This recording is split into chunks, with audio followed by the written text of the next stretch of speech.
Hello and welcome. I'm Leigh Ann Gerrans and you're watching W News, broadcasting live from the Al Arabiya studios in Riyadh. These are our top stories.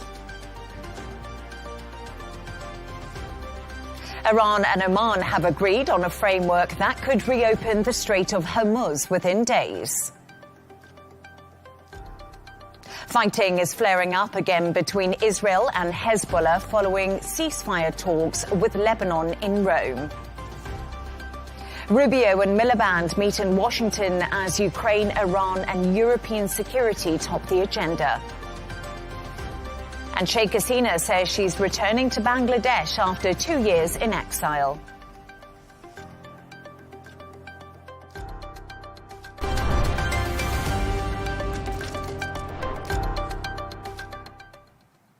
Now, a possible deal to reopen the Strait of Hormuz could be just days away. Iran and Oman have agreed on a framework, that's according to an Al Arabiya English senior source. But Tehran still needs final approval before any agreement can move forward.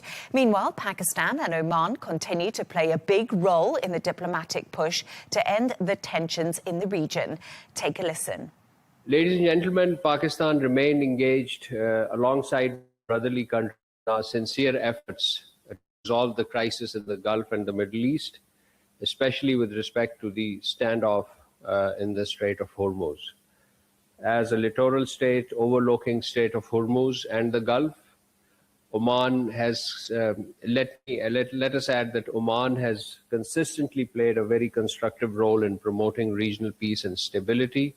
Pakistan acknowledges and deeply appreciates Oman's valuable contribution in its steadfast efforts to foster de-escalation and peaceful coexistence. Pakistan will continue to actively pursue diplomatic engagements and support all sincere efforts aimed at achieving comprehensive, just and lasting resolution to this conflict. For more on this, I'm joined by Major General Chip Chapman, former senior British advisor to US Central Command. As always, Major General, great to have you on the show. Hundreds of ships remain trapped in the Strait of Hormuz. If the 60-day deal is approved, what are the biggest military and security challenges to keeping the waterway open? Well, the first thing is that the blockade is still in force with the Americans. The second one is that even if a deal is done by Oman and Iran, that is a bilateral, which conflicts with what is the American baseline, that the Strait of Hormuz should always be returned to the pre-29th of February status.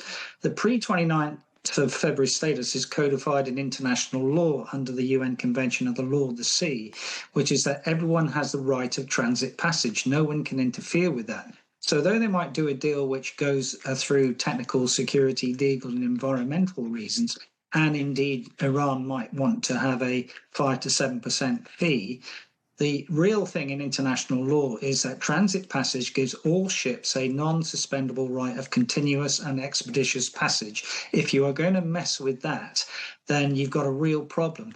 But it can only come about that you have that, really, if the Americans enforce and contain within the Strait of Hormuz. And that is the real problem, because who is willing to compromise on the Strait of Hormuz? If no one is willing to compromise, then we have a standoff and we're not near any end state towards the war.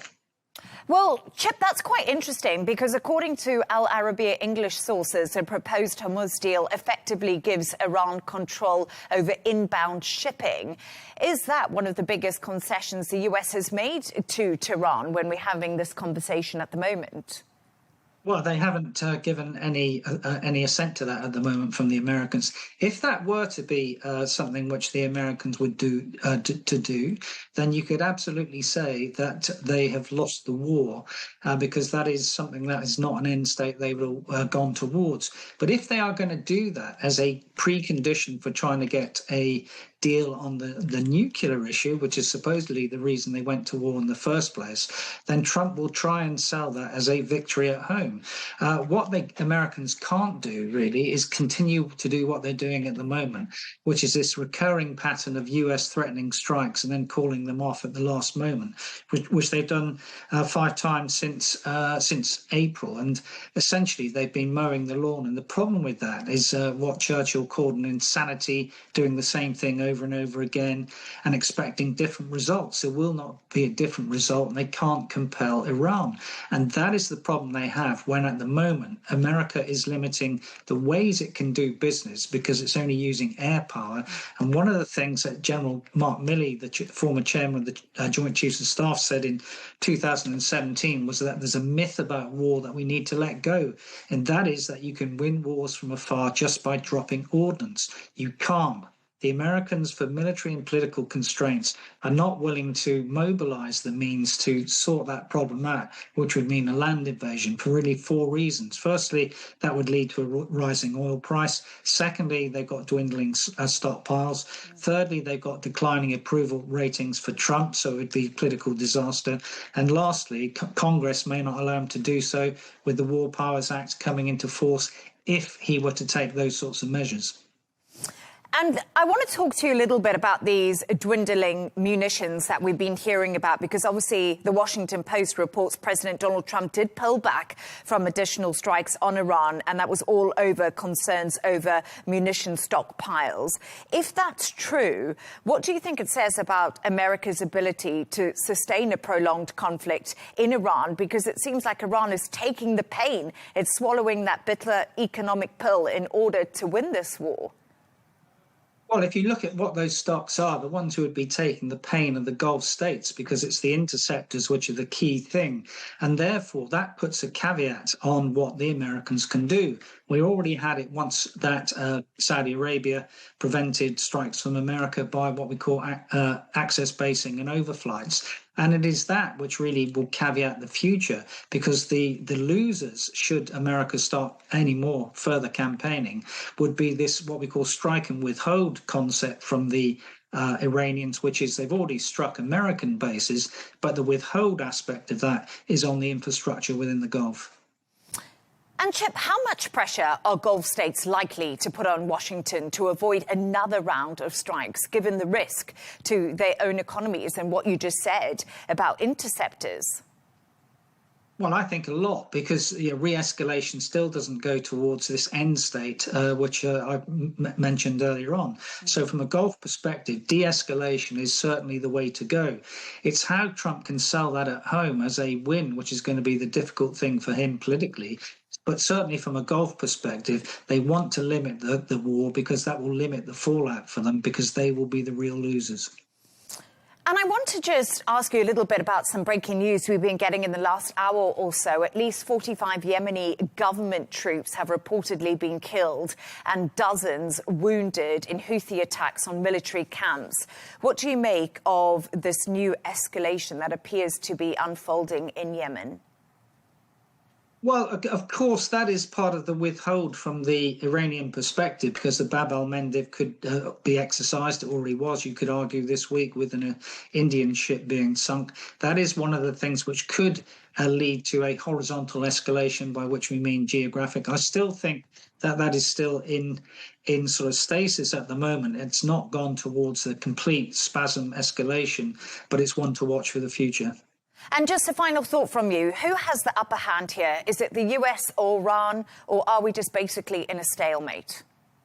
Well, I think it's Iran, because if you look at this in terms of pressure-reward concession, the only ones who can make the concession, if we're talking about this bilateral, which America will have to cede to, is the US. And from that perspective, it looks like the geopolitical dominance is with Iran, purely because of the geopolitical reality of the Strait of Hormuz as a weapon. Chip Chapman, it's always great to have you on. Thank you so much for your analysis. Thank you.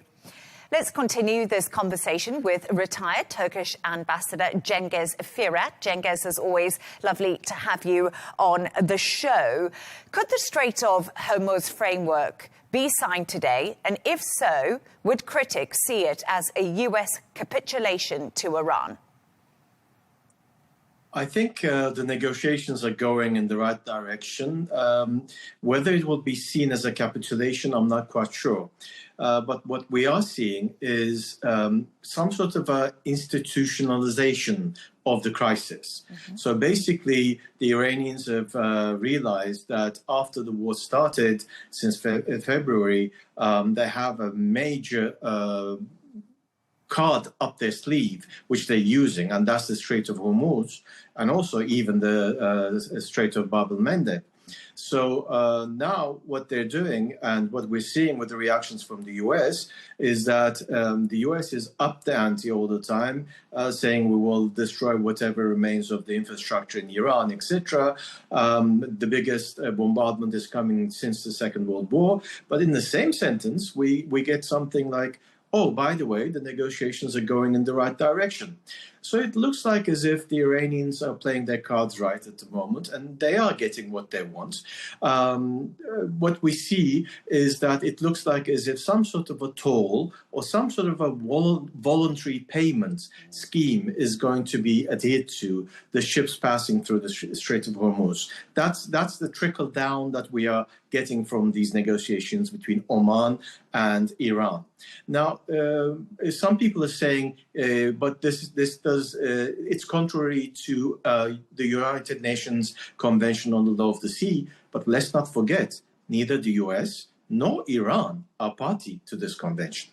So this is very important. Both can play this game with not within the structures of the UNCLOS, but outside it. And Oman seems to be willing to go forward with this in order to solve this whole impasse that we're having globally, not just in the region. Cengiz, we're actually just getting some breaking news lines through at the moment from Fars news agency. Iranian lawmaker says a parliament committee reviewing preliminary bill to ban US, Israeli and other hostile vessels from the Strait of Hormuz. It also says Iranian draft bill envisions fines of up to 20% of cargo value for violations of proposed Hormuz transit restrictions. Cengiz, I don't know what you make of that news we're just getting in from Fars news agency, but 20% seems pretty steep compared to what we've been hearing, which has been 5 to 7%. And also reviewing preliminary bill to ban US, Israeli and other hostile vessels from the Strait of Hormuz. Surely this is not going to be acceptable to Gulf countries or the US. You're absolutely right. I don't think it will be acceptable to anybody. I mean, pre-war, pre-February, it was free, completely free. Now Iran has the upper hand, and they're basically holding everybody hostage. The information we had was $1.5 million to $2 million were being paid by each ship that was passing through the straits, cited by different sources. Now, what I see, this news I hadn't read, thank you for the information, but I think this is part of the negotiation plan. The negotiations are ongoing, so when a country uses its parliament in this way to say, look, the people have voted, the parliament has voted, this is what we want. It's not the negotiation team who's doing this, but in reality, the hardliners want this, etc. They're basically putting up their cards a little bit higher than usual. I would take this as a pinch of salt. I would take this as a negotiating ploy. So basically, the Iranians are saying it's not going to be business as usual in the Straits. We control the Straits is what they're saying, and we will extract a toll, a levy, a voluntary pay of some sort of one way or another. By going even further, by saying that US, Israeli or other ships that have helped in the war against Iran, the ships of other countries, that is very up in the air. It's very open. Who are these countries? Have you mentioned them? Or are you going to be doing what you want on a case-by-case basis? All this has to be figured out. All this has to be negotiated under this negotiation with Oman, between Oman and Iran. And I am sure that they are nearly there, since President was also saying, President Pezeshkian was also saying that negotiations will be coming. Arakchi was also saying we're nearly there. And of course, President Trump was saying in a couple of days' time, we will have the end result. So I think both sides are putting up their bargaining chips, but we will end up with some sort of a payment scheme that everybody could live with. I think people will react saying, okay, we don't like this payment scheme, but what's the alternative? Are we going to go back to war and the global economy is going to be affected? And that's what... I just wanted to interrupt you and ask you that very question right now. If negotiations fail, what options does President Donald Trump and the US military realistically have?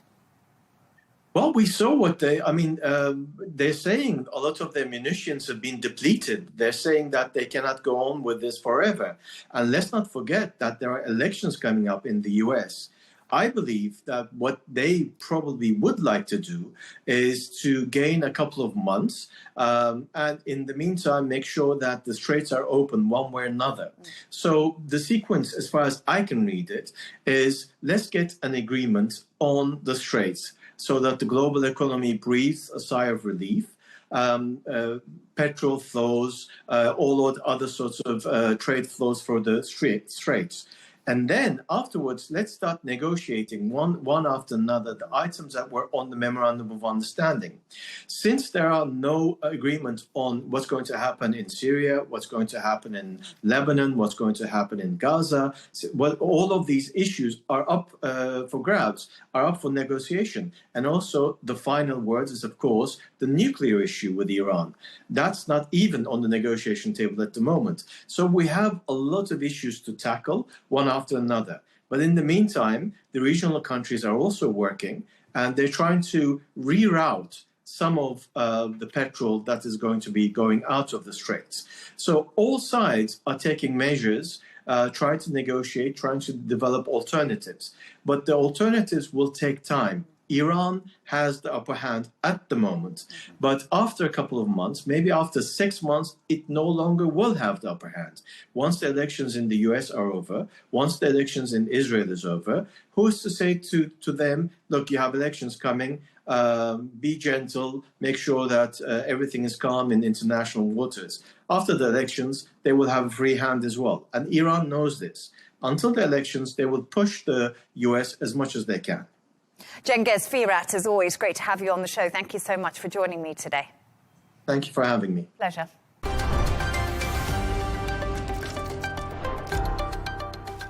Fighting has picked up again between Israel and Hezbollah following ceasefire talks with Lebanon in Rome. Israel carried out airstrikes and shelling in southern Lebanon overnight, saying Hezbollah had violated the truce.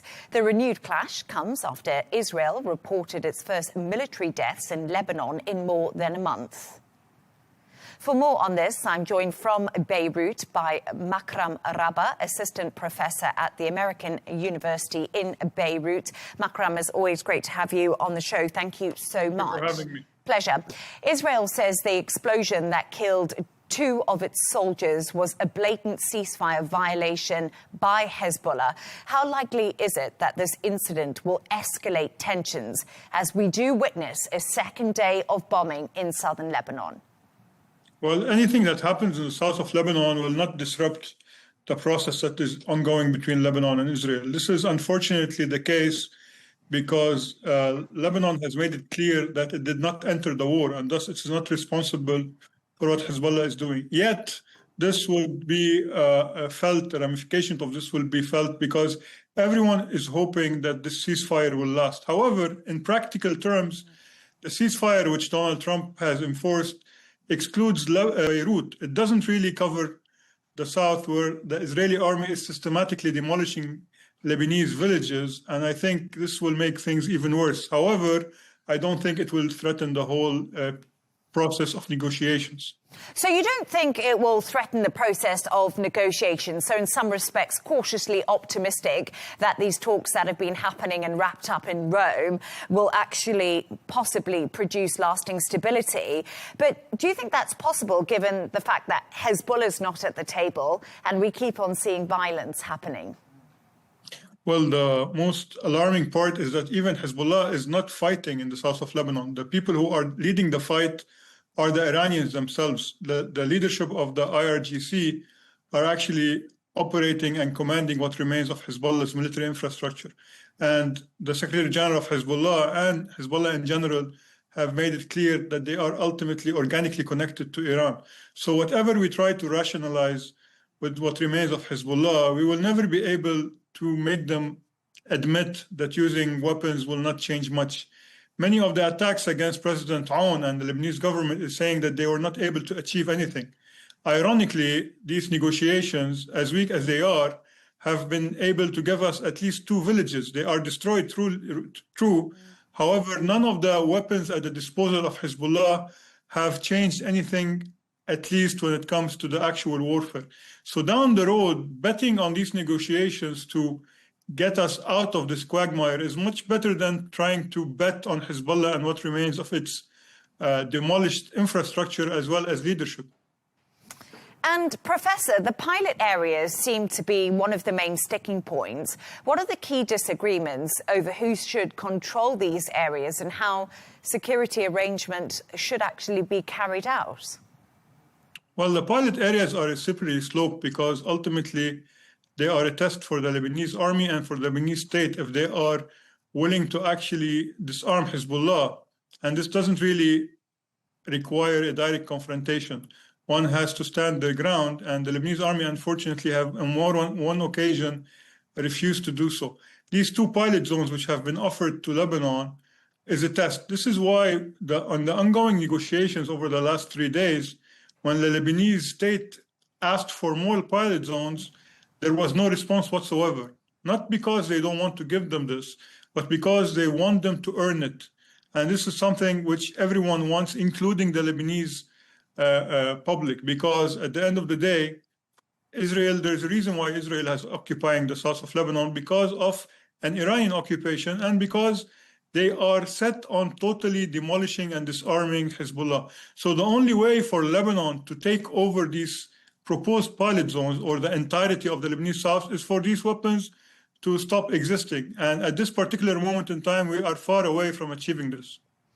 And UNIFIL says Israel launched 113 projectiles into southern Lebanon on Wednesday. That's the highest number since June the 21st. Is Hezbollah likely to respond if this level of activity from Israel continues? Is that the concern right now of the Lebanese government? Well, I don't think that Hezbollah at the moment has capabilities to launch a full-scale counterattack. What it is trying to do is trying to embarrass, and ultimately what the Iranians and Hezbollah are trying to do are trying to play the Israeli political game. They are hoping that this would put more and more pressure on Prime Minister Netanyahu, and ultimately he will have to withdraw. However, this is an act of lunacy, because anyone who is betting on Netanyahu losing doesn't really know who his replacement is. Gadi Eisenkot is a veteran army general, and he is the person behind devising the current doctrine of the IDF. So in a way, Hezbollah are trying to slowly hit Israel and particularly turn the public opinion against them. However, I believe after October 7, this is no longer a potent way of confronting Israel. And how realistic is it to achieve progress on humanitarian issues while both political and security disagreements just remain unresolved? Ironically enough, we've been following the current negotiations.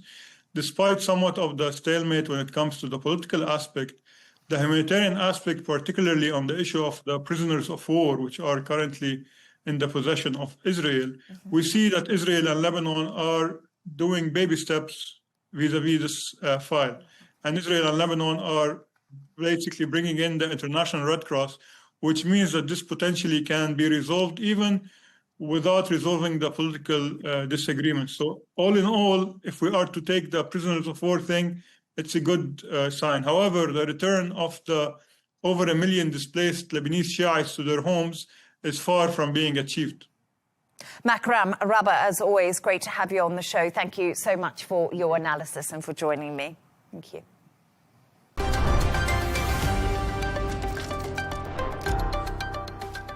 Now, US Secretary of State Marco Rubio and British Foreign Secretary Ed Miliband meet in Washington on Wednesday, where the two discuss the war in Ukraine, European security, the Strait of Hormuz, and Iran's nuclear program. They also reaffirmed the US and UK's commitment to NATO and continued support for Ukraine. For more on this, I'm joined from London by Freddie Gray, Deputy Editor of The Spectator and host of the Americana podcast. Freddie, it's always great to have you on the show. Thank you so much for joining me. So, two very different characters, Ed Miliband and Marco Rubio, have held these talks in Washington. Ukraine featured prominently following a recent escalation in Russian attacks. Do you think, Freddie, this could possibly lead to a more coordinated US-UK response? Well, it'll be very interesting to see. I mean, I think the Miliband is regarded, but in as much as Trump Circle knows Ed Miliband, the new foreign secretary, they know him as the energy secretary who did all the things that they really don't like about Britain, and that is chiefly energy. He restricted policies that could have made the British economy grow by drilling in the North Sea and so on, by pursuing this net zero agenda. And Team Trump thought that was a disaster, and they had a nickname for him, which was Milliwatt, a rude nickname for him. I think there's been a lot of talk about the fact that Ed Miliband has said recently, or said a long time ago, that very rude things about Donald Trump. But actually, David Lammy, the previous foreign secretary, said very rude things about Donald Trump. And that doesn't really matter, I don't think, in Trump world, because everybody, almost everybody at the highest levels of politics has said rude things about Donald Trump at some stage. So I think they're probably looking to sort of reset the relationship on the British side and on the American side. And Ukraine is an area, and Iran, perhaps to a certain extent, interestingly, from the briefings about the talk, they talked about reopening the Strait of Hormuz together. So there may be a kind of coming together of this Labour government and Trump, which Ed Miliband might be a part of. But that would be a very strange thing, because he is so antithetical to what Trump world believes in. Yeah, no, absolutely, because, of course, you mentioned that, but Miliband's green energy agenda really differs, doesn't it, Freddie, from Trump's drill, baby, drill agenda. I think that's a fair way to put it. But the US and UK also reaffirmed their commitment to NATO. But Rubio did urge Britain to increase defence spending. Do you think Washington's just losing patience with the UK and also its European allies over defence spending? Because we heard it in Trump's first term. We've heard it repeatedly again in the second term. Well, very much so. I went to a Pentagon briefing earlier this year in DC, and I, as a journalist, I felt I was being berated and sort of told off for Britain's failure on various fronts, particularly defence spending. And it was odd. I felt as though I was representing the British government, even though, of course, I wasn't. I was just there as a journalist. But there is this real anger in American defence circles. Certainly Marco Rubio, I think, feels it too, that Britain is, having been a sort of significant player in global affairs for a long time, just hasn't been pulling its weight in international affairs, just hasn't been spending enough on defence, has had this obsession with international law, of which Ed Miliband is also a devoted obsessive when it comes to international law, at the expense of helping allies and being a good partner to America. So, yes, I think generally the special relationship it's always a bit of a joke term, the special relationship. But it is under strain on a number of fronts, because Team Trump wants Britain to thrive. They just are dealing with a government that they find doesn't understand the world in the way they do. And so there are going to be disagreements and fallings out. The big opportunity is Ukraine for Britain, as far as Britain is concerned at the moment, because as far as they think, Trump world, was wrong about Ukraine, wanted to make a deal with Russia, etc. And now things are changing, the conflict is changing, and Trump world has kind of come around to the British point of view of supporting Ukraine as much as possible. Whether that holds will be interesting to see. How that relates to the Iran conflict will be interesting to see. But Rubio and Miliband, despite their very antithetical worldviews, they seem to have quite a good connection. They met very soon after Miliband was announced as Foreign Secretary, and they're meeting again today. And you can see the chemistry between them is quite good. And Ed Miliband says reopening the Strait of Hormuz is essential to ease Britain's cost of living pressures. How much domestic pressure is the Labour government under as disruption in the Strait of Hormuz continues? Because you spoke about Iran there, and I wonder, as you said, where they could possibly find some sort of common ground. I mean, the Labour government is under massive pressure on all sorts of fronts. We've obviously got a new Prime Minister, Andy Burnham, who has had a little bit of a boost in the polls, as Prime Ministers often do, but the fundamentals are really bad. The economy is struggling to grow, and a lot of that is to do with energy prices. And this is where Trump world sees the world very differently to Labour world, if you like. Trump world is constantly saying you need to drill in the North Sea, which Andy Burnham suggested he might, but maybe not really. You need to bring down the cost of energy in Britain because it's suffocating your economy. Labour doesn't listen to that kind of talk and finds it very difficult to accept. And just a quick final thought on Andy Burnham. We talk about defence spending. Obviously, he's the new Prime Minister. Do you think we could see an uplift in defence spending? And how do you think he'll do when he meets President Donald Trump? Because I think Andy Burnham hasn't been a name on the foreign stage, has he? He's very much a domestic politician in the UK.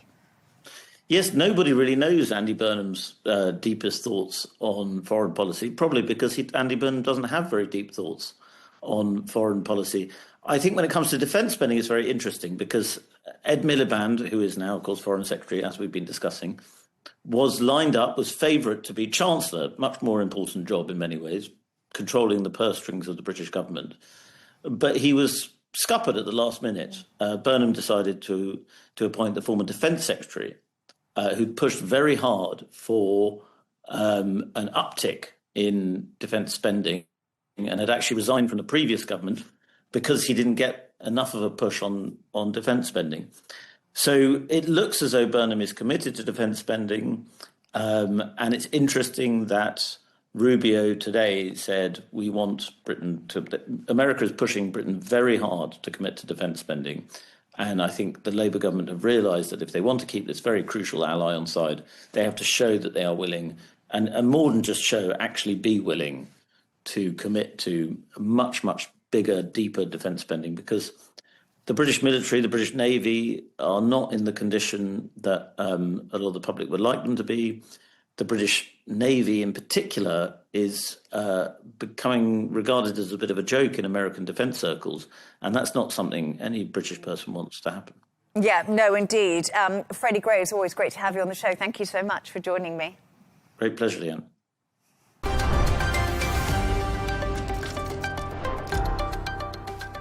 Former Bangladesh Prime Minister Sheikh Hasina says she's planning to return to Bangladesh this December after 2 years in exile in India. But her announcement has sparked new tensions between both Bangladesh and India, with Dhaka criticising New Delhi for allowing Hasina to speak publicly from India while it continues to seek her extradition. Take a listen. Ever fate awaits me, I will return to my people. I cannot stay away while my beloved countrymen are suffering. I know I may be detained, I may be sent to prison. They may try to enforce verdicts issued in fabricated cases, but fear cannot decide my duty to the people.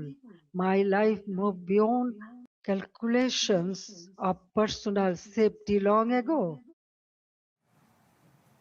For more on this, I'm joined from New Delhi by Derek Grossman, Professor of International Relations at the University of Southern California. Derek, as always, great to have you on the show.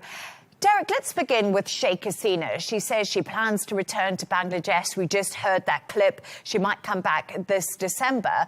But will India will Bangladesh, apologies, accept the convicted former prime minister?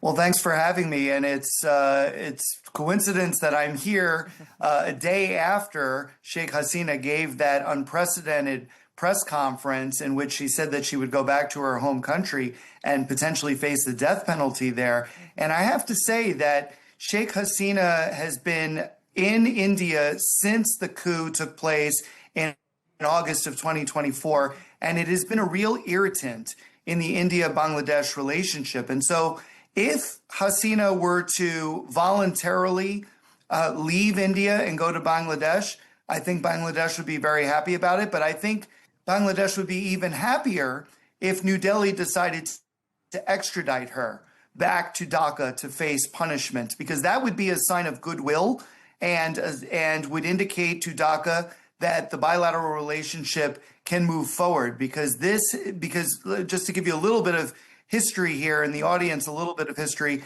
India has supported Prime Minister Sheikh Hasina during her time as Prime Minister in Bangladesh and her Awami party, because they were a center-right party who essentially protected ethnic minority Hindus living in the country.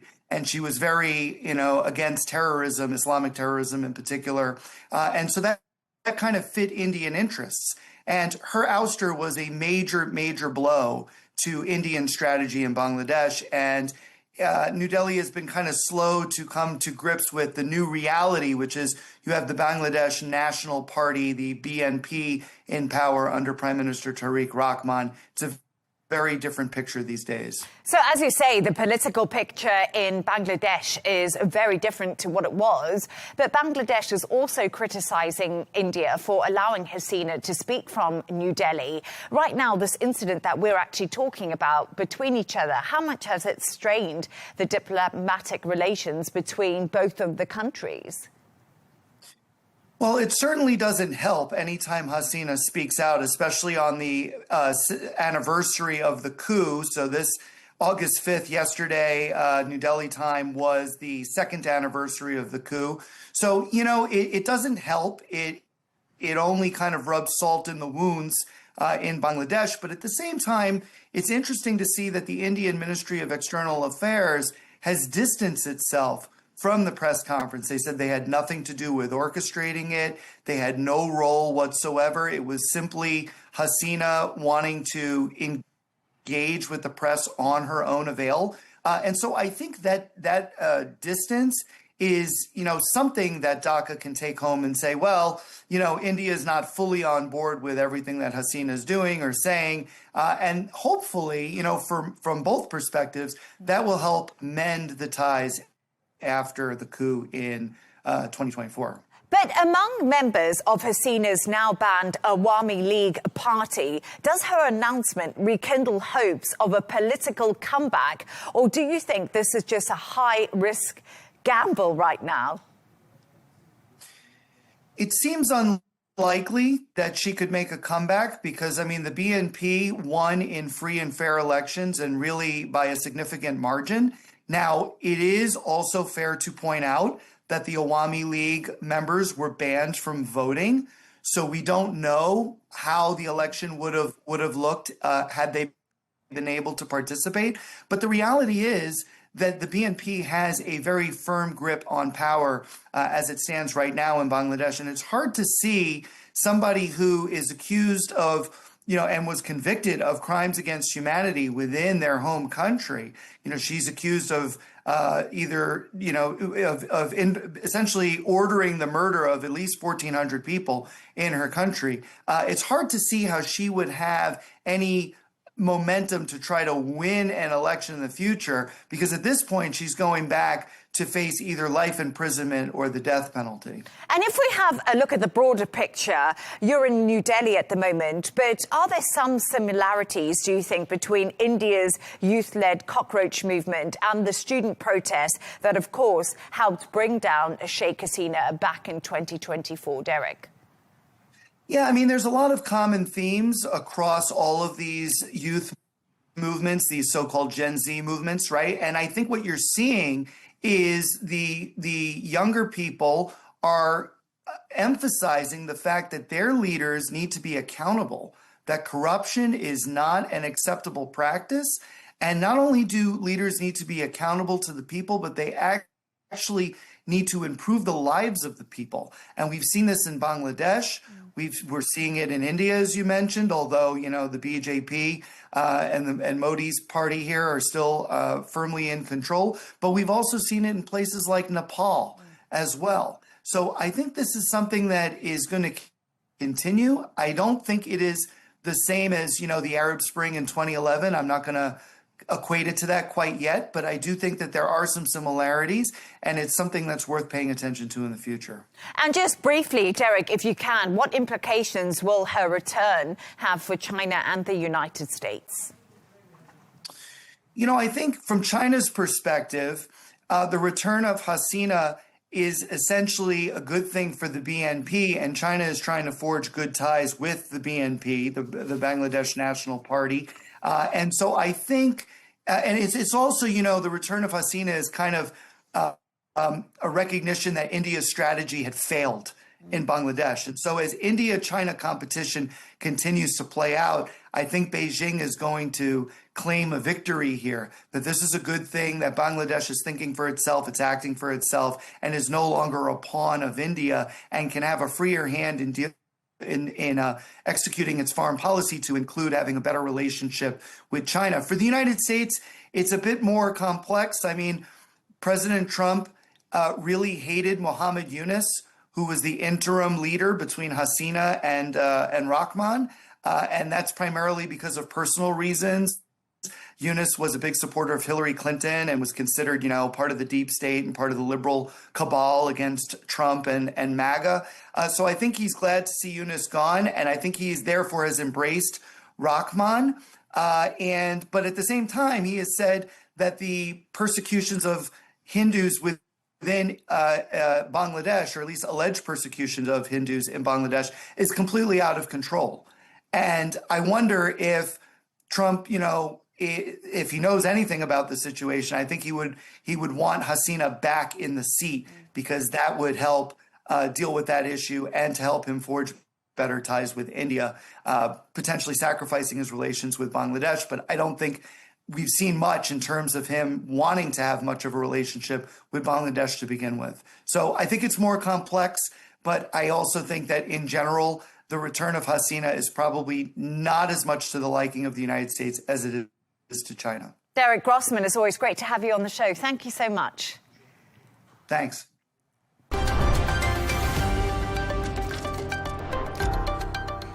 A reminder of our top stories.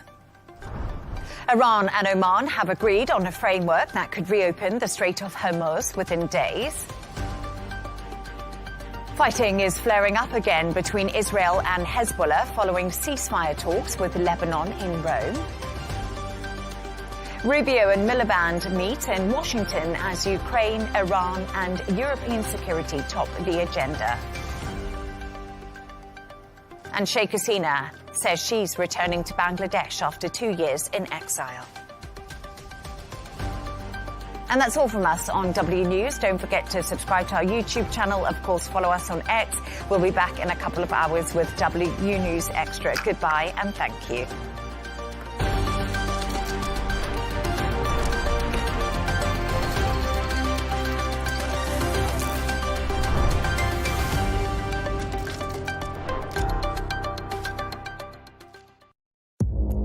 Our allies, in many cases, are worse than our enemies. Stay informed and connected with the latest international headlines. There obviously is a risk. From breaking news to in-depth analysis. It would appear that this war is coming to an end. Who buys this stuff? Investors, pension funds. We deliver the most important developments straight to your screen. Iran always wanted to deal with militia. Join us for compelling, expert-driven conversations. A curfew order has been established. And an insightful look at the issues shaping our world today. There are lots of proposals about European architecture for security. I'm Leigh Ann Gerrans. and this is W News. We dealt with this when I was Chief of Staff in the first term. Where you don't just hear the headlines, you get the full story.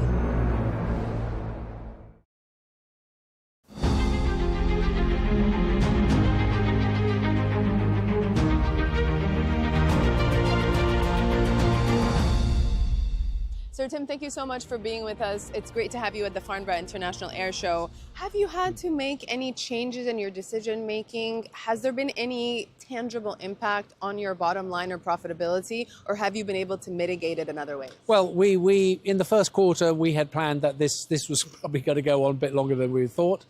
I'm very pleased to say that we are cash positive, we are profitable. Perhaps not the levels that we would have had in the previous year, but hey-ho, if we get through even and a break-even plus, I'd be quite happy. I'm sure the shareholder would be quite happy, but we're going beyond that already. So at the moment, the company is in good shape. It's doing really well, surprisingly, given that this is going on longer than the first 3 months of the first quarter of our financial year. And if we can get through that, I should think that we'll be in a good place. We're not changing any of our plans, don't get me wrong. The government is continuing to build the airport in Dubai South.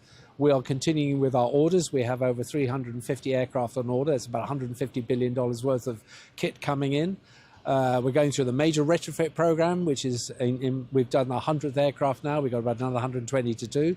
So all this is going on, and we have no intention of slowing up or stopping. Yeah, I actually wanted to ask you about a couple of those issues, but firstly with the deliveries, can you just tell us a little bit about any of the supply chain constraints that you experienced, be it with Boeing or Airbus? Where are we at right now, and what are you expecting in the near to medium term? Well, in terms of the major OEMs and the aircraft coming in, we have 24 350s, one of which is here in Farnborough today. The one's just come out. We have another 49 of those on order. They're streaming into us during the course of this year and next year. The 777 hopefully will come in the second quarter of next year, calendar. The aircraft will be ready for us to view with everything in, all our seats and galleys and all the other bits and pieces that we're putting out. We're not telling you what they are at the moment, in November. So I'm hoping that we will pick this all up and carry on. As far as the supply chain is concerned, they continue to be a problem child. They're getting better. But as you know, we've decided to take control of a lot of that stuff, not all of it, and start building factories in Dubai to take the capability away from some of those people who are giving us a problem, and doing it ourselves. So there's more of that coming down the line. But in the end, we're airline managers. We're not here to build aeroplanes or build the parts for them. But if they don't do it properly, we'll have to do it for them. And do you anticipate this kind of initiative perhaps also growing the local aviation industry in terms of manufacturing aircraft in the Emirates? To the last point, manufacturing aircraft is a bit of a stretch. But in terms of improving and enhancing and growing the aerospace industry for not just the local carriers such as ourselves, Fly Dubai or whatever, but for the industry, there is a golden opportunity here. All the factors of production, land, labour, capital are there. The government of Dubai is very, very interested in investing in this kind of thing. It's a huge wealth creator. It's a huge job creator. So the wealth that's coming out of what we will eventually get done is huge. We're building a huge MRO, one of the biggest in the world, maintenance repair organisation. This is not because we want to do it for nothing else to do. It's because we need it, and we need to take control of one of the things that are giving us a problem at the moment. The supplier community outside Dubai, all the people are very, very interested in what we're doing, and many of them are stepping up now and getting involved, building factories, wanting to see how they can expand their incumbent operation at the moment. So it's a golden opportunity, and because aerospace is such a sort of mega-trillion operation, if you get a piece of that, and I see no reason why Dubai couldn't do that. When I look around all the other countries that have got involved, and they're not doing a very good job, I'm afraid to say, hence where Dubai has it on a plate, if we're smart about how we do it. You've recently announced new routes to some African countries like Accra and Ghana, also Cape Town. You've added larger aircraft for a number of destinations like Sri Lanka, Thailand, New Delhi, adding new routes, etc. Is that where you see growth coming from, Africa and Asia? Where is growth coming from where you're sitting? Well, obviously, as far as we're concerned, the African part of things is pretty underserved. and obviously Asia. But listen, in our plans going forward, which I'm not going to disclose what we're doing, the whole planet is under the sort of eye of our planners. So many more in America, lots more in South America, North America, South America, Europe, Asia, of course. Africa is sitting there ready to go for us at the moment. We're just a bit short of aeroplanes. That's the problem. Once we get those in, and Fly Dubai is also very interested in moving, I think it's got its 787s coming. There'll be a lot more capacity coming out of Dubai into these markets. I wanted to ask a final question about the cargo industry as well. You've recently launched or begun using the Boeing 777-300 special freighter. I wondered, given all the conversations we're having about the difficulty of moving goods from one place to the other with the closure of the Strait of Hormuz and the unreliability of other routes, do you see cargo as a growth area for you? Is it something that we might see more of in the future? Well, it's already excelling. It's well beyond the targets we placed on it.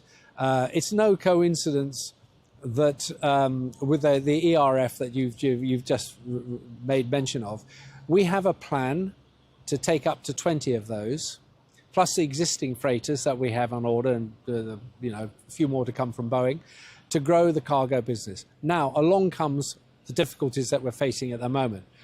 But prior to that, the growth in e-commerce was so large and moving at such a pace that a lot of these, this new freighter we've just converted, has a 100-ton capability, but a lot of that will be e-commerce, smaller packages and all the other bits and pieces. It's a growing market, and everybody's getting involved in it. So. And then we get the situation where there are some issues with regard to shipping maritime. Obviously, that's causing a spike in what we can do for them. So that helps. But in the end, you've got to assume that these kind of choke points will go, that maritime will restore to its normal situation, and that the air cargo business will grow because it was growing anyway and leaps and bounds.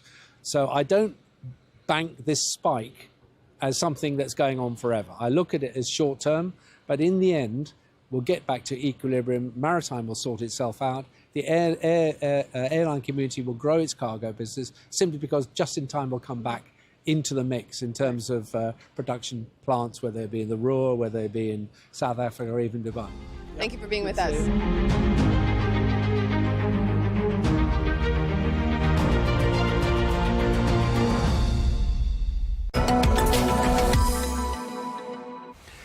Now, with children spending more time online than ever before, digital safety has become a growing concern for parents. Well, Beyond One Saudi Arabia, the digital services company behind Virgin Mobile in the kingdom, has launched what it says is Saudi Arabia's first network-level parental control service. Well, branded as Virgin Mobile Aman, it helps parents to manage children's internet access without extra apps or complicated settings. So how does it work, and what role can telecom companies play in keeping children safer online? Well, I'm joined here in the studio by Yarob Al-Sayegh, who is the CEO of Beyond One Saudi Arabia, which, as I said, is the digital services operator behind Virgin Mobile. Thank you very much for coming to see us. Thank you very much for having me on the show. I wonder if I could just start by asking you if you could set the scene for us. Tell us a little bit about Beyond One and the scale of your operations here in the kingdom. So Beyond One is a digital provider in Saudi Arabia. We are operating under the license of MVNO, which is a mobile virtual network operator. Basically, we sell telecom services to our customer base in the kingdom, while our network operation is with the host operator in KSA. So we focus a lot on developing products, services, and MVNO globally focuses on niche market segments where we develop specific packages, for that segments. Okay, and what's the link then Beyond One and Virgin Mobile? Spell it out for us. Exactly. So Beyond One is the brand holder of Virgin Mobile, not only in Saudi Arabia, throughout the Middle East and other parts of the world like Latin America. So we have a branded license deal with Virgin Mobile, where we carry the vision of Virgin, across its multiple industries globally, well known by the entrepreneurship of Sir Richard Branson, and we're very honourable, to provide this service in the kingdom through a very unique offering, and one of them is that today we're speaking about Aman Virgin Mobile. Yes, indeed we are. And we'll come back to maybe talking, if we have some time at the end, a bit more about your business and where it's heading. But let's talk about the Oman plan. Tell us what that's all about. What are you seeking to achieve? Exactly. So as from your introduction, child safety becoming one of the global themes that a lot of governments, parents and agencies across the globe are trying to tackle. So we thought about this as one of the challenges that we provide telecom and service in Saudi Arabia. We studied the market. We saw there is a demand for parents, to control their children's online habit and what they see. So we come up with this solution, which is a network base, no configuration, zero touch, no needed for any additional software, where we provide a telecom package through a SIM that they can give safely to their children. So it will shield them from a lot of websites that is not suitable for the children that they, of course, they consume and they watch daily. Yeah, I mean, it's terrifying, isn't it, to think of what children could be exposed to without some level of supervision and some important guardrails.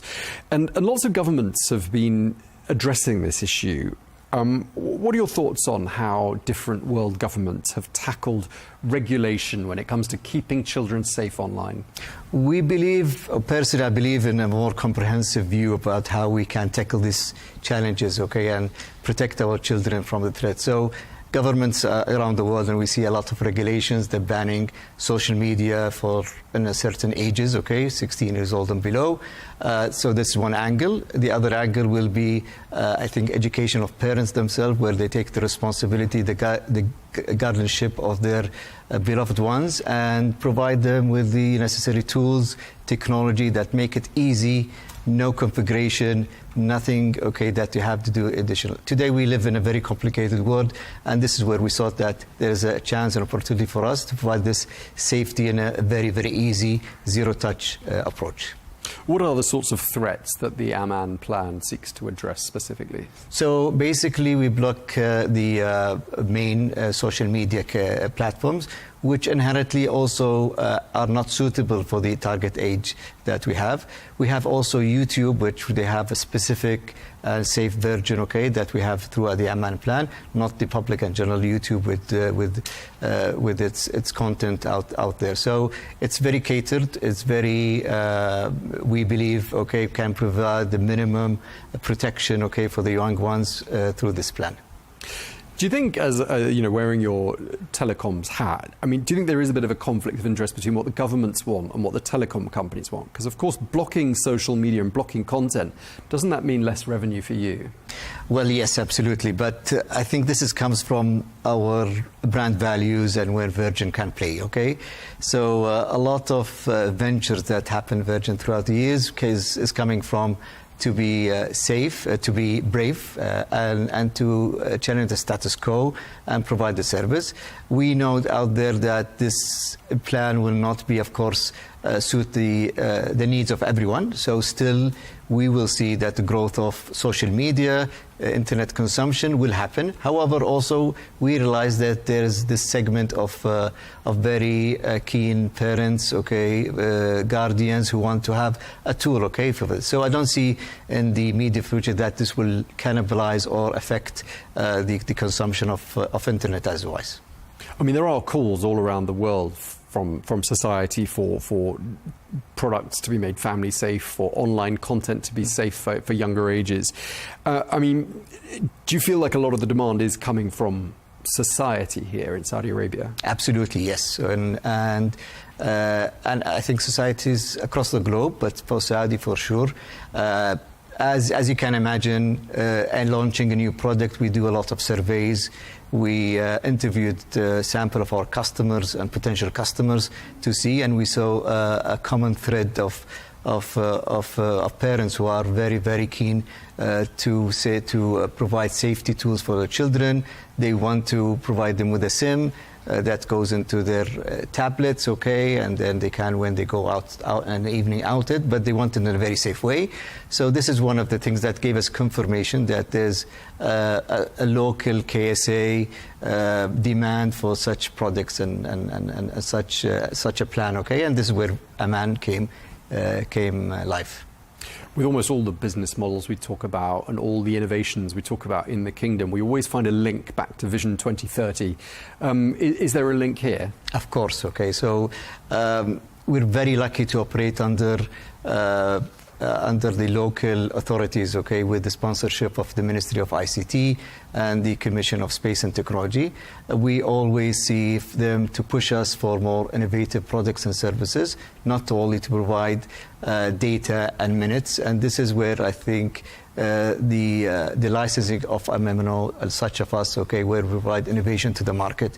So all of this being sponsored and being encouraged, okay, by the local governments, okay, and where we operate, and this is where we're very blessed, okay, to be supported by the Vision 2030 in general and by the Ministry and the Commission. Let's talk a bit about how you're performing. I mean, what sort of growth and revenue growth potential are you seeing here in the kingdom? Quite substantial. So MVNOs, a mobile virtual network operator, is a business model. It's across the globe in many countries. In Saudi, the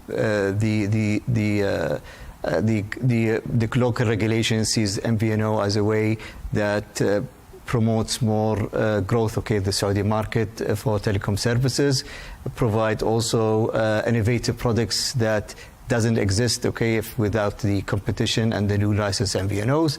So, and as we see a couple of years ago, and what we also forecast future, we have potential to grow even more and more as we innovate, okay, across the product line of telcos. So for people who don't really know much about MVNOs, and I have to confess I'm one of them, I hadn't really heard much about MVNOs before now. Does there tend to be a journey that companies go on from being an MVNO towards going full network and solo, or does that not tend to happen? So telco is quite regulated, and end of the day is there is in any country will be limited number of mobile network operators with facilities, okay, towers and operating frequencies. So the way to intensify more competition and to have more brands in the market is through virtual network operators. And in our own strategy, we don't see in the foreseeable future that we'll have a network operator. Our focus really on the marketing, sales, and innovative part of the side of the value chain of the telco, where we innovate like Oman, and we provide other services, okay, in KSA. And when it comes to that model, and you mentioned at the beginning of this conversation that you're active in markets right across the GCC, across the region. Any lessons learned from Virgin Mobile's successes, or perhaps lessons learned from setbacks in any markets in the region? So actually, it's quite a benefit for us in Virgin Mobile Saudi that we have exposure and market experiences across GCC. So Virgin Mobile is active in Kuwait, UAE, and we have a sister company in Oman under another brand name, Friendly Mobile. So we have a shared experience across the GCC. What we see is that there is demand for MVNOs or for new products and services where it doesn't come from the main players. And we're very delighted and very happy, okay, to grab this opportunity and get global brands like Virgin Mobile with its extensive experiences, brand philosophy and understanding, and again, challenging the status quo, okay, and providing, like Oman, something that is not typical from a service provider, okay, globally. And what are the advantages? What's the benefit of being an MVNO as opposed to going full network? What's the proper term actually, as opposed to being MVNO? What's the inverse? So MNO, which is yes, okay. And what's the advantage of being MVNO as opposed to MNO? Well, I think it's MNOs and MVNOs are quite different, okay. And actually, in the telco, we work all together as all service providers, okay, and we work. But if I want to give you an example of what the advantage of MVNOs is, that the focus on customer experience, the focus on providing new things to the market. Probably the cost structure of an MVNO will be much lighter, which means that we can provide very cost-effective and plans, versus others. Also, we have a great brand, Friendly, which specializes in our broader expat community in Saudi Arabia, and our advantage of the MVNO is that we go in areas where no other players go, and we focus on these communities wherever across the kingdom. And just lastly, you mentioned Richard Branson. So yes. Richard Branson earlier in the conversation. Obviously someone who's known internationally. I mean, Virgin seems to have an increasing interest in this market. What do you think is on the horizon for Virgin in Saudi Arabia? So we had the pleasure of Sir Richard Branson visiting us last year, and we had a very interesting conversation with him. There is ambition for more Virgin brand operations in KSA. It's under discussion nowadays, but he sees the value. Virgin Group of very, very keen interested to be part of the Vision 2030 and the growth happening in the kingdom. Well, that's all we've got time for. Thank you very much indeed to our guest today, Yarab Al-Saig, the CEO of Beyond One Saudi Arabia, the digital services provider behind Virgin Mobile. Thank you, sir. Thank you very much.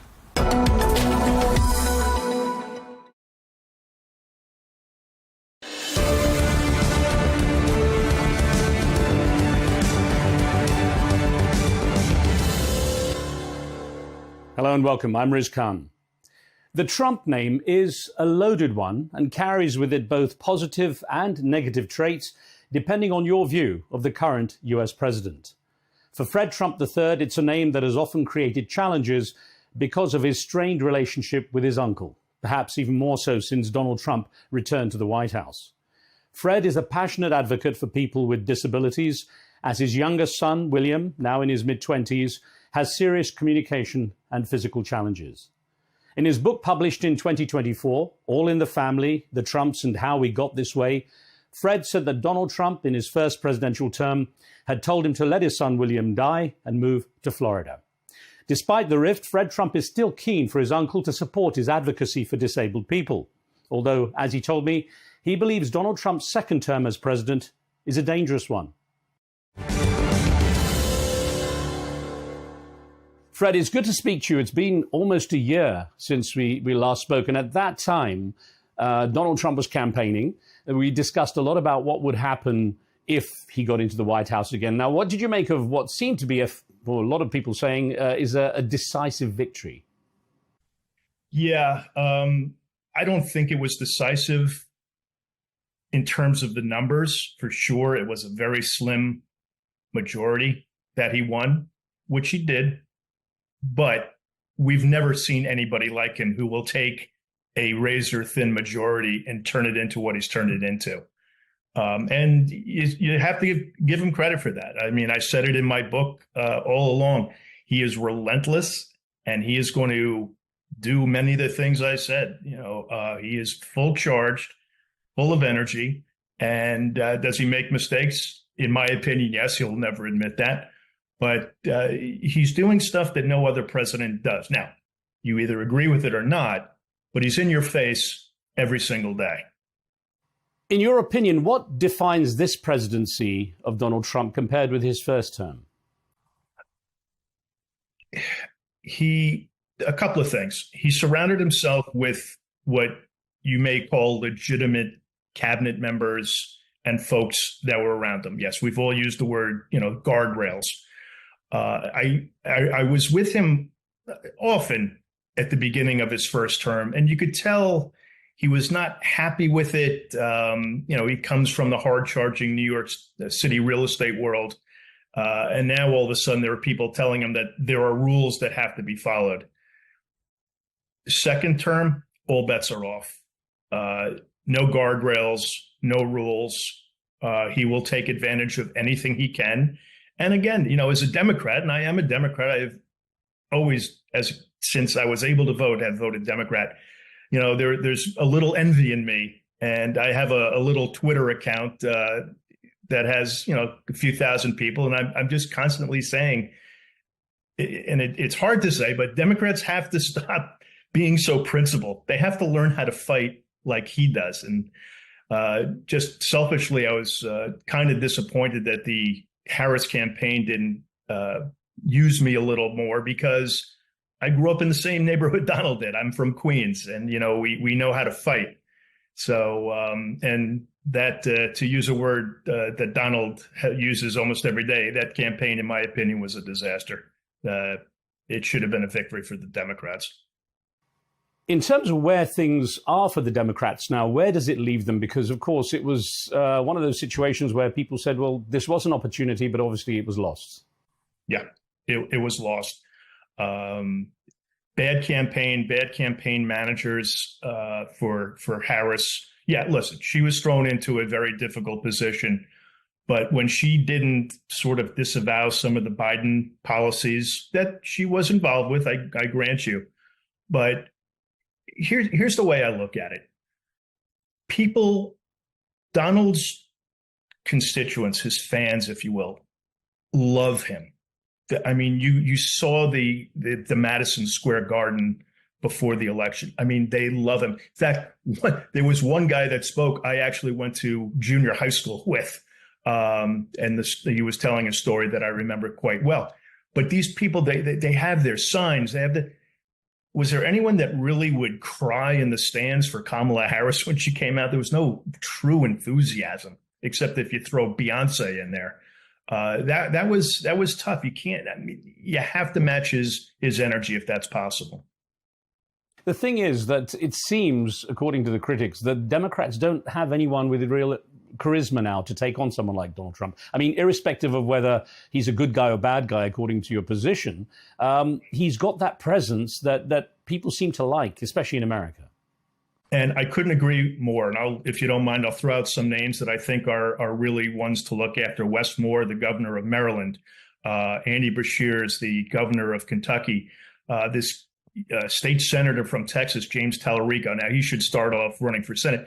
They're all really super smart. And Gavin Newsom, of course. I mean, you can't not have him in the conversation.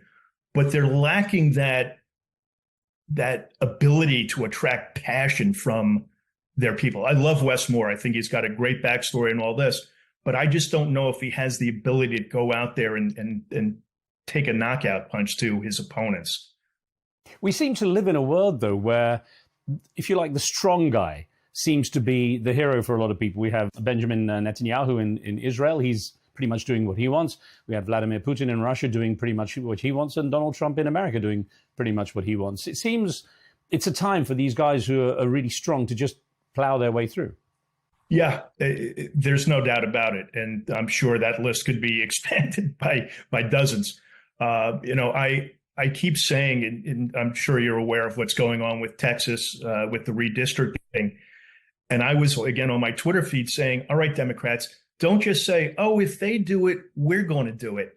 Why can't you, instead of being reactive, be proactive? Where's the smart guy in the Democratic leadership that says, hey, I got a great idea. Let's gerrymander 5 seats in California before they even think about it. But it's always, oh, they're doing it. It's terrible. So we're going to do it. We don't want to do it because it's really not the way our principles are. Yeah, I want to win is what I want to do. I want this party to win. Isn't part of the problem, Fred, that politics, the world over actually, but particularly now in America, have become a case of whatever the other side says, we're going to oppose, even if it was originally our idea. It seems to be simply just negating what the other side says rather than coming up with original policies that might actually be bipartisan. I couldn't agree with you more. Unfortunately, certainly in this country, there is very little appetite for bipartisanship. And as you know, my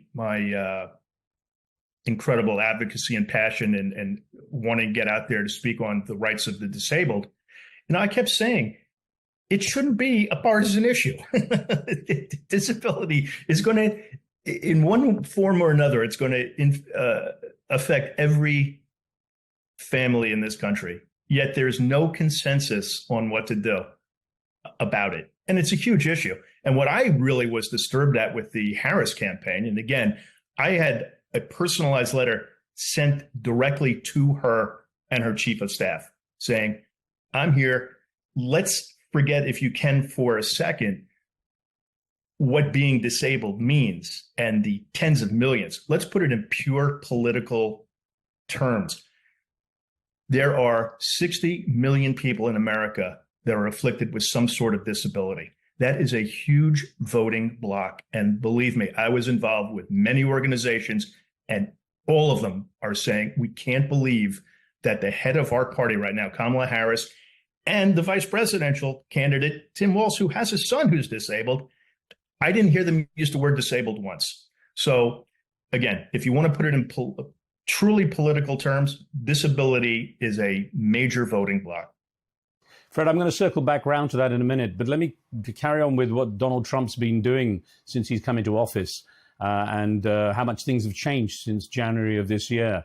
Now, a couple of things. First of all, what did you make of his various claims? You know, I'm going to stop wars in a day and so on. Of course, that hasn't happened. What did you make of the kind of broad brush statements he made? Well, if there was anybody out there that believed that, but his MAGA base tends to believe stuff like that. Now we're 6-8 months into it, and we'll see tomorrow if there's any progress. I'm sure he's not thrilled with the fact that he's being played by Putin, as many people are saying. I think he's way too close, and trust me, I'm no expert on the Middle East, but as a layperson, political junkie, I think he's too close to Netanyahu with what's happening right now. I think when you start seeing him tout his stopping the war with Congo or Azerbaijan or that's him trying to make up for the fact that he's not having any success with the two big ones. What about his what seems to be fairly big appetite for the Nobel Peace Prize? Yeah, it's interesting. It really is interesting how that comes up all the time now. I think it's just going back to Barack Obama, who Obama sort of lives rent-free in his brain. Obama, and I disagree with this too, but Obama won the Nobel Peace Prize before he was even president.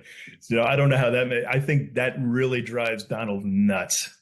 And he wants it. There's no doubt. It's a mission for him right now. I've never personally heard him talk about it with me, but it is one of the most forward things in his mind. Yet it seems that many leaders are kind of cozying up to him by nominating him now. It's happened 3 or 4 times where people seem to be wanting to win favor. Why do you think people are so desperate to keep Donald Trump happy? Because he can make them very sad. If you get on his bad side, it could cost you. So I think we see it every time, except for maybe Zelensky. Everybody who goes into the White House, tries to curry favor with him in one way or another. For a lot of people, he seems to be wielding power that seems to be way beyond what most people would have expected the US president to have, that there would be more checks and balances. Yeah, I think those rules are gone for now. And I said early on when my book came out last year that, people don't care as much about the Constitution as they used to. I remember when I was in grade school, actually, Donald and I had the same teacher in high school, 17 years apart, who literally would read the Constitution and we would have to write it down in a green book. So we knew what the Constitution meant. Now it's, who cares about it anymore on the right side? I'm not going to necessarily say on the left, but yeah, he's taking advantage of everything he can. And he may lose some court battles, but, with temporary restraining orders, but in the end, a lot of it comes back to his favor. And I don't know if it's his great attorneys or what, but he has won some things that I wouldn't have even imagined 5 years ago happening. There are those who have the opinion that the checks and balances, if not coming through the political system, will come in other ways. I've heard, for example, the financial markets end up as a check and balance against the president's action. When the tariffs were first being announced, there was such a reaction in the financial markets that Donald Trump had to kind of pull back, that perhaps it's the the laws of nature, if you want to see them that way, might actually hold him back in some of his actions. Yeah, I agree with you, but he has this masterly ability of starting off at a point and reeling it back in. And you definitely saw that with the tariffs. Was it April 2nd when and the markets just absolutely crashed? And I cautioned the Democrats saying, A, don't wish for inflation to come because that's just bad for the American people. But he'll find a way, as I said, to reel it back where what he said is not really what he means. And you saw the market is at an all-time high. We had a very bad PPI, producer price index number today. Markets reacted dismally right off the bat, and then they're starting to claw its back. So, here's the thing. He is always in somebody's ear. Okay, he'll dial up Goldman Sachs the other day. He'll dial up some other companies. He'll dial up somebody in the government saying, you better write this now, okay? And don't say it was a bad PPI number. It was Biden's number. It was a bad, statistic. He will always find a way to win, to make him look good. And it's a genius. Do they listen? Do you think everyone listens? Who is everyone? Meaning the people he calls up. If he's in someone's ear, are they all obliged to listen? I can only go back to an old anecdote in real estate. Now, I was in real estate for 35 years in the city, and Donald would always tout himself as the biggest landlord in Manhattan, which absolutely wasn't true. There were a number of real estate families that had been around for generations, and I knew a few of them pretty darn well. And they would basically say, you know what, when we see that in the newspaper, we just kind of laugh and say, let him have his fun. So, yeah, I'm sure there are guys out there that are saying, oh, sure, we'll do what you want because you don't want to be under his thumb. Fred, as a journalist, I keep my opinions out of this, but I'm going to say what a lot of people say, and that is some of the statements Donald Trump makes, when he says it's complicated or it's something people don't understand, but I understand better than anyone else, that this actually masks a lack of knowledge. Now, again, your family, irrespective of your issues, and knowing him well growing up, would you say he is genuinely a smart person? Yeah, I think he's a smart guy. Yeah. And he has a lot of smart people. Maybe smart different than, certainly in the beginning, Goldman Sachs smart. He had street smart guys. And that's what a lot of his knowledge, it's street smart. So when he says it's common sense, he truly means that. That's what he bases a lot of his decisions on. It's common sense. Like, who would have thought he would have gone up to Harlem last year during the campaign? He's not going to win. Well, guess what? He went up to Harlem, and he was a hero for going up there. And he wound up winning the younger black vote. Anyway, so to get back to your point, he may not have the knowledge of a MIT professor like his uncle and my Uncle John, who was in the news a couple of months ago. Donald put him in the news. But he just has a knowledge of so many things. I mean, when I hung around with him, his knowledge of sports, his knowledge of this, it's pretty amazing. And he gets that from his father. I mean, my grandfather used to pour through newspapers every time I saw him on the weekends. And, Donald's the same. Now, of course, his claims are often disputed and often disproved through analysis. But there is a feeling that somehow he's managed to manipulate the system and enrich himself greatly through whatever measures are coming through, in his presidency. Of course, he's meant to be detached from those. What's your opinion on the way the family business has been run, irrespective of him essentially supposed to be hands-off? I don't think he cares. I really don't. And he's got enough people that say, we don't care, that you don't care. Mike Johnson, the Speaker of the House, would say, the Biden crime family. Okay, but it was, at least Donald is saying it out loud. And, that was just brushed over. So I really just don't think they care. Let people say that it's crooked or it's this or it's that. We like making money. We're going to make money any way we can. And that's it. I haven't seen any real blowback from it. Well, we spoke last year in September, Fred, actually just a few days before the anniversary of your father's passing. So I know you'll be commemorating that again in the coming weeks. At that time, your book had only been a couple of months old. You'd published in the summer, All in the Family, The Trumps and How We Got This Way. A lot of people at that time, and I questioned you on it, said it was designed to kind of disrupt Donald Trump's presidential campaign, that the timing was aimed at trying to push things the other way and kind of reveal his not so bright side or not so kind side.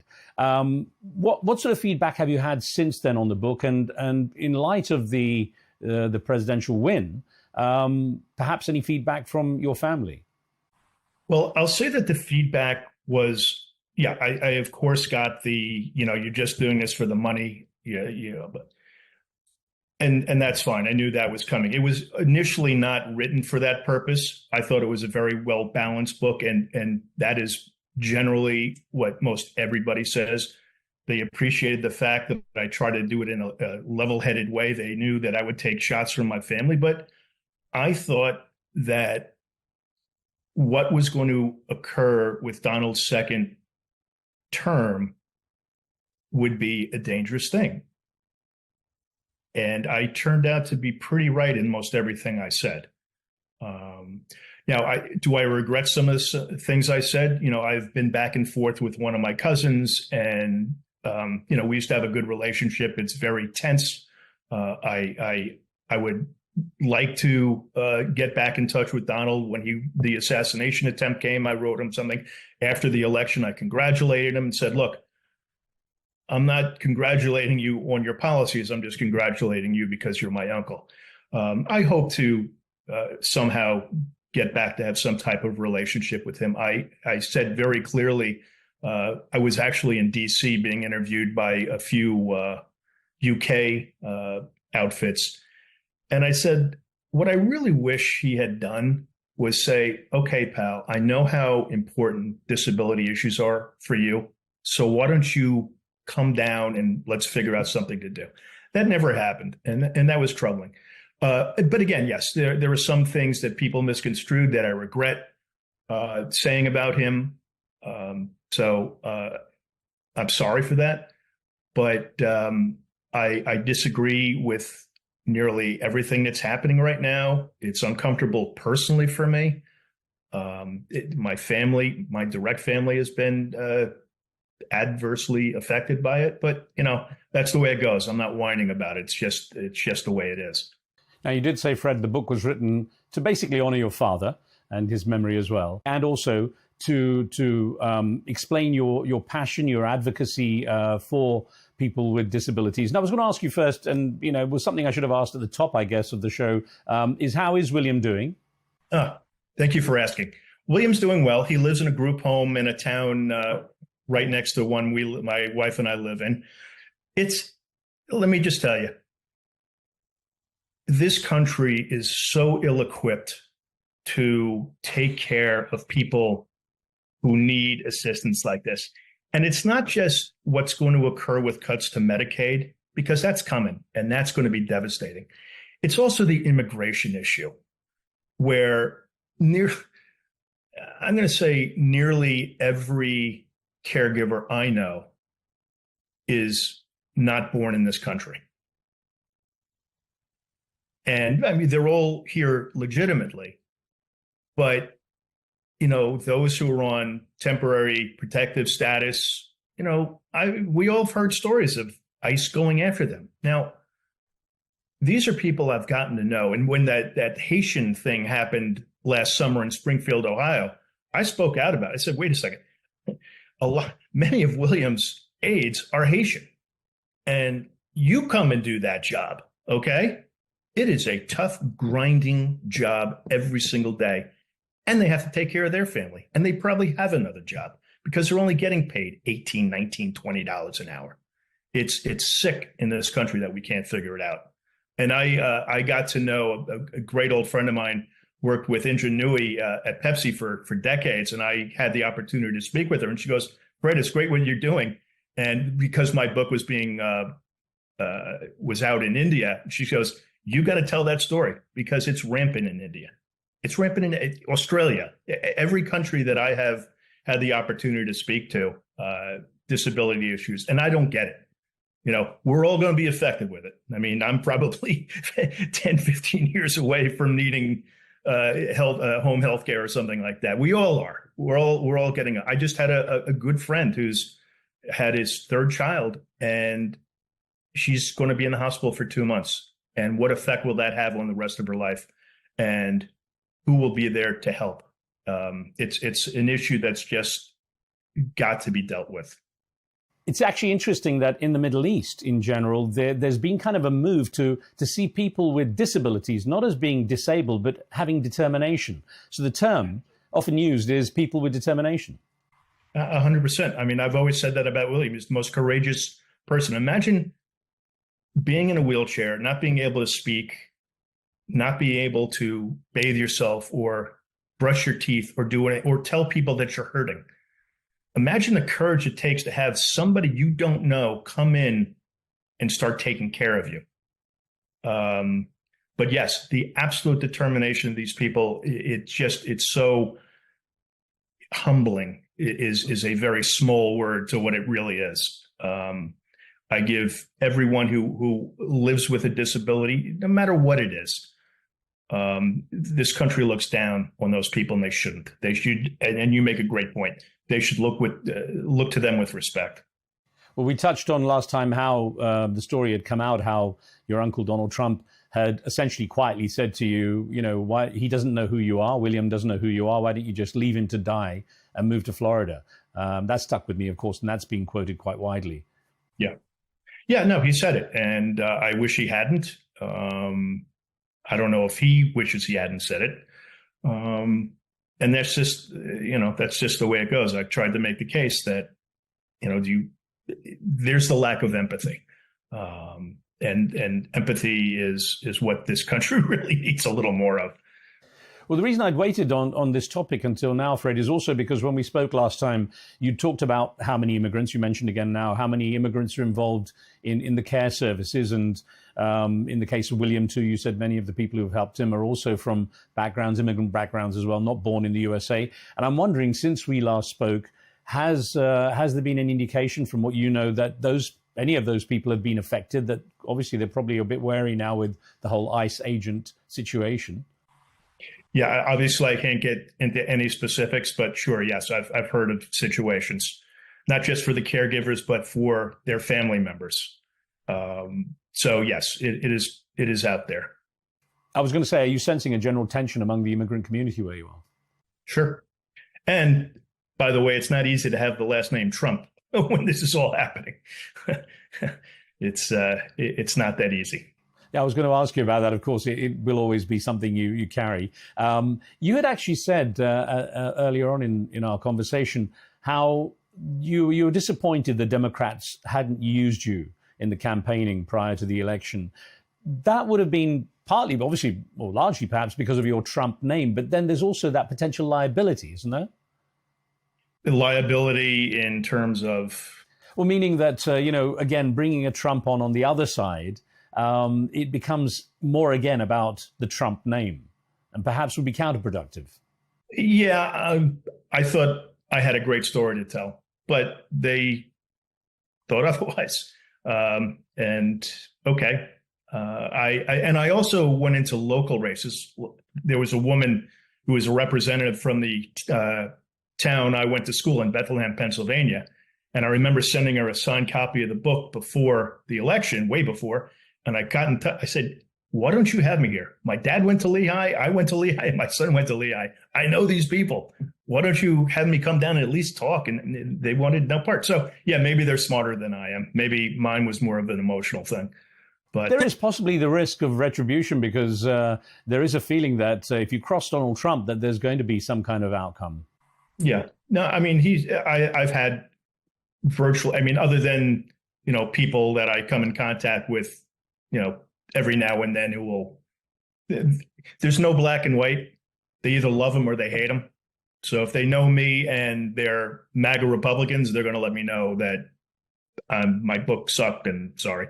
and you shouldn't be doing that. He's the greatest thing in the world. Okay, that's great. That's their opinion. I have no problem with that.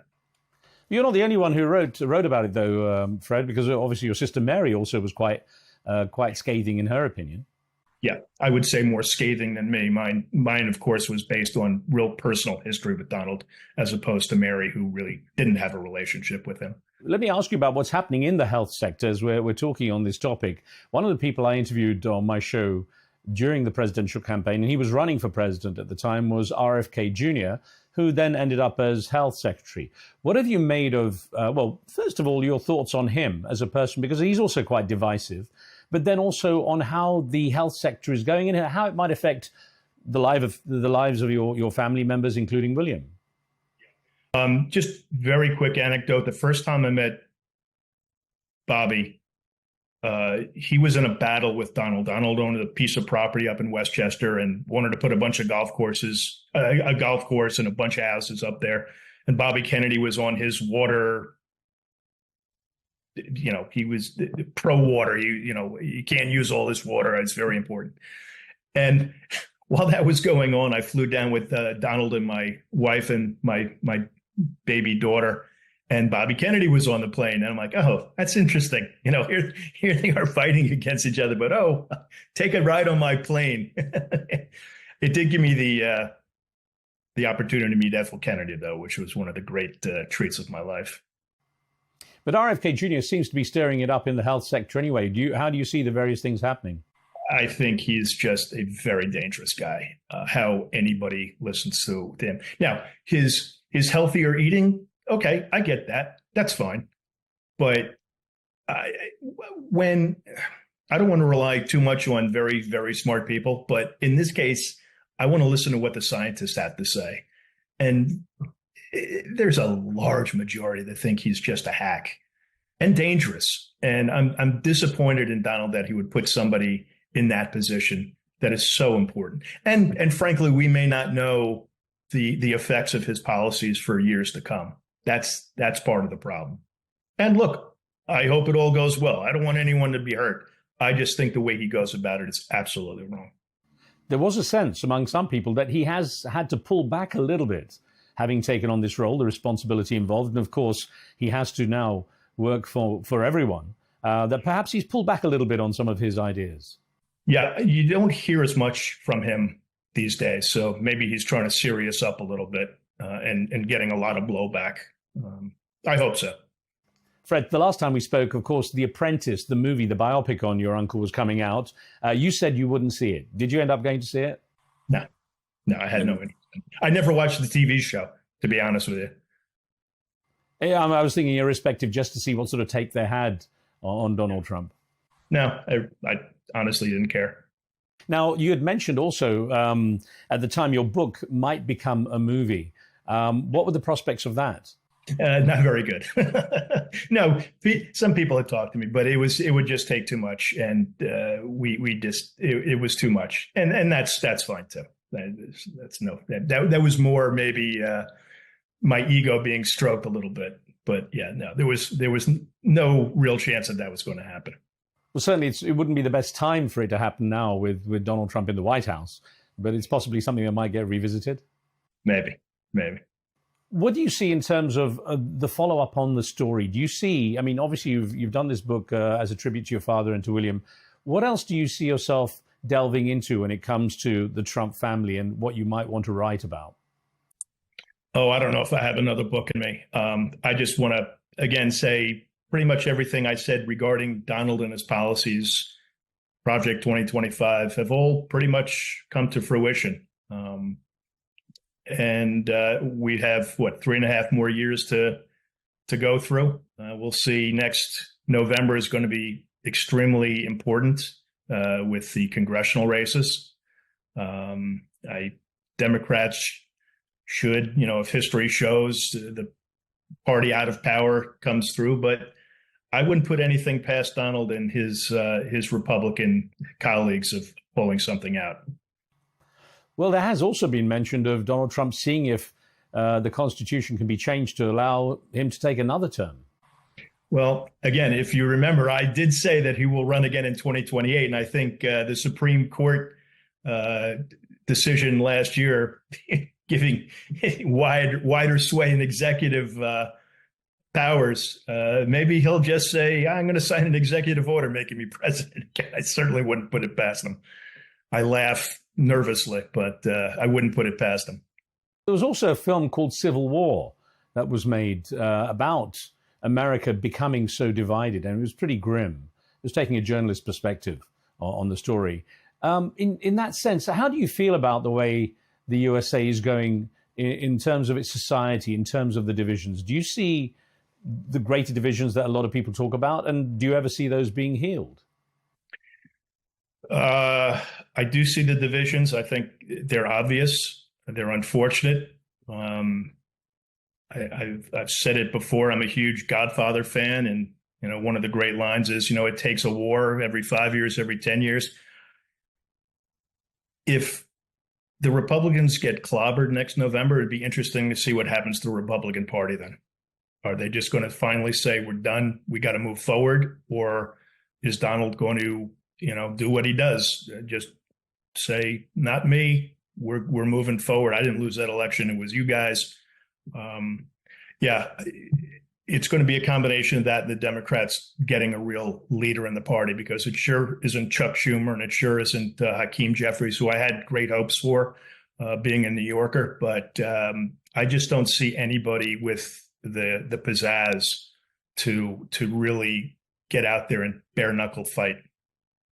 There is a sense, though, that the US also has lost its place as a global leader. What's your opinion on that? You certainly, obviously, would know better than me, but I can't help but think that we're being ridiculed, just to put it into simple terms. We're not the great, sure, we're the great power for sure, but are we the moral compass? Are we the great leaders of the world right now? I'm not so sure we are, and that's really a shame, because nearly all my life we had been.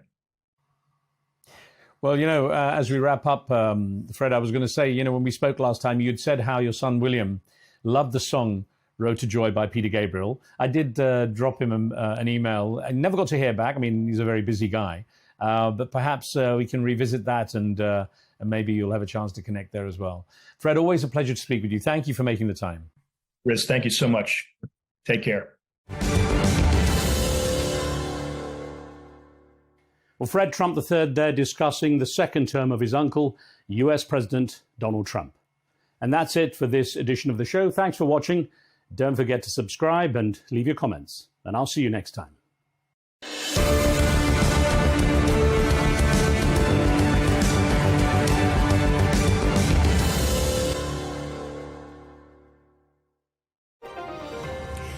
Either it goes fast or not at all. President Donald Trump says he's willing to give peace a chance, but for how long?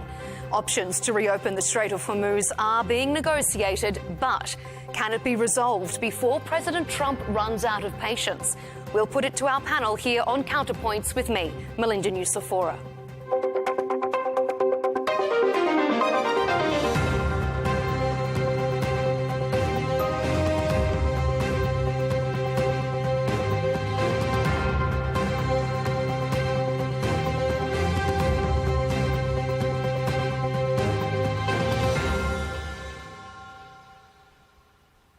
Once again, we're getting conflicting reports, not only on the progress of the Iran talks, but if they're actually happening at all.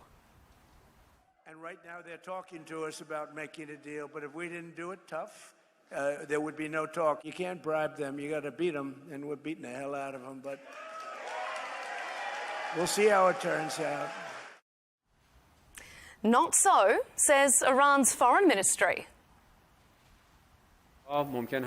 Mediators may convey messages from the American side to us regarding the current developments in the region, but at present we have no negotiations with the American side.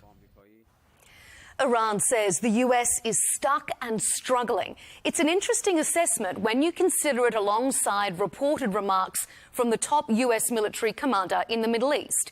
He says the bombing campaign around the Strait of Hormuz has reached its limit of effectiveness. As the region and the world braces for what comes next, we'll ask, is an all-out war between the US and Iran back on the horizon? What concessions need to be made to avoid it? And has Iran's strategy of targeting its Gulf neighbours backfired?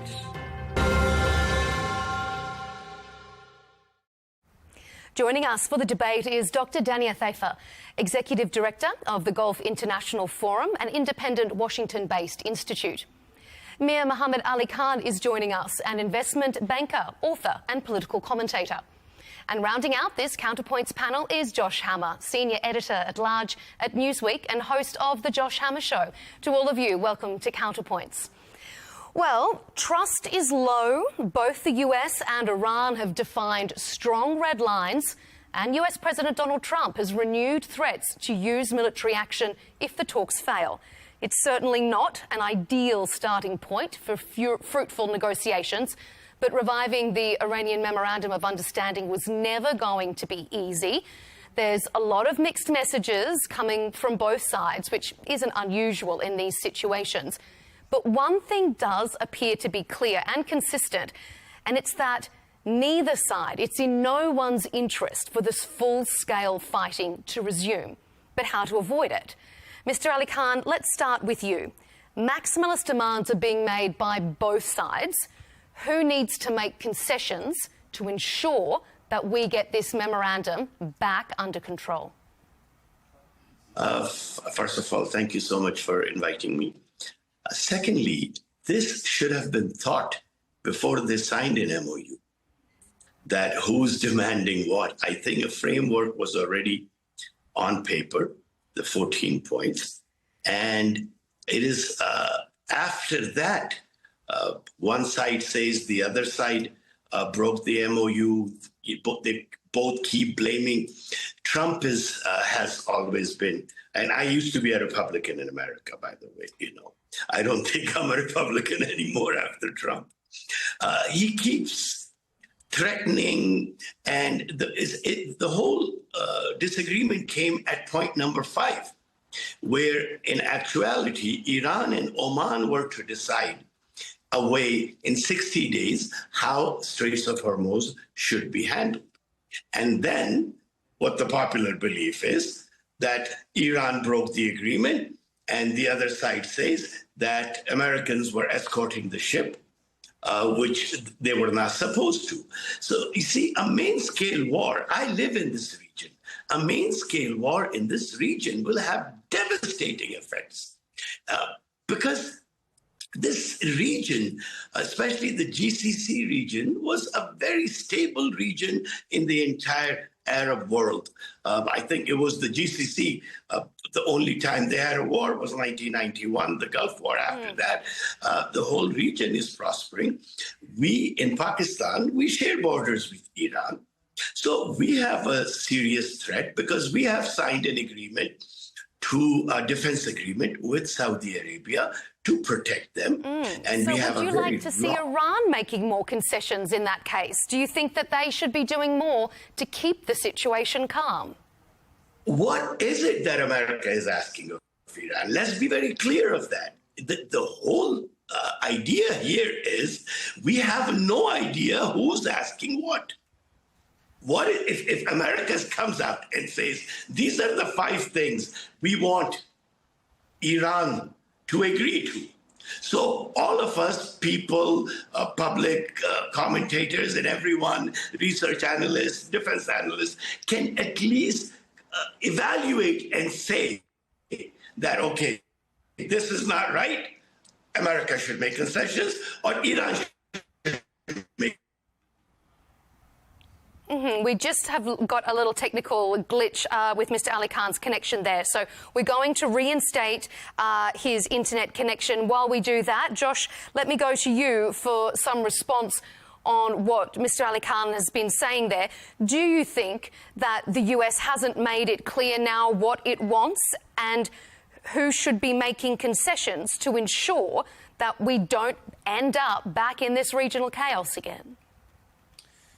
So, Melinda, I kind of reject the premise of your first question, not this question, but the premise of your first question that you asked my co-panelist was essentially, what do we have to do to get us back, to get the MOU back on track? And I object to the premise of that question because, to me, the MOU was actually flawed from the start. I was never a particularly big fan of this MOU. I viewed it as making far too many concessions right off the bat. Immediately, the U.S. naval blockade was lifted on Iranian oil exports. That, to be fair, that has since been put back into place. But a lot of the damage was done when it came to the immediate financial relief, when it comes to billions of dollars of Iranian oil exports, unfrozen Iranian assets in banking institutions overseas, in Hong Kong and elsewhere. So I was no fan of the MOU.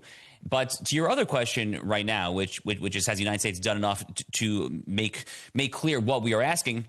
I think the question is both yes and no. Donald Trump has been very clear when it comes to making demands about a free Strait of Hormuz. That has been the number one target for the administration to acts of international piracy, to be subject to the whims and the capricious acts of the IRGC and various other de facto modern pirates when it comes to tolling and fees and things like that. But having said that, what I will say is I've been critical to an extent of the administration for not making it crystal clear from the outset what exactly the United States is seeking to accomplish here in this Iran operation. Trump did that to an extent way back on February 28th, the very day that Khamenei was assassinated. He spoke from Mar-a-Lago in Palm Beach, Florida, and that was the clear articulation of what we're trying to do, the way that we've seen. But since then, it's been at times clarity and at times, frankly, lack of clarity. From my perspective, Melinda, the United States' goals ought to be fairly clear. I've been saying for months that they should be, first and foremost, the clearing of the Strait of Hormuz for sure. Two, the end of Iran's funding to its terror proxy network throughout the region, Hamas, Hezbollah, Houthis, and elsewhere. Three would be an end to the ballistic missile threat to the GCC, to the Gulf, to Israel, frankly, to Eastern Europe, and to all that are within roughly 2,500 miles, which is more or less how far we think they can shoot their ballistic missiles. And four, some resolution has to happen when it comes to the nuclear issue. There's still about a half a ton of 60% enriched uranium, which is just one step short of getting to fully 9% enriched weapons-grade uranium ready to mount on a warhead and potentially launch on an international continental ballistic missile, which they also don't have yet. But the point is, there are a lot of goals here, and I do wish the administration at times would be a little clear when it comes to what we are seeking to do. At this point, it seems to me like getting back to an epic fury era full-scale military confrontation is exceedingly unlikely. So that kind of leaves the open end of the question as to what exactly we're doing and what does some sort of resolution potentially look like. I don't really know the answer, to be honest with you. Dr. Ellie Cohanim, thank you for being back with us. We've got your connection re-established. I'm going to come to you in just a moment. But Dr. Thafer, let's come to you first. Do you agree or disagree with Josh's assertion there that the original Memorandum of Understanding wasn't a good one to start with and that the US gave too many concessions in the first place? And second to that, what do you think needs to be done to ensure we don't return to that chaos we saw in the region in March and April? Yes, I agree that this was actually a memorandum of misunderstanding. It seems like both parties assumed different conclusions from Article 5 of the Memorandum of Understanding.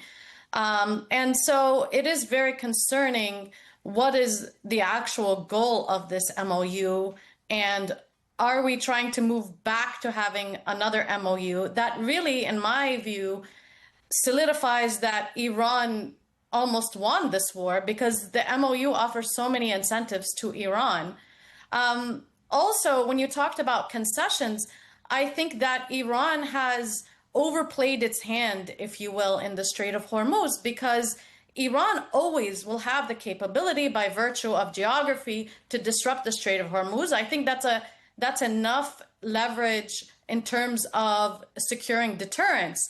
And now it's overplaying its hand by disrupting the international community over and over, the international economy, over and over, and now is trying to escalate horizontally through the Houthis. So I think that in some ways, if you're going to continue to be a threat to the international community, you're going to be more isolated, and Iran will have to be addressed with a more aggressive posture. So the problem that we're in right now, we're in a no peace, no war situation. And it's a very uncomfortable middle ground that doesn't resolve anything. And actually, Josh outlined the key issues that are supposed to be negotiated in this war. Actually, the priority is supposed to be the nuclear issue, which has been kicked down the road because obviously this war has so far strategically hasn't achieved its objectives. But also there was the objective of the missile arsenal and the regional proxies, which are really far down the road, or not even a consideration in this MOU. So so far this war hasn't reaped any fruits for the US or Israel, for that matter. Josh, has it not achieved its strategic objectives? Has it reaped nothing for the US?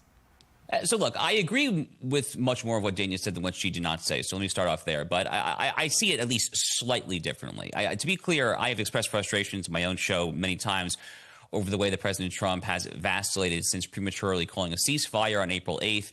The United States essentially spent 40 days engaged in warfare and then 70 days of negotiations, leading to this MOU that I think was flawed from the get-go.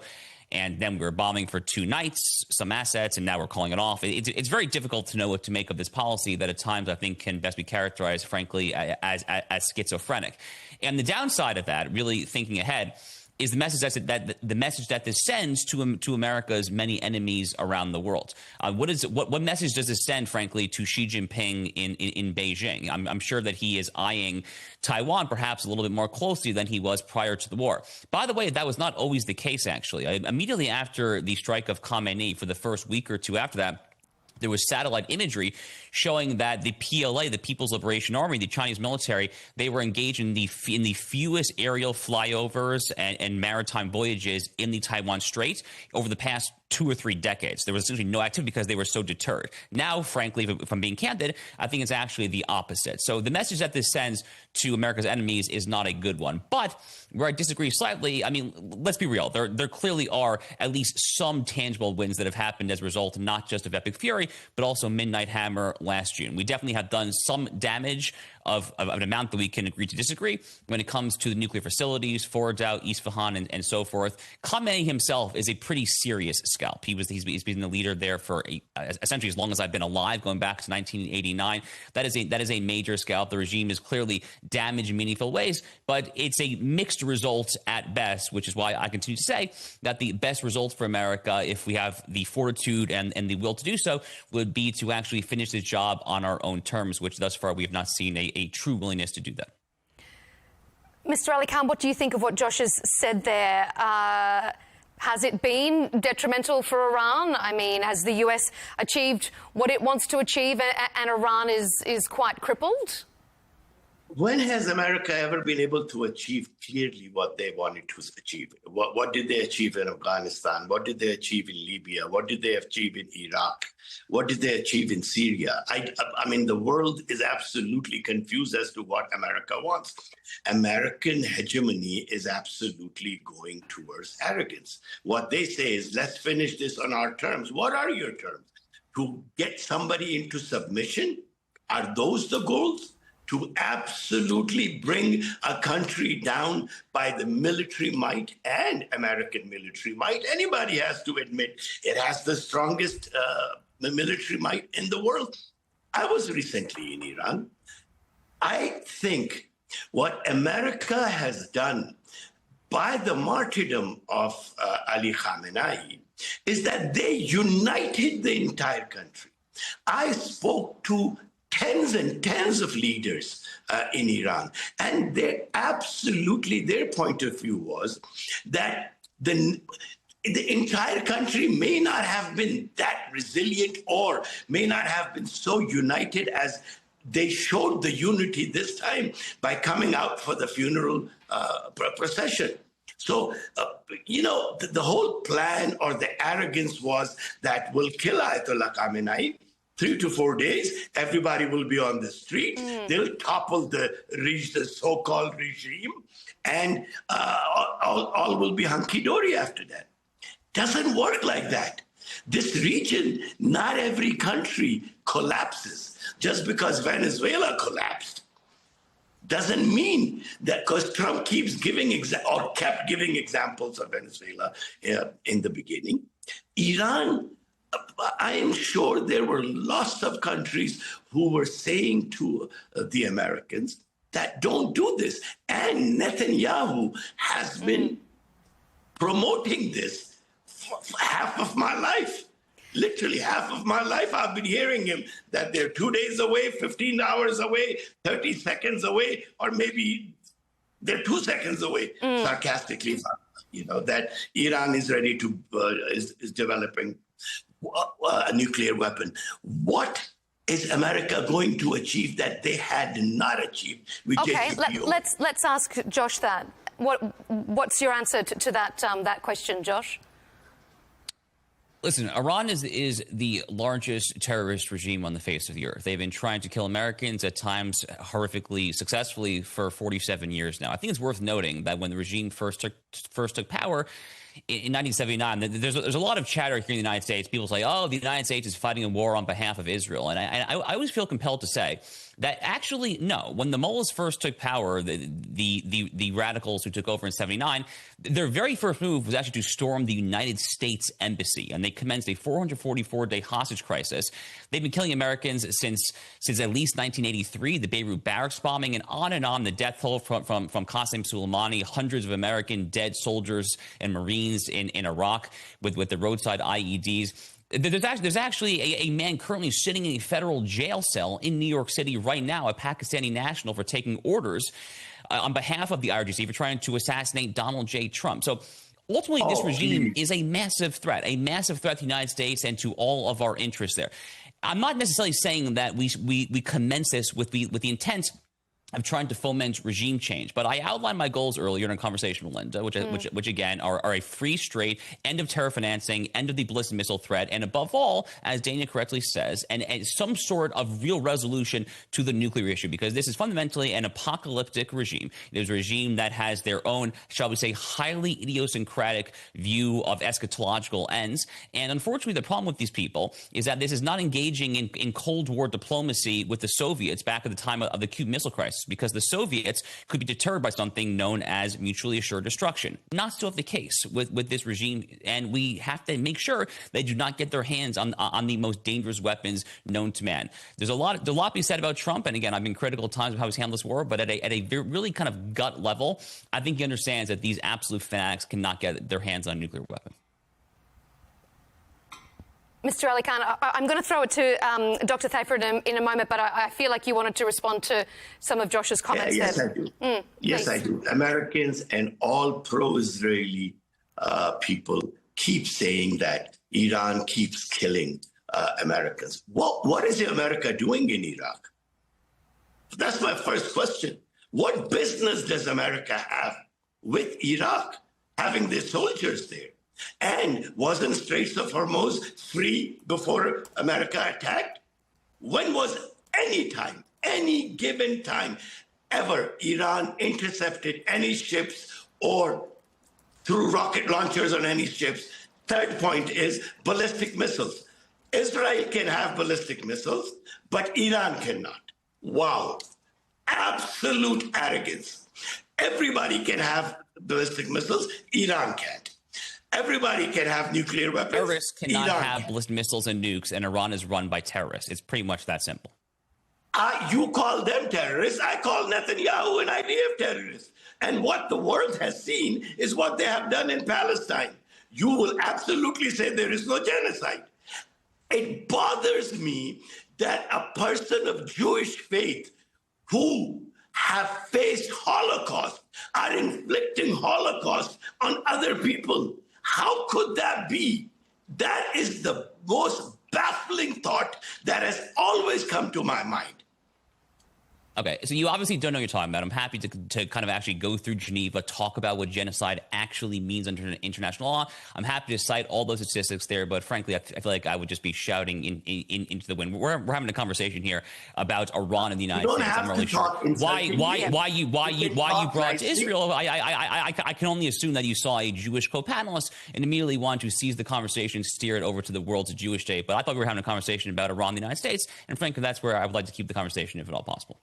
And don't say you're speaking into the wind. I am speaking to you very respectfully. You want to disagree, You disagree respectfully that you don't agree to my points. Simple. We don't have to say that I saw a Jewish person and I brought Israel. First,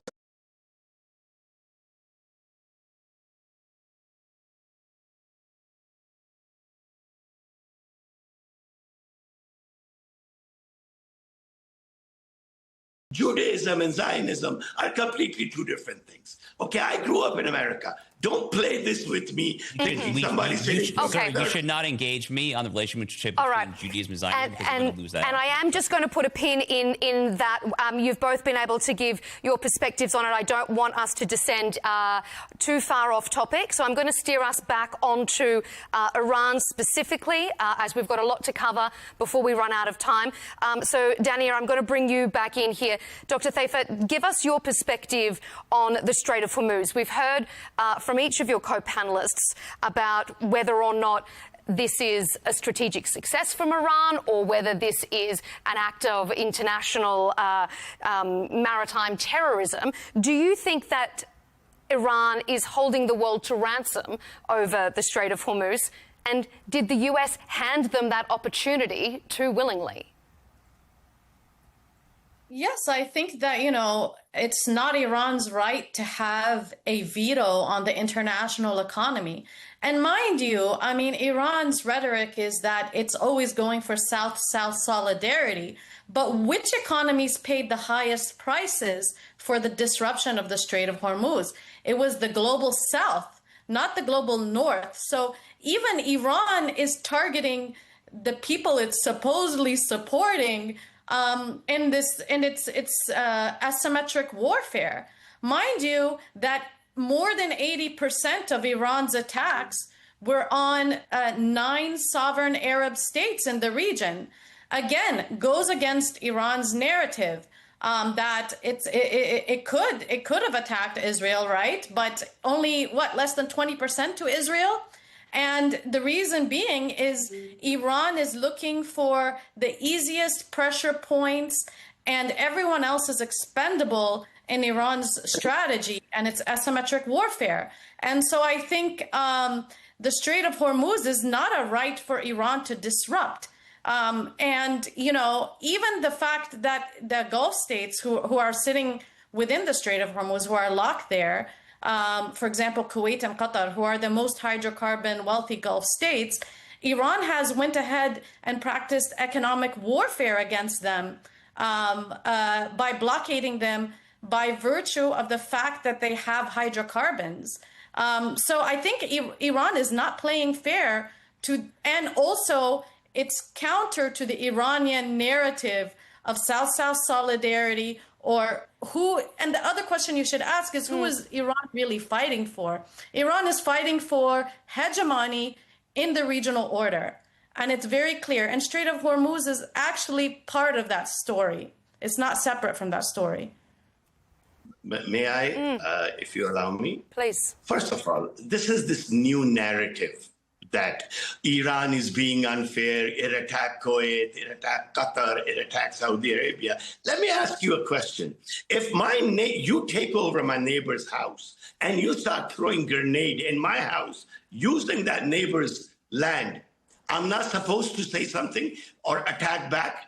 Why are 17 American bases in this region? Where were the rockets being thrown from into Iran? And what Irani hegemony? When was Straits of Hormuz, ever since this government in Iran came into picture, when did they once use Strait of Hormuz as a weapon to attack anybody else's economy? Irani economy has been attacked thoroughly by America. America says that it really wants to make Irani people's lives better. Lift the sanctions, give it 10 years, and then ask the Irani people if they're happy or not. This rhetoric that, why did it attack Kuwait? Why is Kuwait allowing a third world country, a third country to use its bases and attack Iran? What did Iran do? All right, let's get a response from Dr. Thafar on that. Thank you.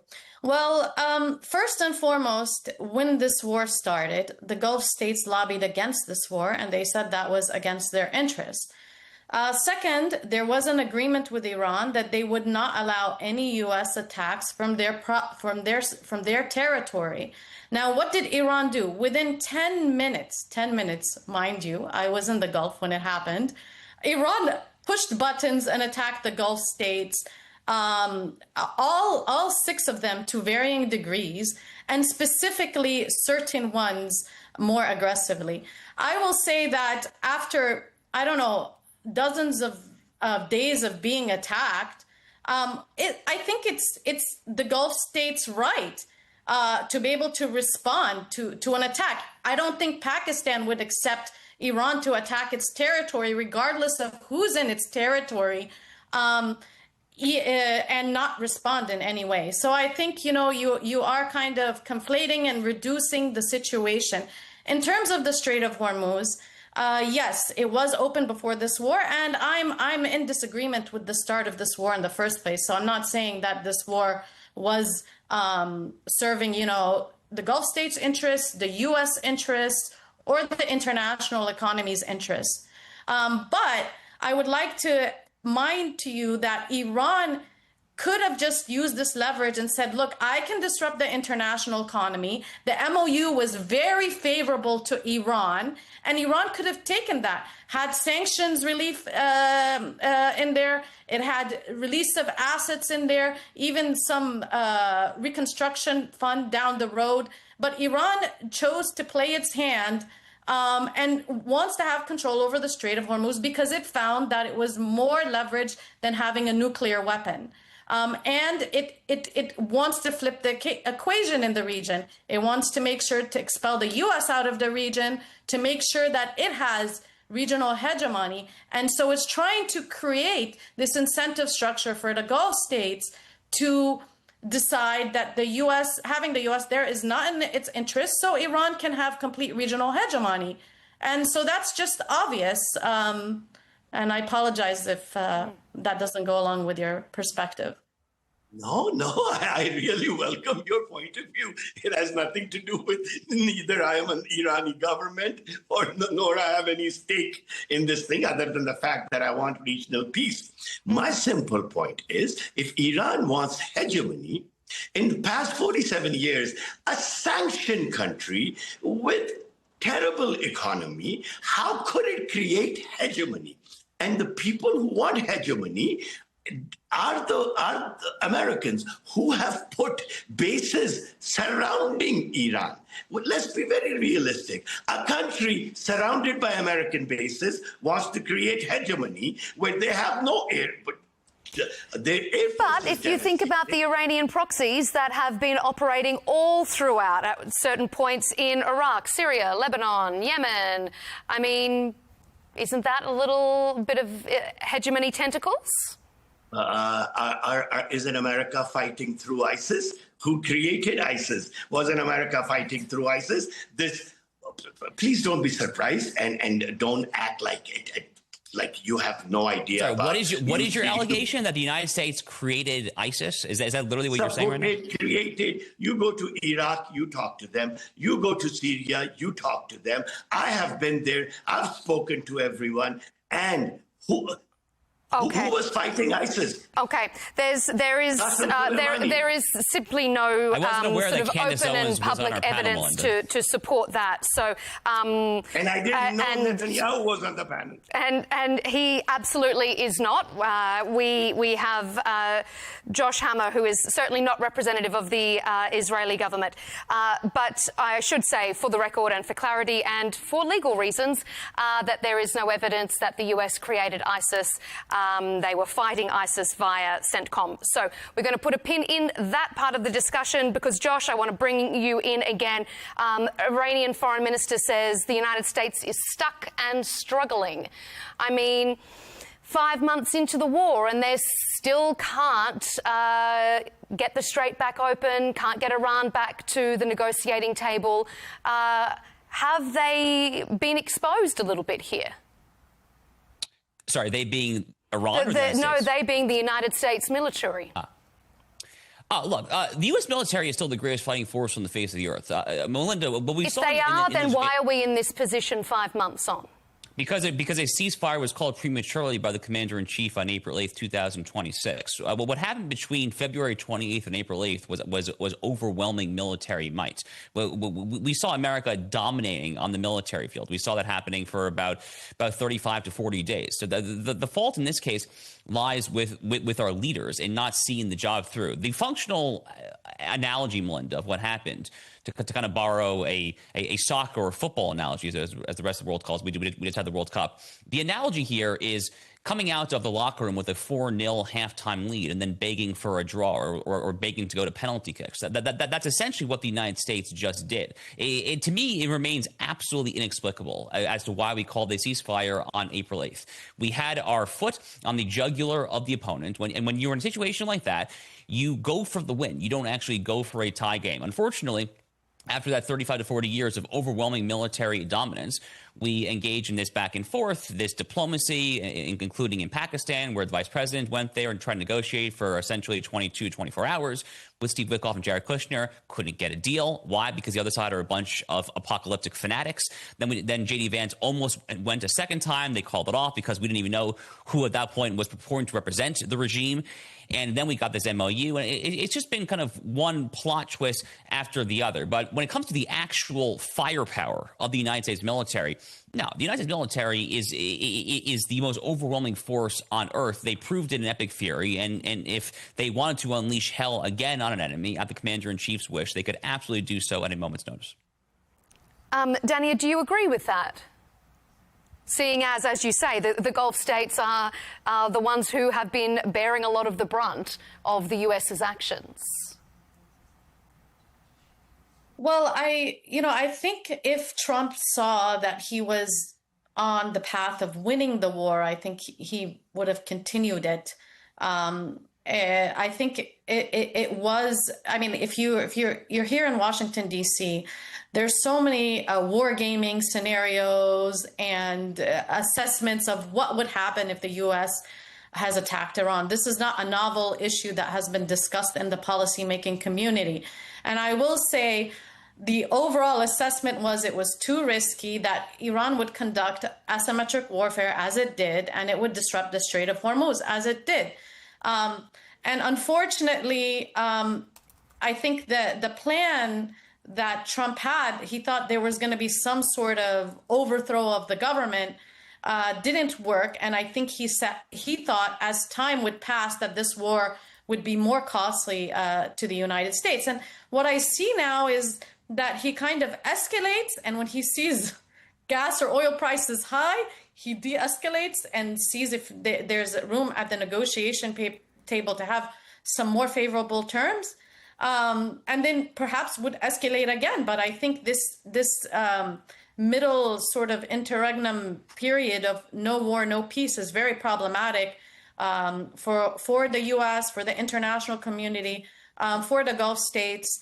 And it just doesn't seem like there has been a real strategy beyond the initial strategy that wasn't successful for the U.S. to achieve its goals. I just want to bring one thing up. Please.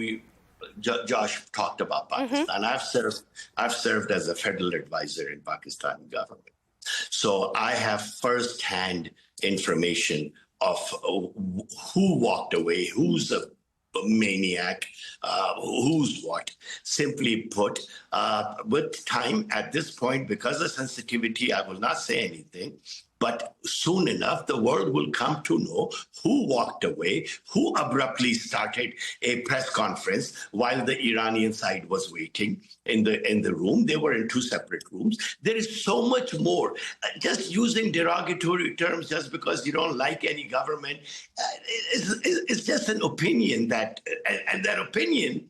I'm sure the world will wait with bated breath, waiting for the guy who says the United States created ISIS to be proven correct when it comes to who walked away over in Pakistan. I'm sure we're all going to find out. I am sure the world is waiting for a absolutely pro-Israel point of view, where everybody is a terrorist, everybody is a maniac, everybody is killing Americans. While The Americans are IRGC not is killing formally it. designated by the United States and the European Union as a terrorist organization. I am not speaking on behalf of anyone other than my own country, from my own perspective, and my personal capacity. Who gives the hoot what America designated? Who gives the hoot what America designated? You're the judge, you're the jury, you're the executionist? Wow, the arrogance. America designated them. Wow. So did the European Union.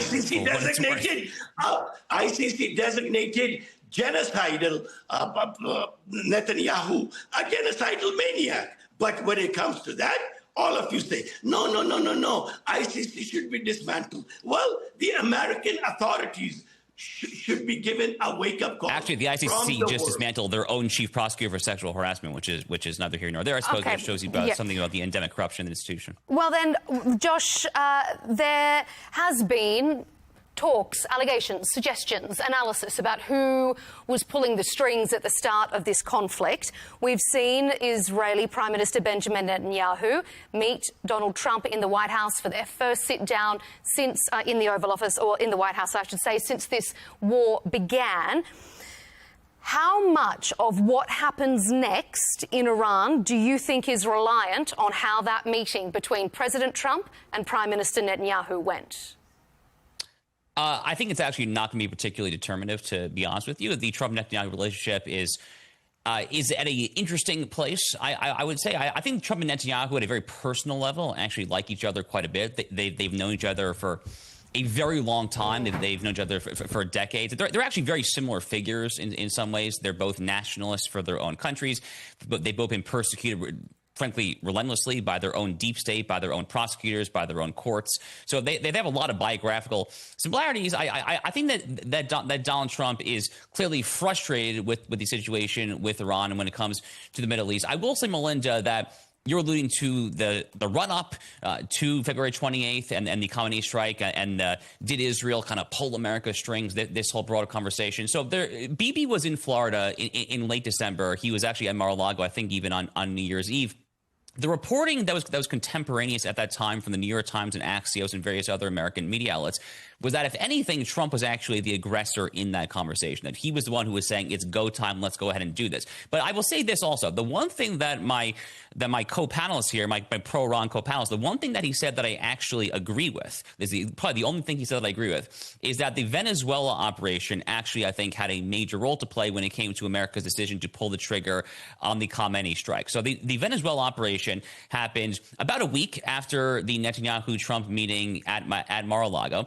And it was just an astonishing success. An astonishing success. Delta Force going in there, seizing Nicolas Maduro, bringing it back here. And I do think that there definitely was some arrogance, some sense that we could do more or less the same thing over in Iran. To me, that was probably the number one precipitating factor when it came to the decision to actually launch this strike to take out Khamenei and the war that followed, along of course with the regime's butchering of tens of thousands of their own citizens. But when it comes to the present, fast forwarding to the present, I don't think that the meeting this week between Trump and Netanyahu, frankly, is going to actually have a huge impact on what Donald Trump does from here, in fact it goes. Okay. Dania, do you agree or disagree?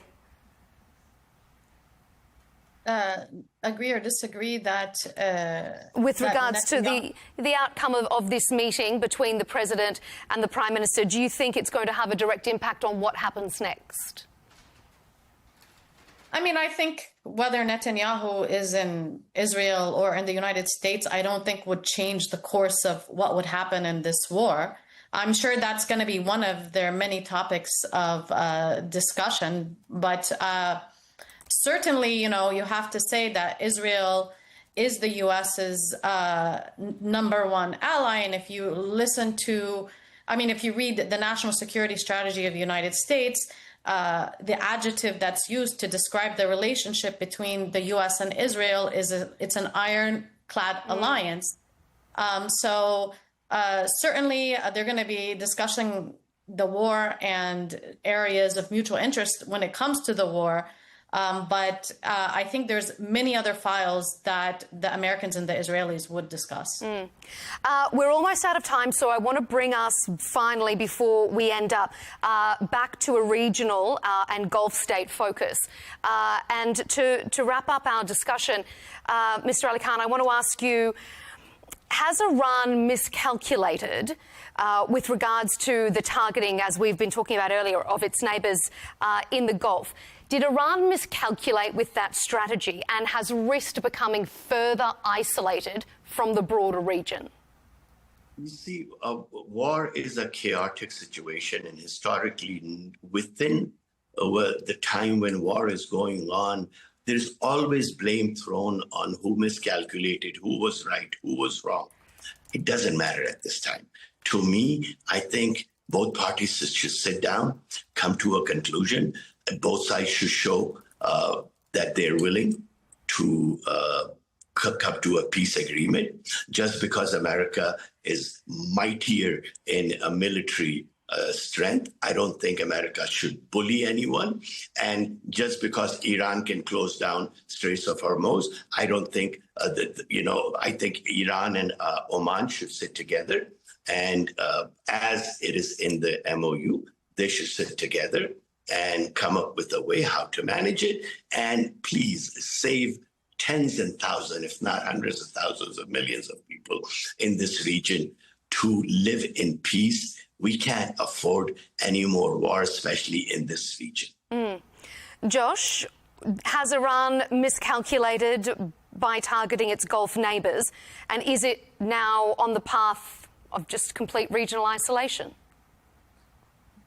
Listen, I would love to say that Iran has grossly miscalculated because, again, this is a regime of fanatics and lunatics, and they have lashed out not just at American bases, but at civilian infrastructure all throughout the region. And Dania is correct that Israel took incoming in the first stage of the war, but their incoming fire actually paled in comparison, above all, to the incoming fire taken by the United Arab Emirates, the UAE, which took by far the most incoming missile and drone fire of any country in the region. But frankly, Iran has struck now, 12, 13, 14 different countries. So on the one hand, yes, they absolutely should be isolated on the merits of their many, many terrible deeds. On the other hand, I do worry that because there is a less than clear resolution, I think that's a very polite way of saying it, there's a less than clear resolution to this conflict with the United States, that there's potential for Iran to actually feel a little bit more emboldened. So I don't know what that means actually when it comes to the GCC, when it comes to the Gulf itself. On the one hand, a lot of these countries have taken more incoming fire. On the other hand, maybe these same countries now see Iran as being able to withstand some very mighty blows from what Iran refers to as the big Satan, we here in the United States, and they've been able essentially to live the tale. I'm not really sure, frankly, which way that cuts. I know which way I hope it cuts, but the actual calculus, I think, is a little bit unclear. Dania, wrap us up and give us your expert Gulf perspective. Was it a miscalculation? Has it changed forever the future trajectory of regional strategic alliances, security assessments? Are we in a different region than we were in February? As I mentioned earlier on, that this is not only a war between the U.S. And Iran, or Israel, the U.S. and Iran. This war was really targeted towards recreating a new regional order. The Gulf states, they took a very uncomfortable position. They didn't join the war because they didn't want to be left holding the bag for this war that they believe was a U.S.-Israeli war. So they didn't capitulate to what Israel probably would have liked, which was the Gulf states to join the war. At the same time, they haven't agreed to Iran's terms of expelling the U.S. and allowing Iran to have the power dynamics in its favor. So they didn't completely tilt over to an Iranian-led regional order. But what I will say, based on that MOU and the incentives that were offered to Iran, it does appear that the Gulf states are looking at a future that they will have to engage Iran and deal with Iran. And I think from their perspective, an economic integration scenario would be the way to move forward should that MOU or any term similar to that MOU become the roadmap forward. That's still very unclear. We haven't seen the end of this war. And so there's a big question mark when it comes to regional order, who are going to be the decisive actors, and what the Gulf capitals will decide. But they're certainly going to have a vote in the direction of the regional order. You're right when you say it's still very uncertain. The only certain thing in this conflict at the moment is uncertainty itself. Your diverse perspectives are always so appreciated here on Counterpoints. Dr. Dania Thaifa, Executive Director of the Gulf International Forum. Mir Mohammed Ali Khan, investment banker, author and political commentator. And Josh Hammer, Senior Editor at Large at Newsweek and host of The Josh Hammer Show. To all of you, thanks for being here on Counterpoints. And thank you to you at home for tuning in to this episode. Keep up to date with our latest Counterpoints debates and interviews by subscribing to Al Arabiya English on YouTube. And of course, don't forget to follow us on X and TikTok. We'll see you next time.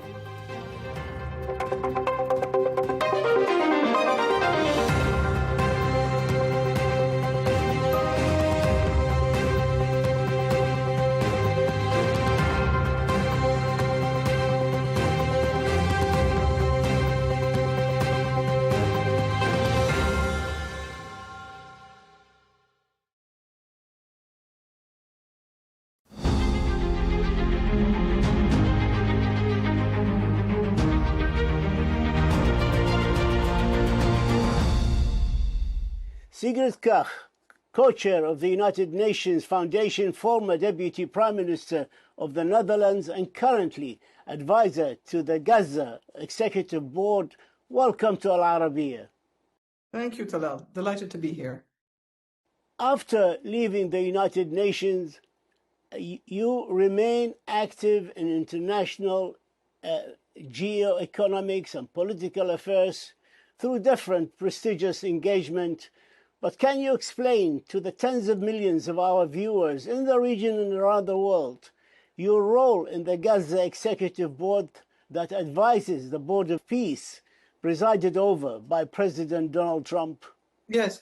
It's an independent role. It's also unpaid, as it should be, as it serves a purpose to provide, hopefully, the building blocks of peace and security between Israelis and Palestinians. Now, the remit of Security Council Resolution 2803, which established a number of the institutions, including the Gaza Advisory Executive Board, obviously has its limitations.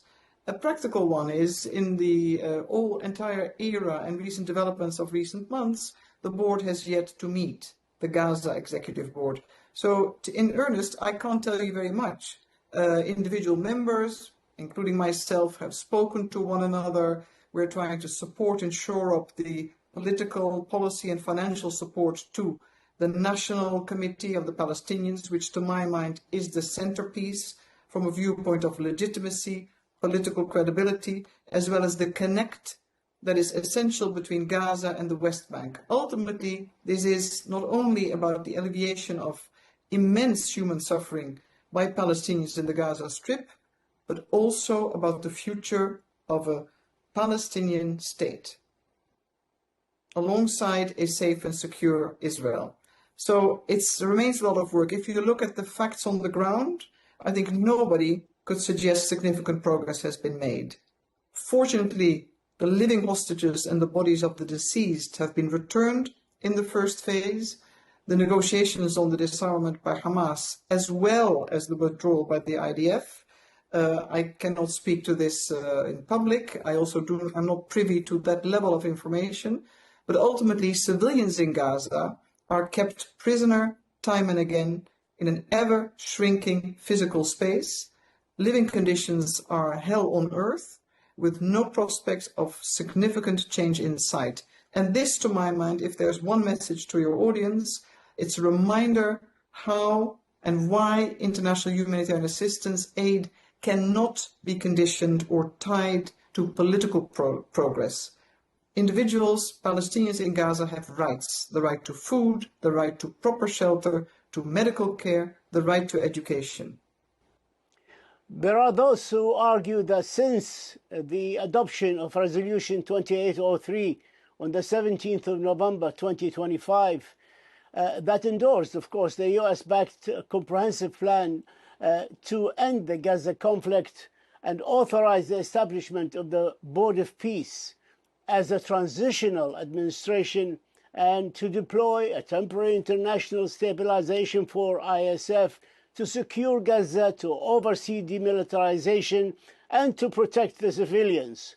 They argue that since that date, which is over 7 months ago, no ISF and stabilization force has been formed, no real end to the Gaza conflict, with approximately 1,000 Palestinian civilians killed since adoption of 2803 on the reconstruction. No large-scale structural construction has formally begun in Gaza, and efforts remain heavily focused on planning debris removal and navigating daily immense security and humanitarian challenges.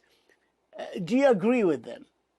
I think it's an accurate description, particularly based on first-hand reports by the United Nations, as well as other credible entities, international and national non-governmental organizations. You can see that the death, the types of injuries, the absence of significant volume that is relevant to people trying to survive, or actually some call themselves already the living dead. This is not something that we could call success. I think the premise of a first step of success was President Trump having imposed a ceasefire with a number of indicators of a plan forward, the 20-point plan, but each detail, and we know that through any complicated diplomatic process, requires negotiations, requires technical details, requires further benchmarks. So far, we got stuck in phase one, between phase one and phase two, I would say, as an international community. I am not involved in the details, as you know. And I would say the serious concern, and rightfully so, is that Palestinians in Gaza risk being forgotten. Since the Israel-United States attack on Iran, Iranian response, and what is now called the Iran war, political attention, economic attention and focus has immediately shifted, rendering Security Council Resolution 2803 and the full implementation of that resolution, rendering it a significantly lesser priority. Sigrid Kach, what would you say should happen now to improve the lives of the Gazan people? Well, it's a response that you can hear from any NGO representative, or I believe a UN official, or most other countries. Massive influx of aid, unconditional, not dependent on whether the negotiations proceed well or less well when it comes to the disarmament by Hamas and the withdrawal by the IDF.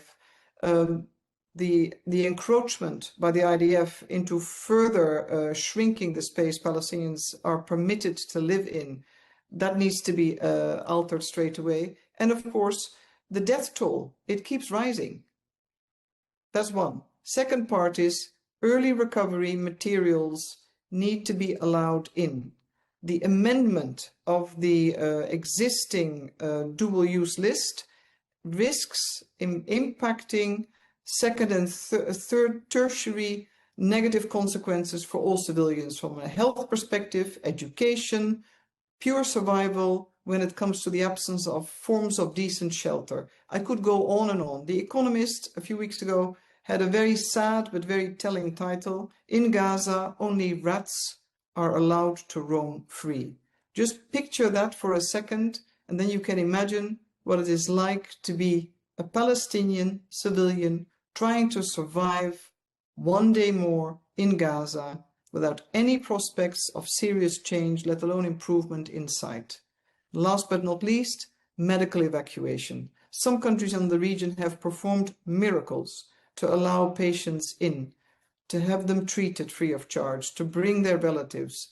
The list of seriously injured Palestinians in Gaza, I believe, is now around 140,000, but correct me if it is less. It's a serious number. Each one has a name, a life, had hopes, and they need to be treated. We cannot look away. I'd like to move to Iran, which is a place you visited in February of 2018 as a Dutch foreign minister and met with President Rouhani in Tehran at the time. And you, at the time also you expressed the EU continued commitment to the JCPOA.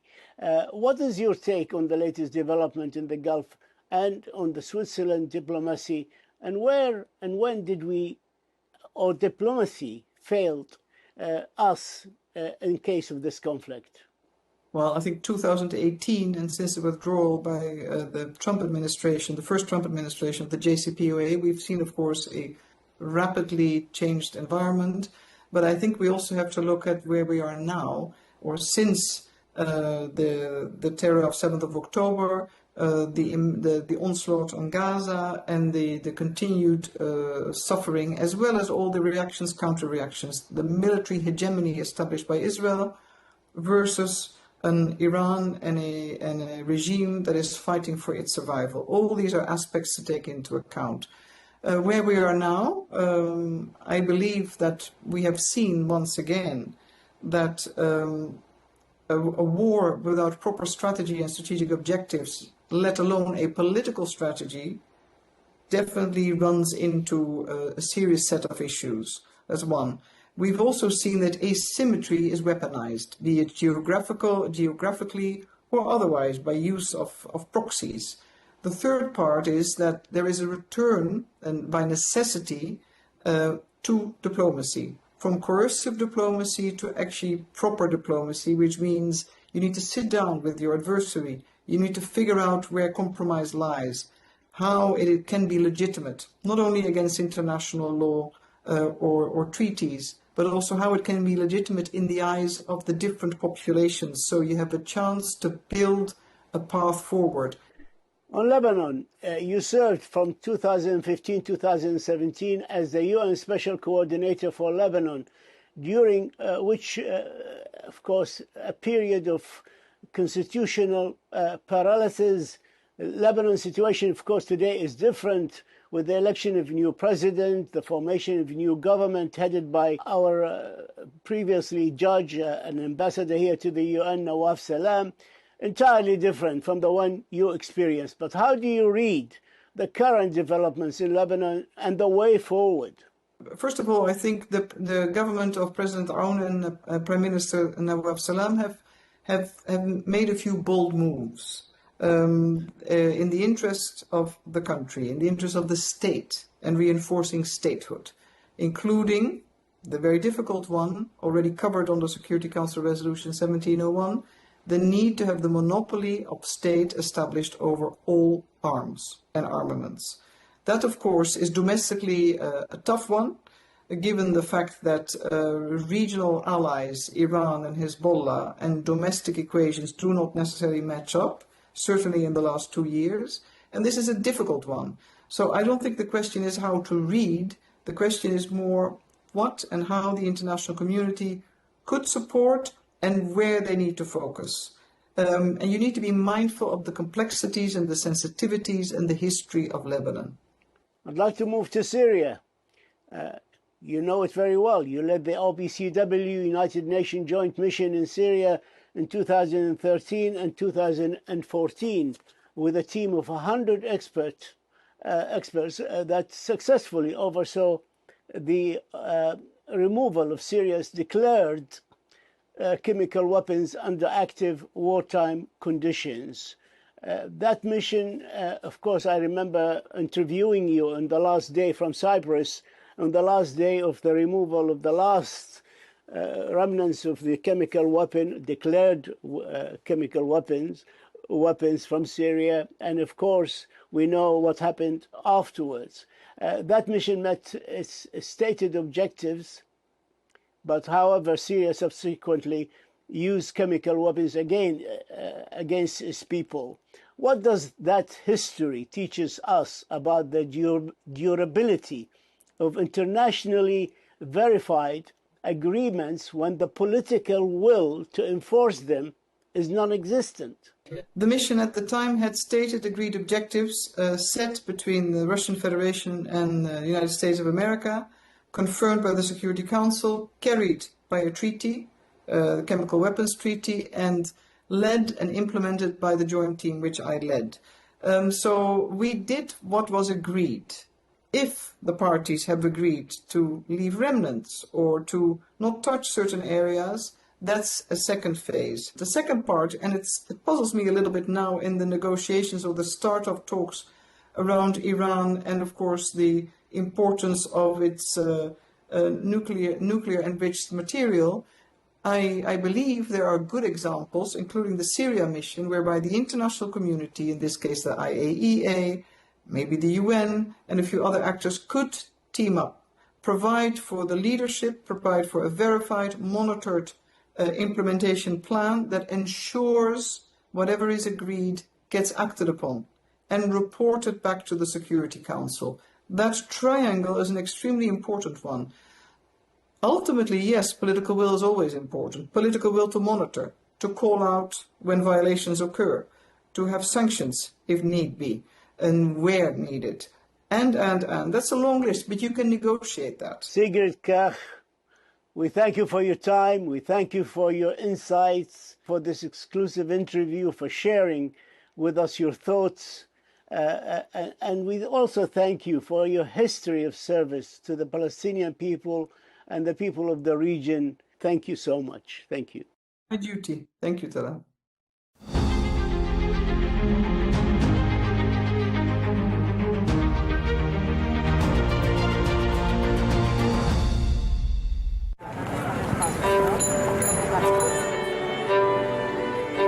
People think that we launder money, but actually we make money black. It's a weird law. They call it gedoogbeleid, like this. That is the law. So they say, okay, bye, but don't let us see you.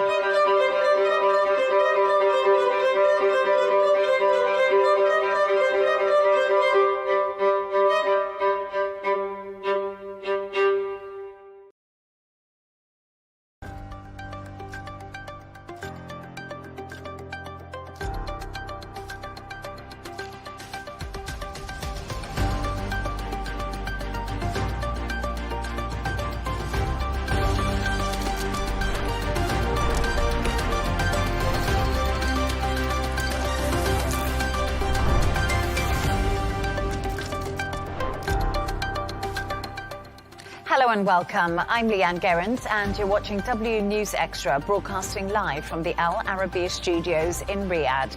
These are our top stories.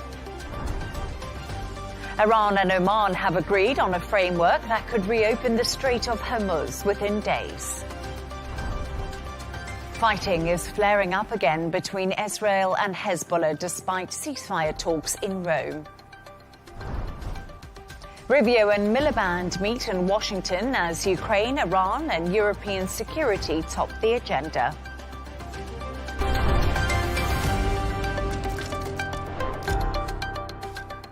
A possible deal to reopen the Strait of Hormuz could be just days away. Iran and Oman have agreed on a framework, that's according to an Al Arabiya English senior source, but Tehran still needs final approval before any agreement can move forward. Meanwhile, Pakistan and Oman continue to play a big role in the diplomatic push to end the tensions in the region. Take a listen.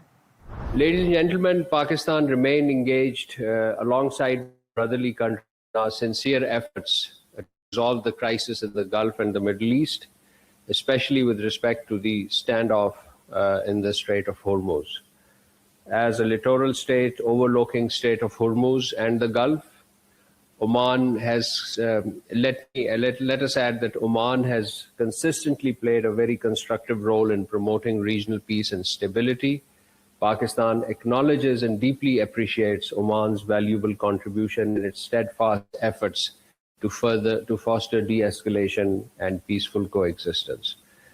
Pakistan will continue to actively pursue diplomatic engagements and support all sincere efforts aimed at To discuss this and all of today's stories, I'm joined by Olympian and broadcaster Samantha Murray and presenter and journalist Jono Hayes. Samantha and Jono, great to have you on the show. So, Samantha, we just heard there, obviously, about negotiations that are continuing. The deal remains on the cards. We're hearing it's imminent or it's days away. But perhaps it's actually taking longer to get to this final agreement, than expected. Where do you think things stand right now?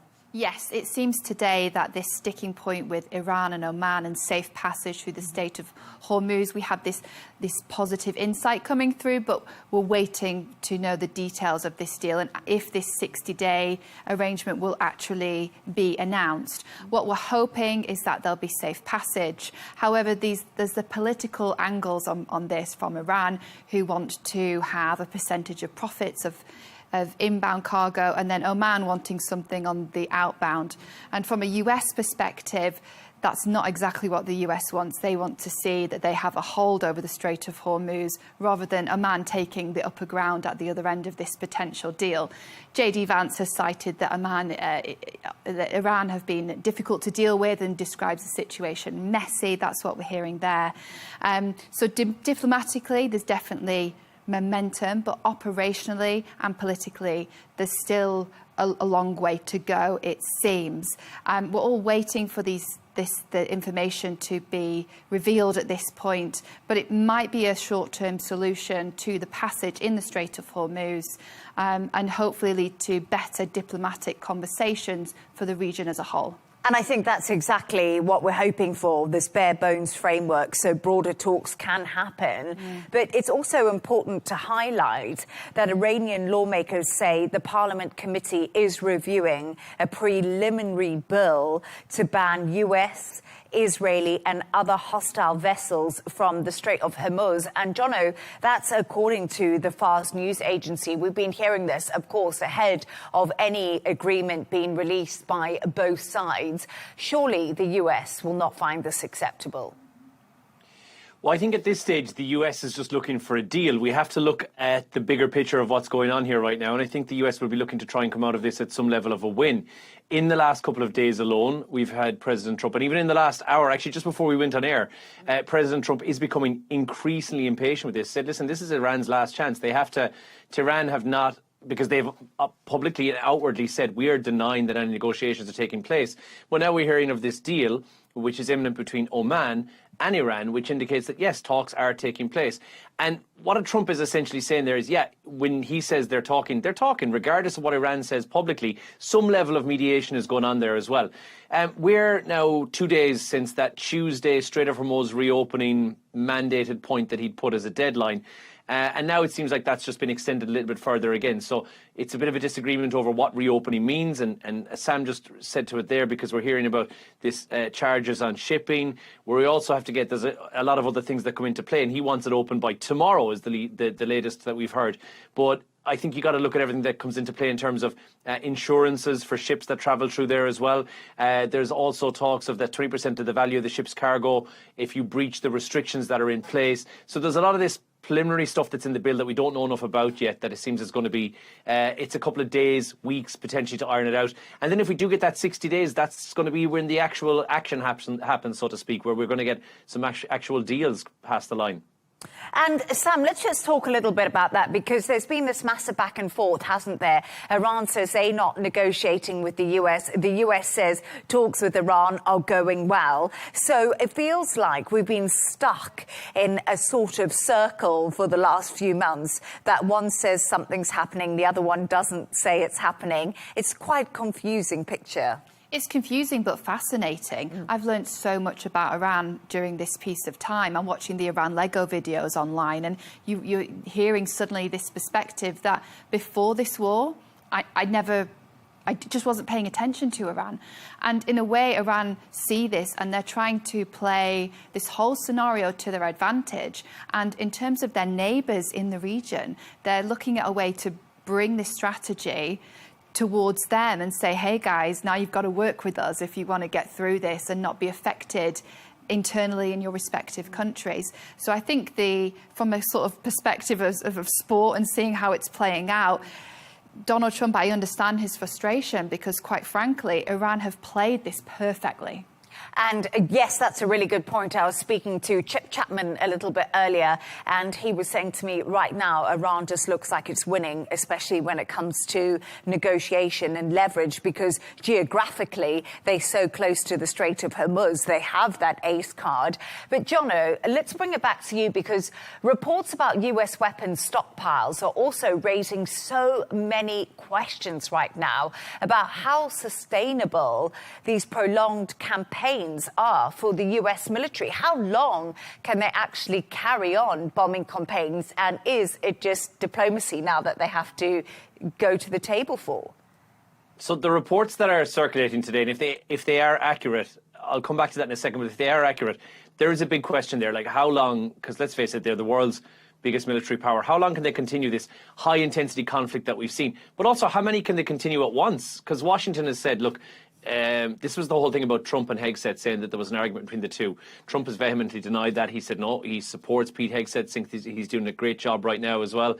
And then you got to look and dig a bit deeper about how much American weaponry inventory has been used in this war in Iran. And it's a lot, by the way, 850 Tomahawk cruise missiles and about 2,500 other missiles like the Patriot interceptors and stuff. That's a massive number of these really sophisticated weapons in a very short period of time. So that's not something you can replace overnight. And we know that the build-up to the initial start of this war on the first day of the war, on the 1st of March, that took a long time to get everything into place. You don't just build up these long-range missiles overnight again.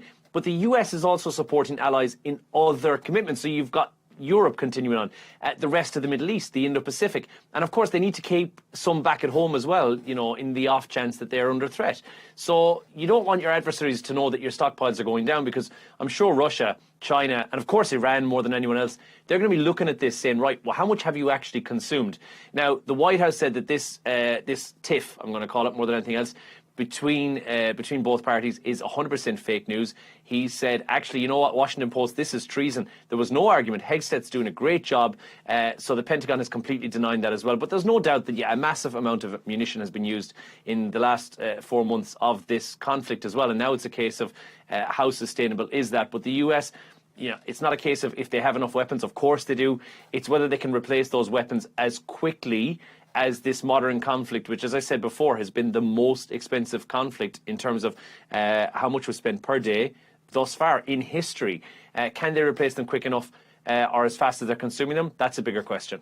Yeah, it's a big question at the moment. And also, Sam, we must remember that we're talking about this region, but back at home where President Donald Trump is in the US, this war is not popular domestically. We had some new polling numbers out, and it says the latest poll shows around 60% of Americans oppose President Donald Trump's decision to go to war. And we've been watching the polls, and I was quite surprised by how much that number has increasingly gone up the 5 months this war's been going on. And of course, he's got those midterms in November. Absolutely. It's definitely increased week on week. I know, speaking to family in America, eggs are $11.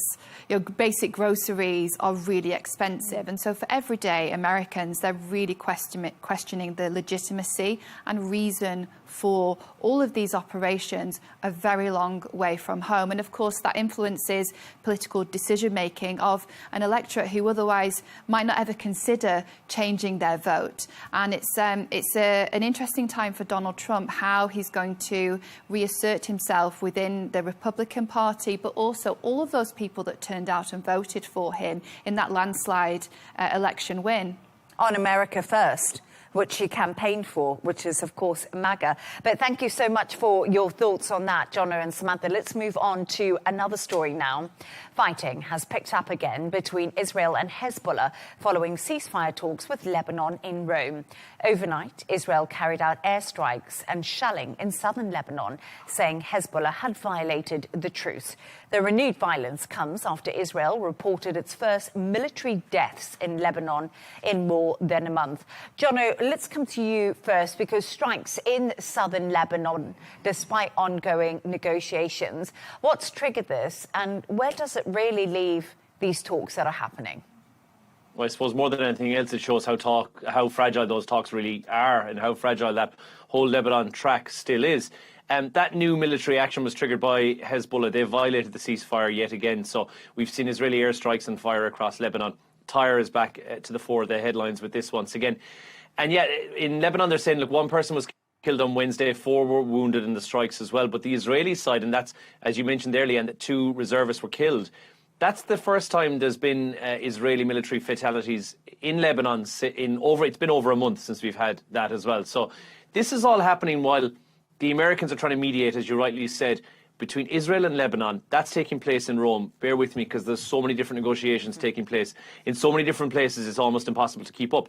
And the framework for it sounds pretty familiar if you're going to ask me, but on paper it's fairly easy to hash this one out. Hezbollah disarm. Israel gradually withdraws back to demarcation. Lebanese army basically moves into designated areas. Sounds a lot like the Gaza idea, doesn't it? Just replace Hezbollah with Hamas. Hamas disarm, Israel gradually withdraws. Lebanese army, or in that case, the new kind of a peace front come in to try and take over. So in practice, that's what the steps are. Theoretically speaking, that's easy to do, but practically speaking, that's almost impossible. You can't really put that into place, especially when you got Hezbollah's leader, that's Naim Qassem. He said, listen, this is humiliating for us. We're not going to disarm because we've got no guarantee that Israel will get out of this area if they disarm. So that's understandable. And then you think, well, Hezbollah are not actually involved in this. But then the US, Hezbollah have been recognized by the US as a terrorist organization, have for a big number of years. And as the US has previously said, they don't negotiate with terrorists. So the fundamental obstacle here is pretty much similar to what we're seeing with Hamas and Gaza, is that they won't down arms until they have Israel out of the area, and then vice versa. So the danger in that is that it's going to be a tit-for-tat escalation, and that ceasefire would collapse without anyone actually saying the ceasefire has collapsed.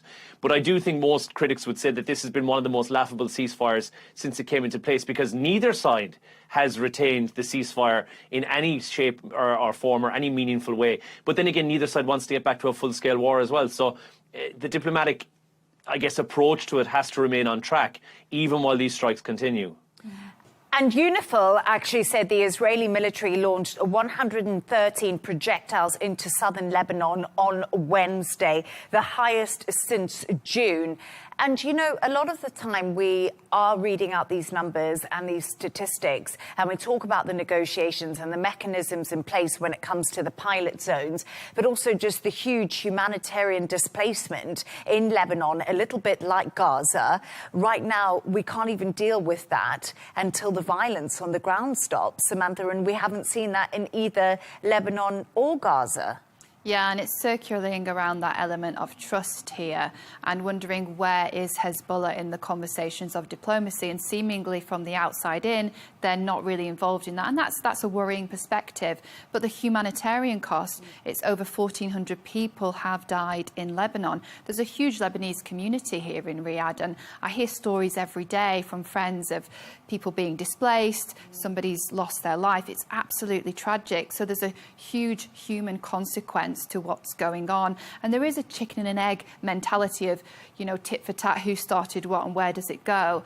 But when you take this further out and you ask yourself, where is the diplomacy, and how on earth do we connect with Hezbollah, who essentially are backed by Iran, and how can we bring this to a diplomatic conversation, and what is it going to take for the US to do to understand and mediate with Iran? And that's something that doesn't feel like we're getting much information on at this time. And like you did say, one thing that is important to remember is that these talks are, of course, continuing, and talking is always a good thing in the situation that we're in. But Samantha, there's also been a joint statement by numerous countries on Israel's violations in Gaza today.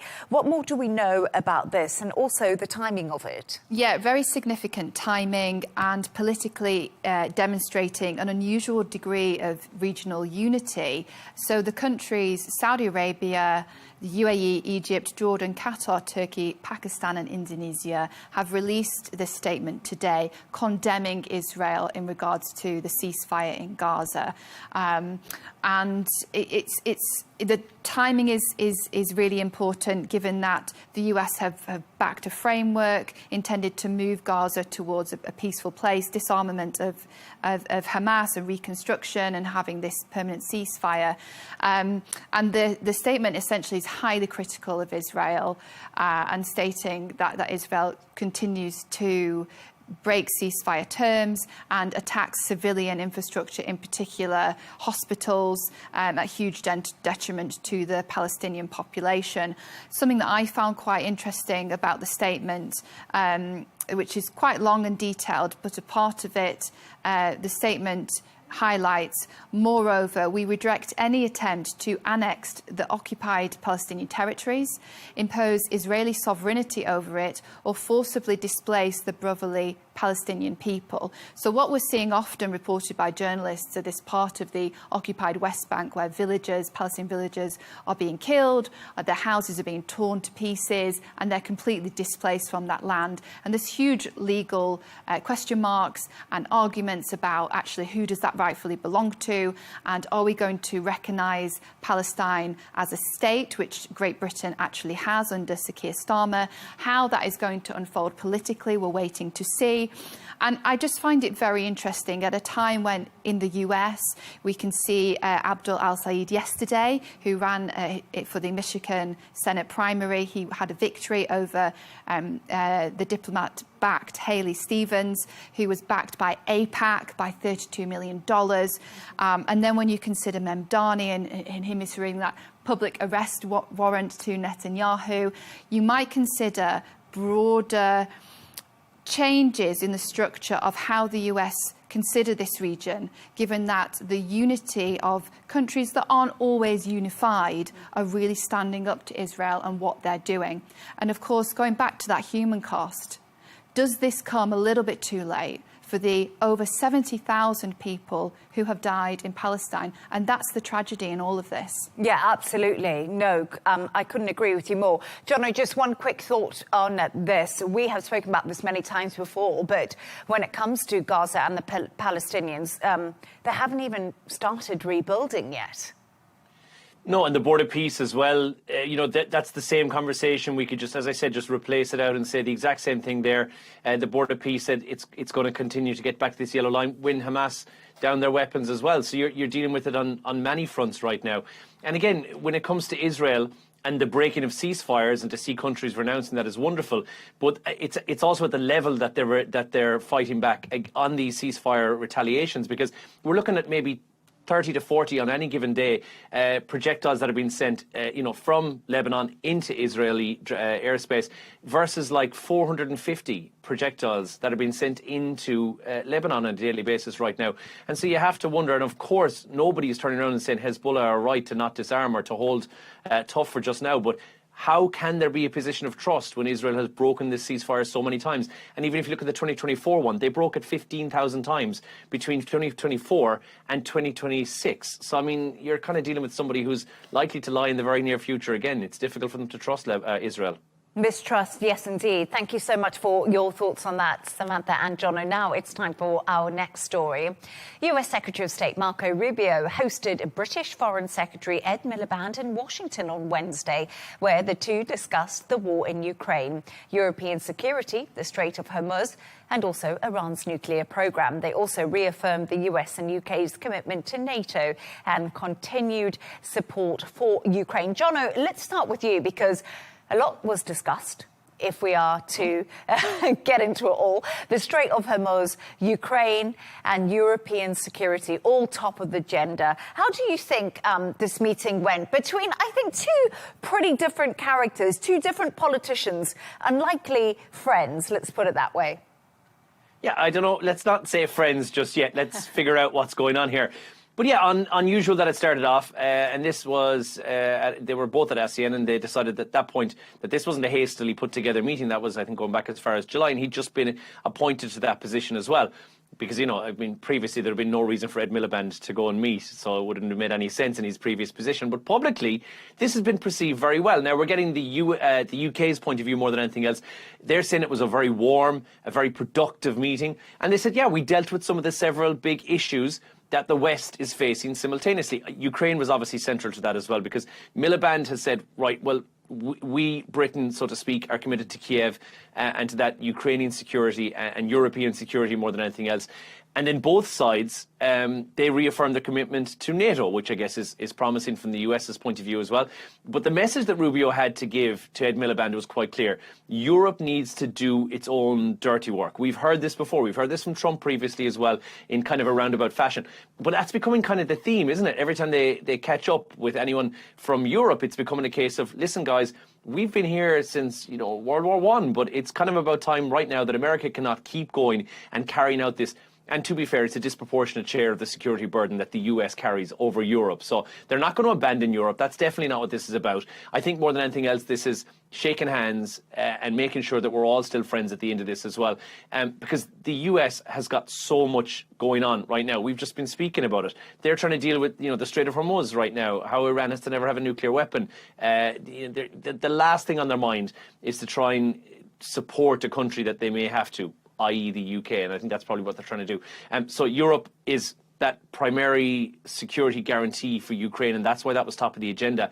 And Europe is an important security partner for the US, but Europe has been told, listen, you have the military capability, you have the capacity, we'll stand alongside you, but we're done with doing the heavy lifting for you. But I think it was friendly overall. And you know what, Jono, I was just thinking about this because, whenever we talk about the UK and the US, it's all about the special relationship, isn't it, Samantha and Jono? We've heard this phrase so many times. I think it's a little bit of a joke now in many respects, but international law, I was speaking to Freddie Gray, a reporter for The Spectator earlier, and he was saying that what's really frustrated the US about the UK when it comes to the war with Iran, when it comes to Ukraine, is that the UK's just been obsessed with international law. So the US doesn't feel like it's been supported enough by the UK, and they're meant to have this relationship. And then again, they're pushing the UK to spend more on defence because of how important it is. And I just wonder how this message is getting through to the UK, because we obviously know there's a cost of living crisis there. Things are once again difficult. It's that play between the British public and international allies for Burnham's government now. Keir Starmer is a lawyer by trade, so he was very much tied to legal policies and frameworks, whereas Burnham is out to be a popular politician. Can he be popular with the international community as he is so popular with his social media following? That's the big question mark for his role as Prime Minister right now. It's a difficult question to ask because for everyday people in the UK, life is so expensive. And I think right now we have huge issues with the young generation, so the 20-year-olds who just can't get on the property ladder. And some have cited recently in the news in the UK, they can't even afford rent on their own because rent is so high. So you get 28-year-olds, almost 30-year-olds who are still living at home. And then that affects relationships and self-esteem and really transcends into social parts of life in the UK. In a lot of areas, it's a very depressing place with very high taxes, up to 45% for people mainly who are working in that London area. And then you add on national insurance, it takes you to around 48% tax. So, and the weather's not always great, and I consider the food not to be too great either. And I can say that because I am British. So you start to ask yourself, what's it all about, life in Britain? A lot of hopes and expectations on Burnham at this time. I would agree with that. Jono, I don't know, Jono's Irish. We can have a conversation about which food's better at some stage. But we're going to talk a little bit about some awkwardness because Miliband managed to dodge some questions by a Sky reporter, James Matthew, about past comments he'd made about President Donald Trump. They weren't that flattering. It was a bit awkward. Sam, what happened there? Yeah, brave journalist there calling out Ed Miliband as he walked out on his greeting with Marco Rubio. Ed Miliband was big cheesy grin, very, very happy. And as he went to shake Rubio's hand, he had that lovely patronising touch by Marco Rubio, of which a journalist called out to him, "Mr. Miliband, do you still think Trump's an idiot, a racist and a misogynist?" Of which Ed Miliband just completely ignored the question and continued to shake the hand of Rubio. ouch, how embarrassing. And then walking into that meeting, I would have paid to be a fly on the wall, honestly.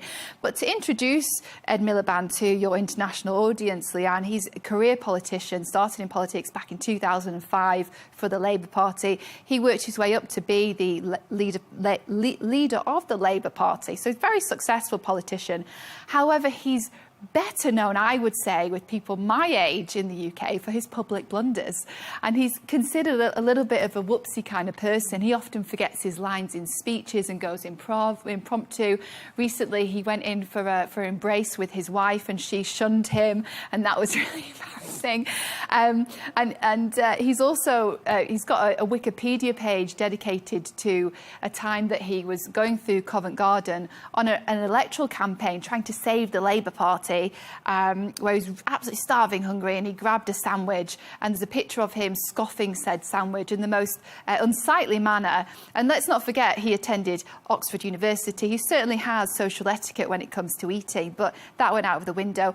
We all felt sorry for him because he was in Covent Garden buying a bouquet of flowers for his wife. So, you know, he's trying to do the right thing, but this became a meme of him scoffing the sandwich, and is still available on your emoji keyboard today in the UK, this scoffing the sandwich moment.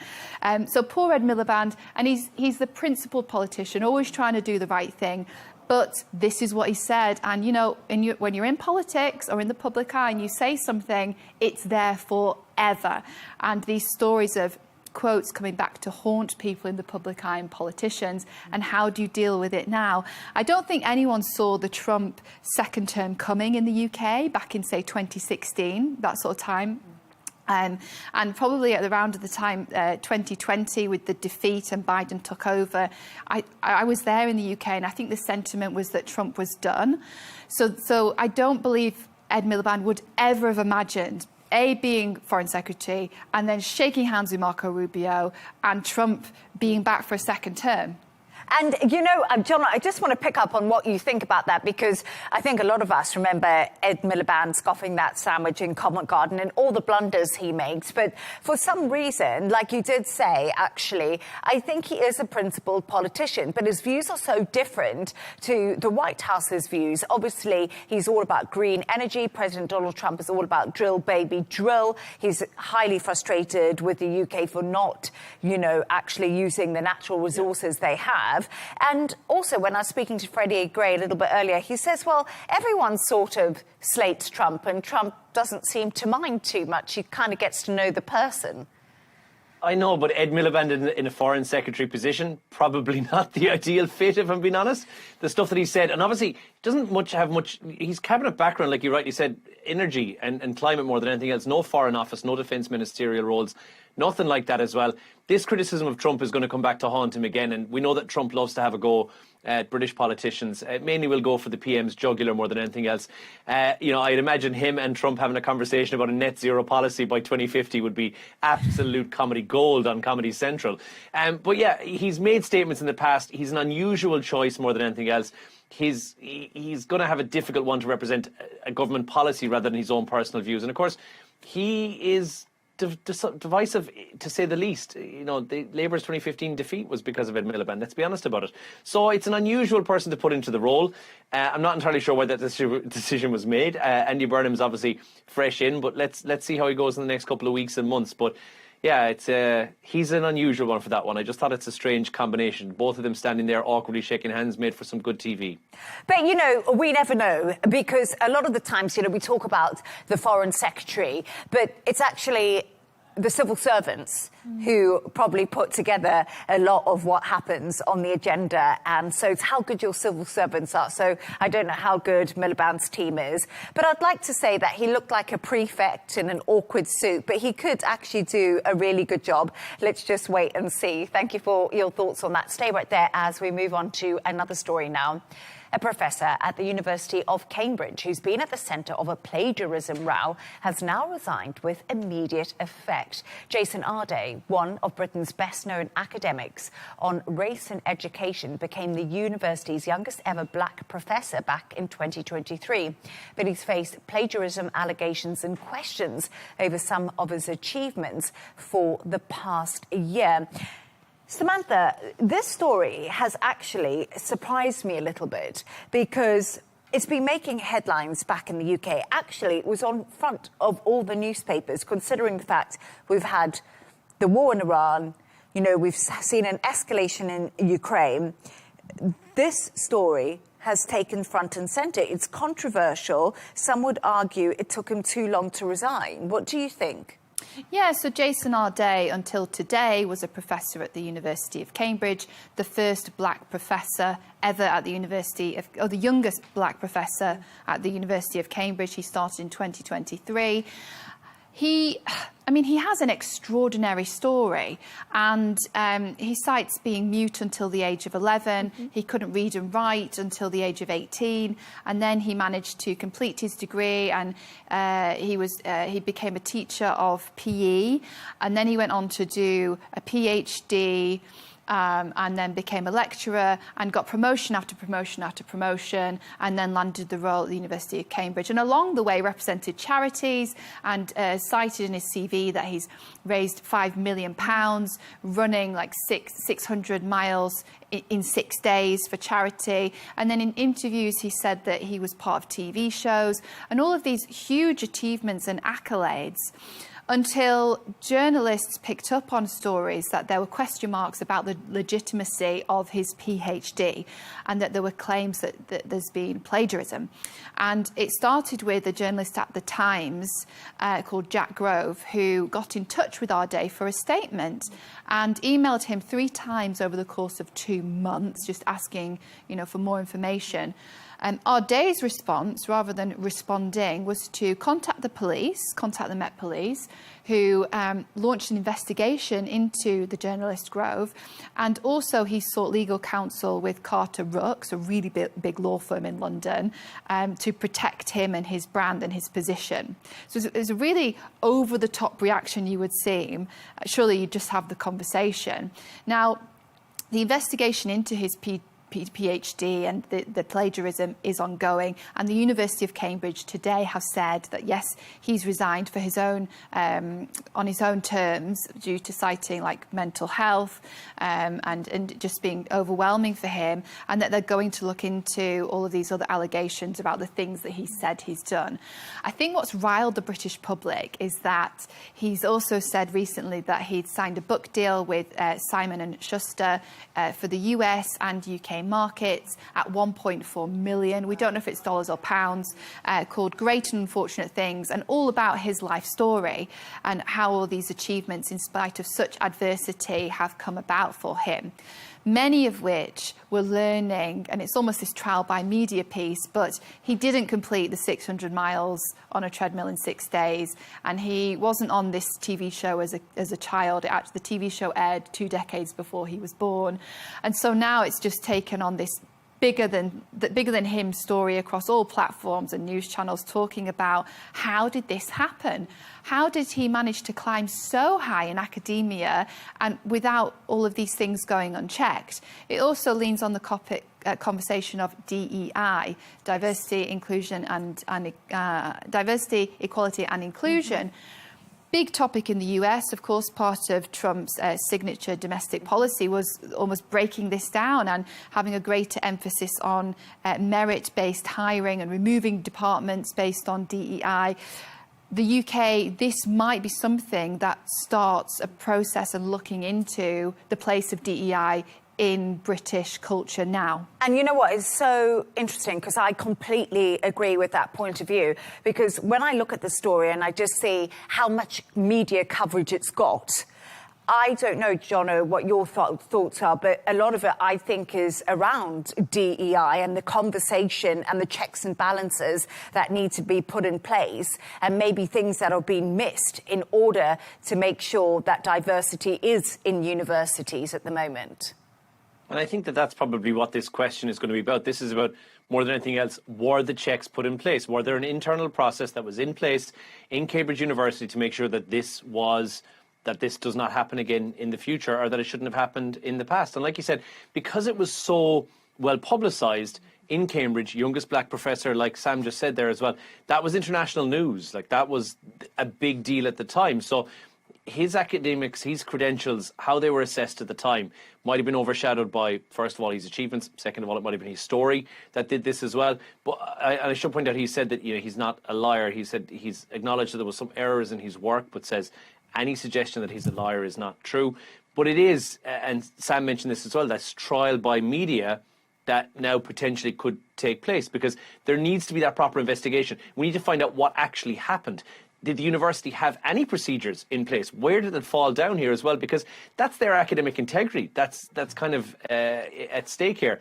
If you take on that other dimension, which Sam went into in detail there as well, and we had Mark Rowley saying that, that should never have been the case, that the Met Police got involved in an investigation into a journalist who just asked the question, hey, listen, can you give me a rebuttal to this? Can you let me know? Because I found some inaccuracies, would be the best way to describe it. You'll know, Leigh Ann, from this, from anything journalistically speaking, before you're going to print anything, right of reply is given to that person. And instead of coming back and saying, right, well, here's the accurate story, or a chance for him to tell his story, he didn't. He went to the police and raised a case against it as well.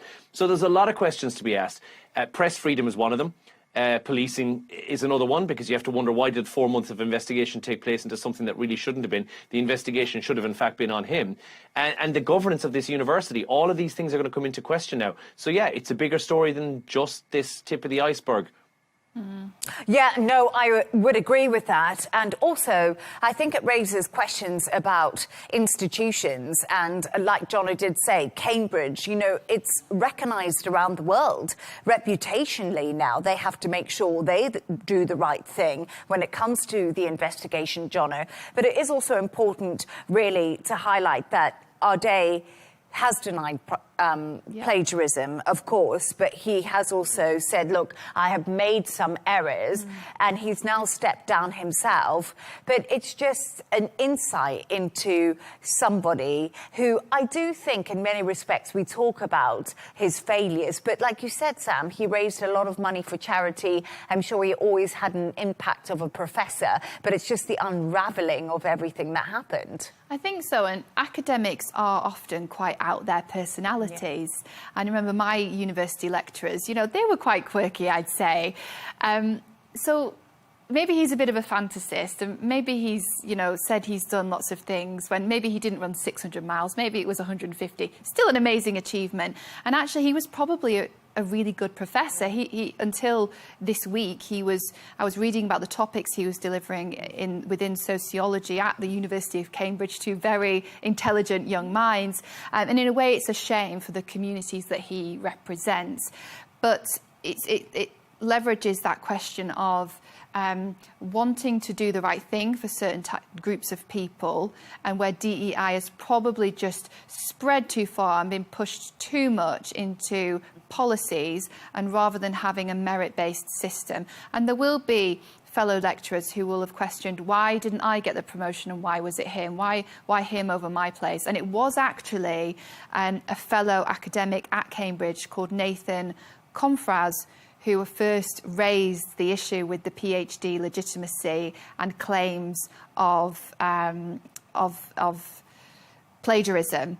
And he lost his place at the University of Cambridge. He was dropped from being an academic at Cambridge due to first questioning Ardei, and that's where journalists got involved. Wow. Jono and Samantha, the plot thickens. I do not think that we've heard the last of it. His book may be coming out and a Netflix series next, but thank you so much for your thoughts on that. Now, it's that time of the show where Samantha and Jono have chosen two of their quirkiest stories of the day. Jono, let's get to yours, and we're actually going to start with our favourite topic. That's Donald Trump, but it looks like he's been on baby duties. What's been happening with his last viral video? He's doing a few things, isn't he? He's chasing deals in the Oval Office this week and toddlers in the press room.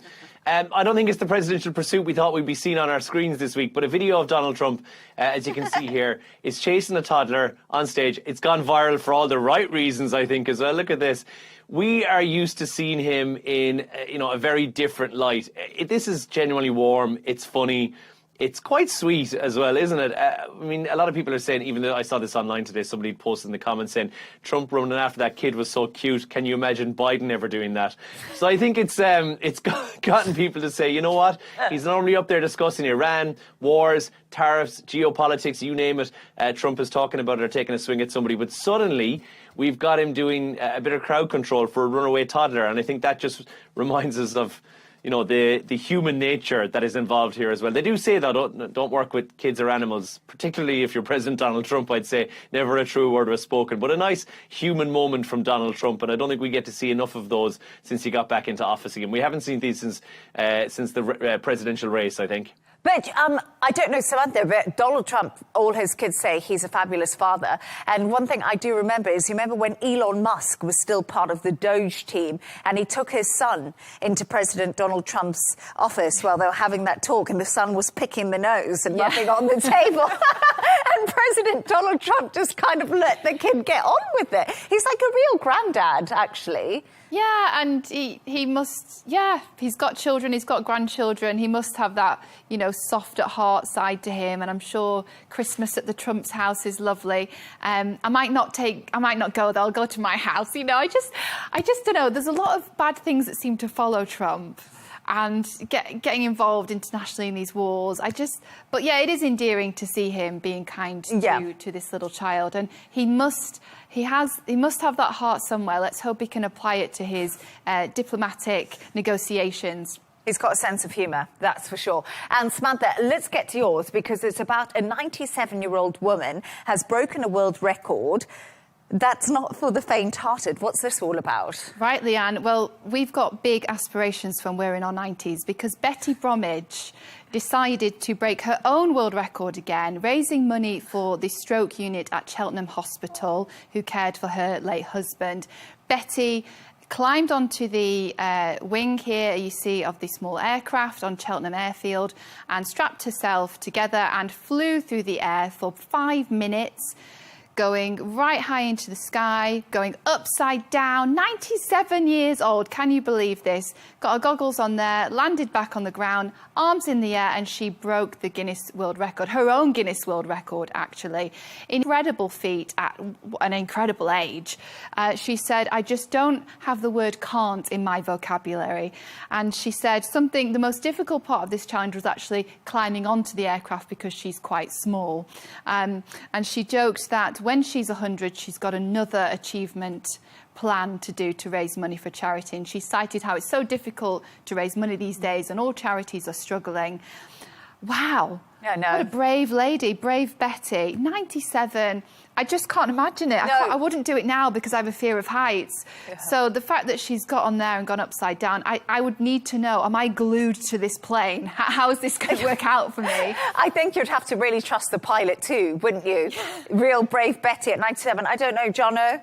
What do you think, Donald? I just think she should have gone for a different record. I mean, she's just broken her own record. You know, I'm saying, Betty, get out there and do a new record for yourself, whatever that might be. You know, a tandem skydive or whatever. I don't know what the record is for that, but I believe it's something over 100. I'm still holding out hope that I'm going to get some sort of a Guinness World Record. Currently, I'm on track to be the oldest person to get kicked out of a nightclub. So I'm hopeful that might be the one I can apply for in the near future. Why don't you take Betty along and then you can be the two oldest people to be kicked out of a nightclub. But anyway, that's all from us on W News Extra. Thanks to our guest, Olympian and broadcaster Samantha Murray, and presenter and journalist Jono Hayes. And that's all from us on W News Extra. Don't forget to subscribe to our YouTube channel. Of course, follow us on XGNT. That's coming up next. Goodbye and thank you.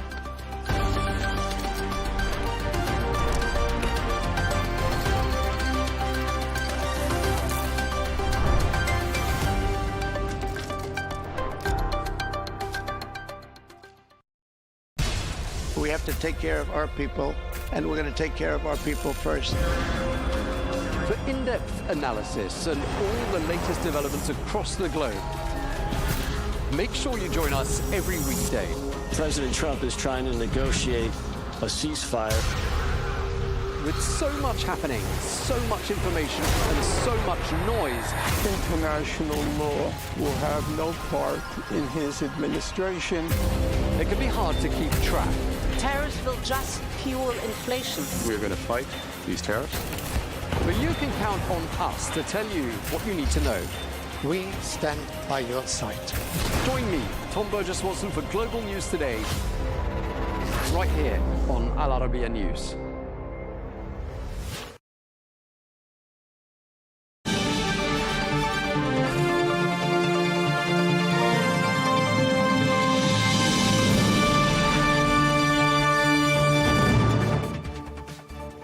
Hello and welcome to Global News Today, bringing you exclusive interviews with leading experts every weekday here on Al Arabiya English. From our headquarters in Riyadh, I'm Melinda Nucifora. Coming up, the Strait of Hormuz could soon reopen, but Iran says a deal with Oman does not mean it will give up control of the key waterway.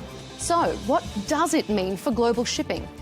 Plus, we look at the biggest stories making headlines across the US, from Ukraine's call for more air defences to the Democratic primary in Michigan and the fallout over a $100 billion tariff-free payment. And also in sport, FIFA President Gianni Infantino survives the latest controversy after apologising over his World Cup investment plans. But can he restore trust in football's governing body? We'll bring you the latest developments and analysis, all coming up on this edition of Global News Today.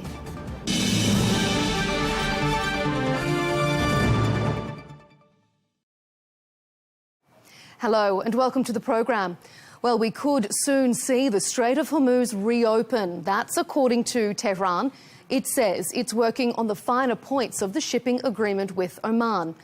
But Iran is also making it clear that even if a deal is signed, that doesn't necessarily mean the strait will reopen right away.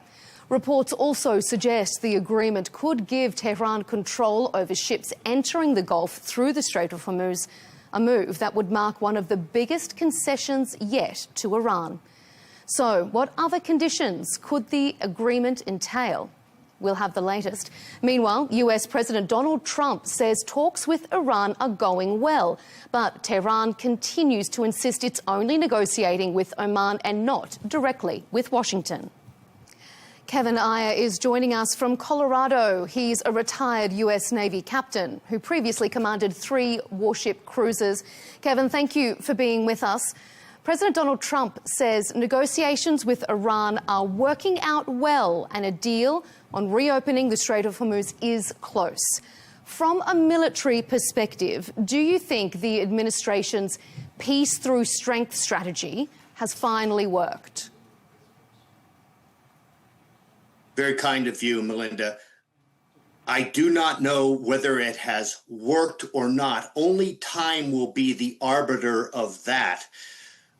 The president has said consistently and persistently that negotiations are ongoing, that they are heading in the right direction. However, as a military person, I see no evidence of that, and I will believe it when I actually see it. The MOU that was signed, as you know, fell apart catastrophically.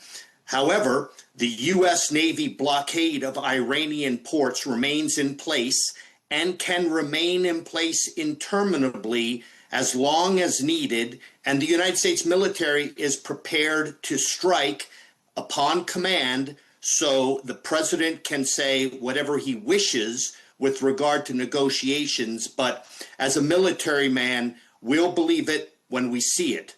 You say that they can strike whenever given the command, but that brings me to all this speculation about munitions stockpiles in the US. President Trump has taken to social media to refute claims that the US has exhausted a large amount of its precision air defense interceptors. What's your assessment?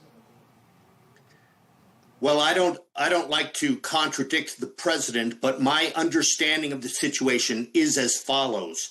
Those precision interceptors, we're specifically talking about the Patriot missile system, which provides primary air defense against ballistic missiles.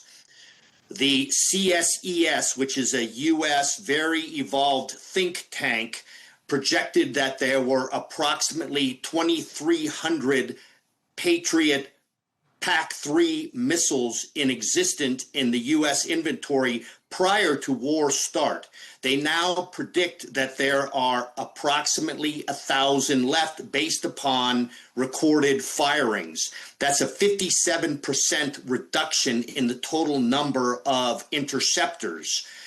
The evidence on the ground for this has been the United States' decision to allow some ballistic missiles to penetrate and land in less dangerous areas rather than engaging every single possible target. So while I do not have classified information regarding the exact numbers, the evidence seems to support the idea that there's a reduction in these precision interceptors. Whether that prevents the United States from doing anything is the question.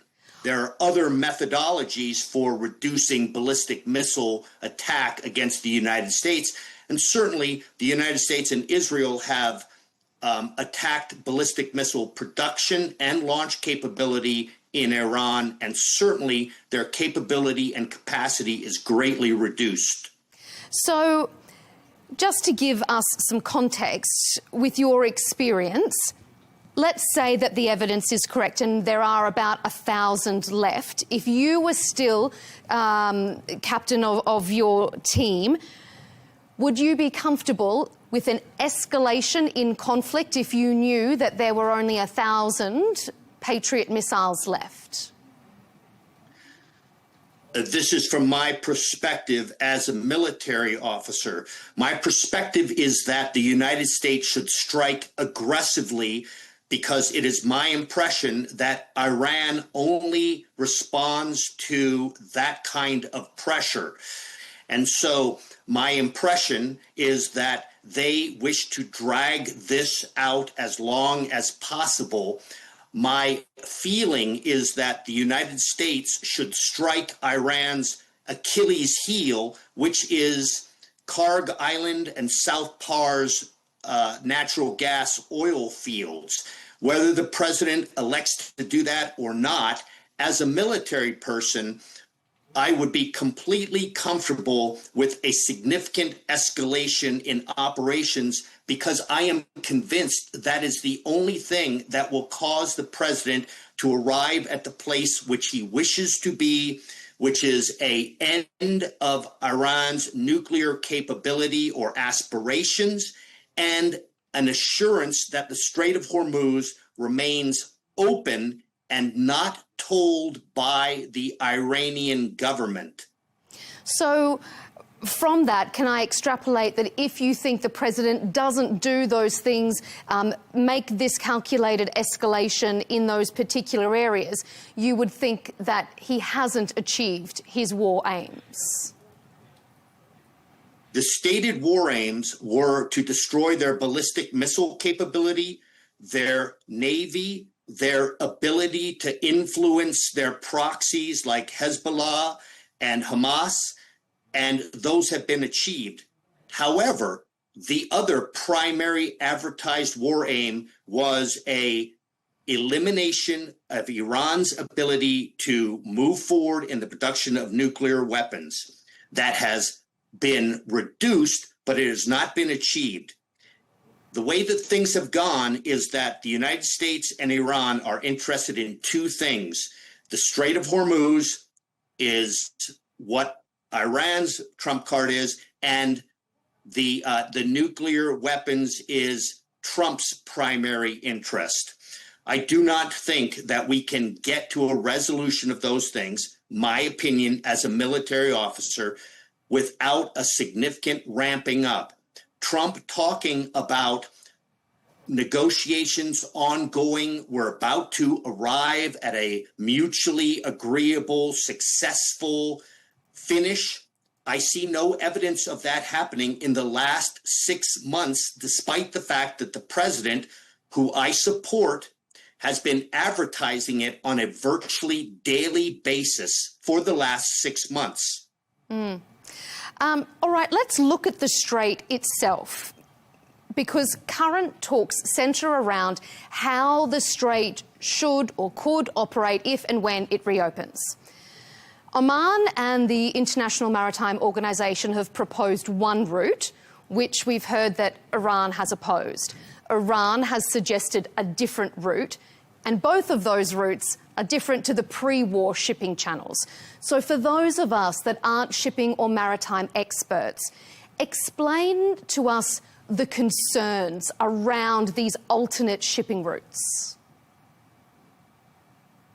What I would say is that these are much sound and fury, signifying not much.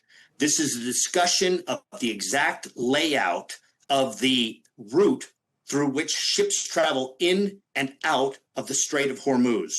It's a discussion between the two countries which border the route, Oman and Iran, and it has to do with the exact layout of those routes. It really has nothing to do with anyone else except it's the management of ships moving in and out. Oman has been very clear that they are not interested in tolling ships that go in and out of the Gulf. Iran is very interested in that as an economic stick. That is a completely different subject from the management of the route in and out, which is what they are talking about. From international law perspective, it is completely unacceptable to allow Iran to begin charging ships to go in and out of the Gulf. I understand that they would like to. I understand that it would be a major economic boon to them, but Oman isn't supporting it, and no one else in the world is supporting that idea. It is a red herring to think that these discussions involve that in any way. It might be against international law. 8 maritime groups have signed an open letter as well to the UN. Also has the International Maritime Organization opposing tolls and service fees. But is there anything they can do to stop Iran from charging it if Iran insists that that's what it's going to do? Can they do anything? Can anyone do anything? I mean, the United States and Israel and a coalition of the willing, to use someone else's term, can absolutely do something about it through military force if negotiations fail. To allow that to happen is an invitation for every other country that can control a strait to do the same. That's the Strait of Tsushima, that's the Formosa Straits, that's the Strait of Malacca. All of these places would then have a legal leg to stand on. It is completely unacceptable. I am absolutely certain that no one in the world is willing to accept this blackmail, not only because it's blackmail, but because it sets a precedent in international law which is utterly acceptable to every maritime nation and every consumer of petrochemical products in the world. So I am quite sure that the negotiations have boiled down to Iran's nuclear intentions and the freedom of navigation in the Strait of Hormuz. And I'm sure that's what Iran, and I said this at the beginning of the war, Iran's trump card is the Strait of Hormuz and controlling it. And we cannot allow them to have that trump card. It's going to be interesting to see. The devil will be in the detail with regards to the deal. But your analysis of how it all plays out is so valuable to us. Thank you for joining us on Global News today. Kevin Ayer, thanks for being here. A pleasure. Thank you for having me.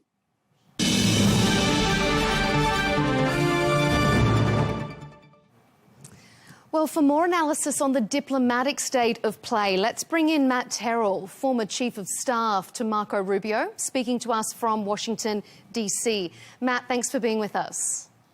Hey, great to be with you. Thanks for having me. President Trump says negotiations with Iran are progressing well. while Tehran continues to publicly deny direct talks. What's your reading of the diplomacy we're seeing right now? Well, we've been here before. Obviously, we've seen that Iran does not negotiate in good faith. We've also seen that they don't tell the truth. And that's been clear. And I know confident that President Trump recognizes that and his team recognizes that. And what we've seen is that there's really a divide.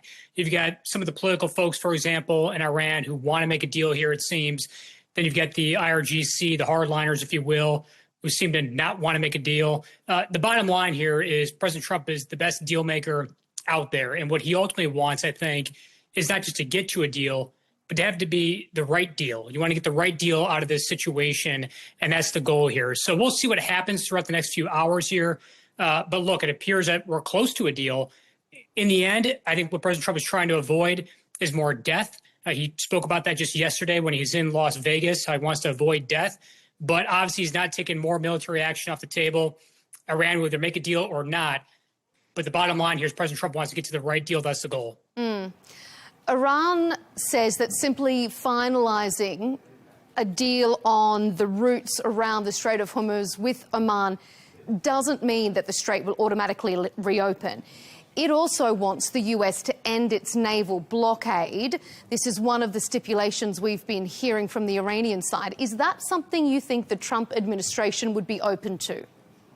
Well, I don't want to speak for the administration themselves, but here's what I can tell you. I think first and foremost, it's important to recognize that a strait is open. You are having ships moving through the strait. The goal here, obviously, is to get it to incredibly small number, though, Matt.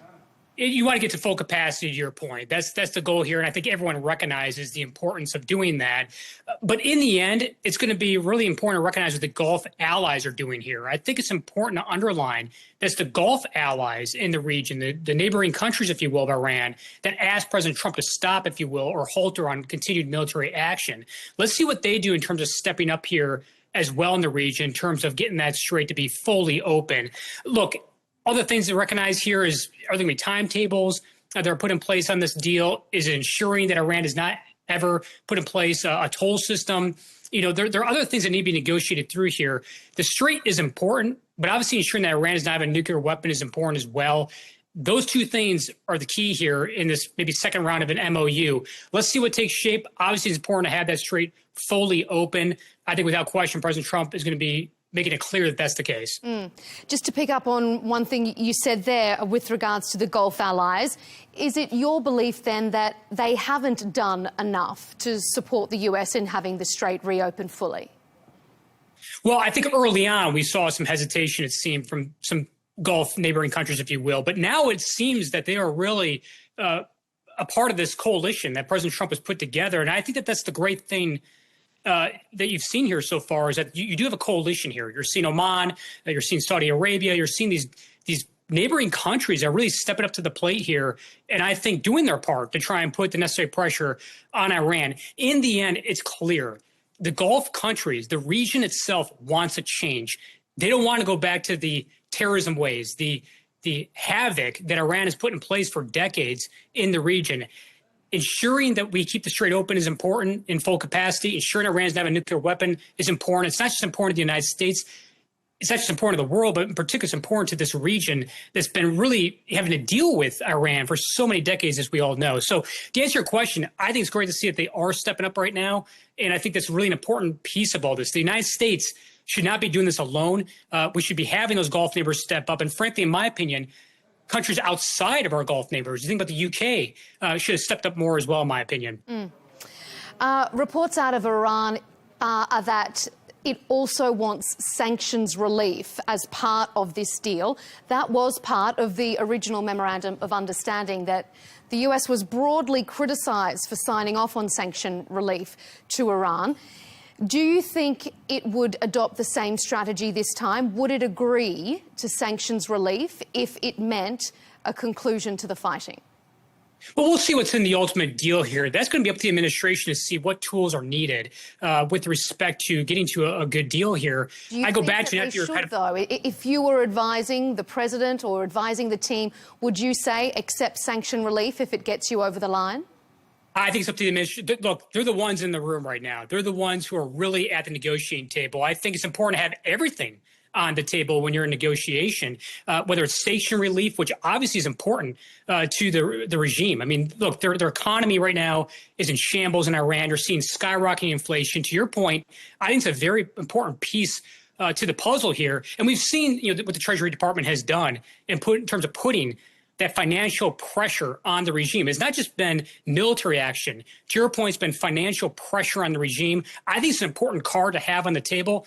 In the end, the administration has decided if that's the right card to play or not. I think it's carrot and stick. I think ultimately what should be done here is saying, look, Iranian regime, if you get to the table here and get to a good deal, here's the carrot. And it could be some sanction relief. It could be other capacities. But here's the important thing. We should not allow Iran to use those funds, if you will, to fund terrorism. In other words, I think what Iran needs to do here is step back from funding its proxy terrorists like Hamas and Hezbollah. So I think it's important to recognize where the money is going. But in the end, this is a multi-pronged approach. Military action has been used. Obviously, financial pressure has been used. If Iran gets to the table here and gets to a good deal, I think they can get to a pathway potentially where some of these sanctions are relieved. We'll see what happens here. It's up to the administration. But the economic pressure is really important to recognize here as well. There have been numerous occasions where President Trump has warned of heavy threats and then pulled back at the last minute. He's been criticised in some quarters for that strategy, but seeing as a deal could be on the table, do you think it's now paying off?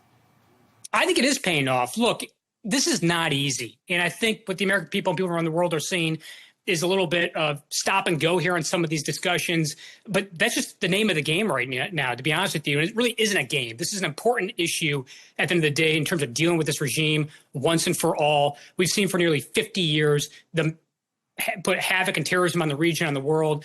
But ultimately, I think that this is working. I think what President Trump is trying to do here is also work with the Gulf allies. They go back to they have a seat at the table here. They're the ones who are really directly impacted by this in a way that no one else around the world is. Obviously, Iran has conducted terrorism around the world. It's a threat to the United States and the world, but the region really has a role to play here in a unique way. And they're the ones who said, hey, step back, Mr. President, in terms of military action. We'd love to see a potential timeline here to get into a deal, but you have to get to a deal at the end of the day. Otherwise, I think President Trump has been clear. If you don't get to a deal, Iranian regime, there's going to be more military action, no question about that. That could come if Iran chooses not to get to a deal here. In the end, the ball is in Iran's court right now. They need to decide if they want to get to the table, negotiate in good faith, or continue to play games. Playing games will only mean more military action, I believe. That's something I think the regime ultimately wants to avoid, given these latest round of attacks have been really decimating a lot of their key infrastructure that they've been using to put havoc and terrorism across the country and the world. There have been leaks, though, out of the administration that speculate that some of those strikes were called off because the US is low on certain types of munitions. Do you think that that's likely? I don't think that's likely. In fact, I think President Trump put the right statement out on social media, pushing back on that.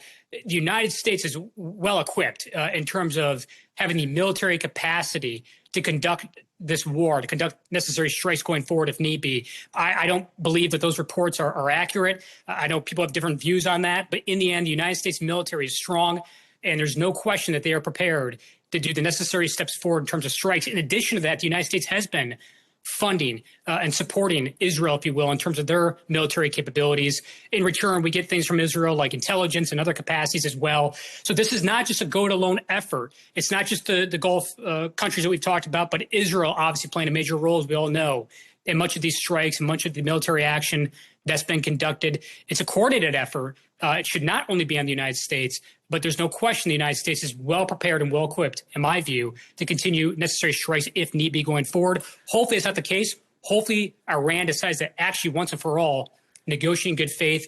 That's the big thing that we're watching for throughout the next few hours. The very fact, though, that this story won't go away, and the fact that it's growing because there are new reports being leaked of a clash between President Trump and Defense Secretary Hegseth, does it suggest, whether or not the stockpiles are sufficient, that there is discontent within the administration as to how this war is being waged? Oh, I don't think there's any discontent. I mean, look, you may have discussions internally on strategy and approach. That happens in any administration. And I think it's good that President Trump has good advisors and cabinet members around him who will give him different viewpoints potentially at time here and there. But in the end, this is a united administration. And more importantly, President Trump is the president. It's his decision, his call at the end of the day on what happens with continued action on Iran, whether it's military action or not. That's the president's decision to make. Ultimately, it's going to come down to what the American people think. And obviously, we're in an election year right now, and I know a lot of people have been focused on the economics of this. I'll just tell you, being here in the United States, you are seeing a strong economy. Obviously, you want to get those gas prices down. Those will come down once the strait is fully open. How do I know that? Because we've seen that before.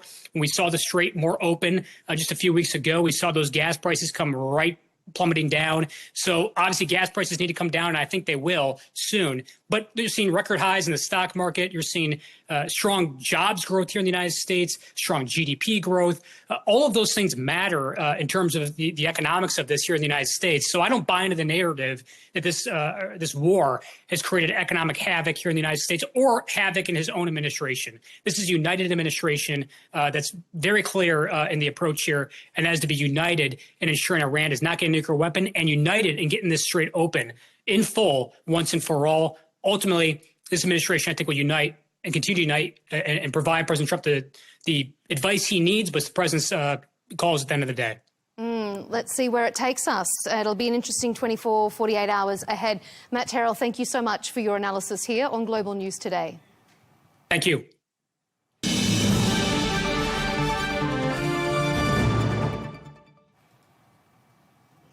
As we do every Thursday, we take a look at some of the big stories making headlines across the US. Joining me for this week's panel is Greg Swenson, Chair of Republicans Overseas, coming to us from Chicago.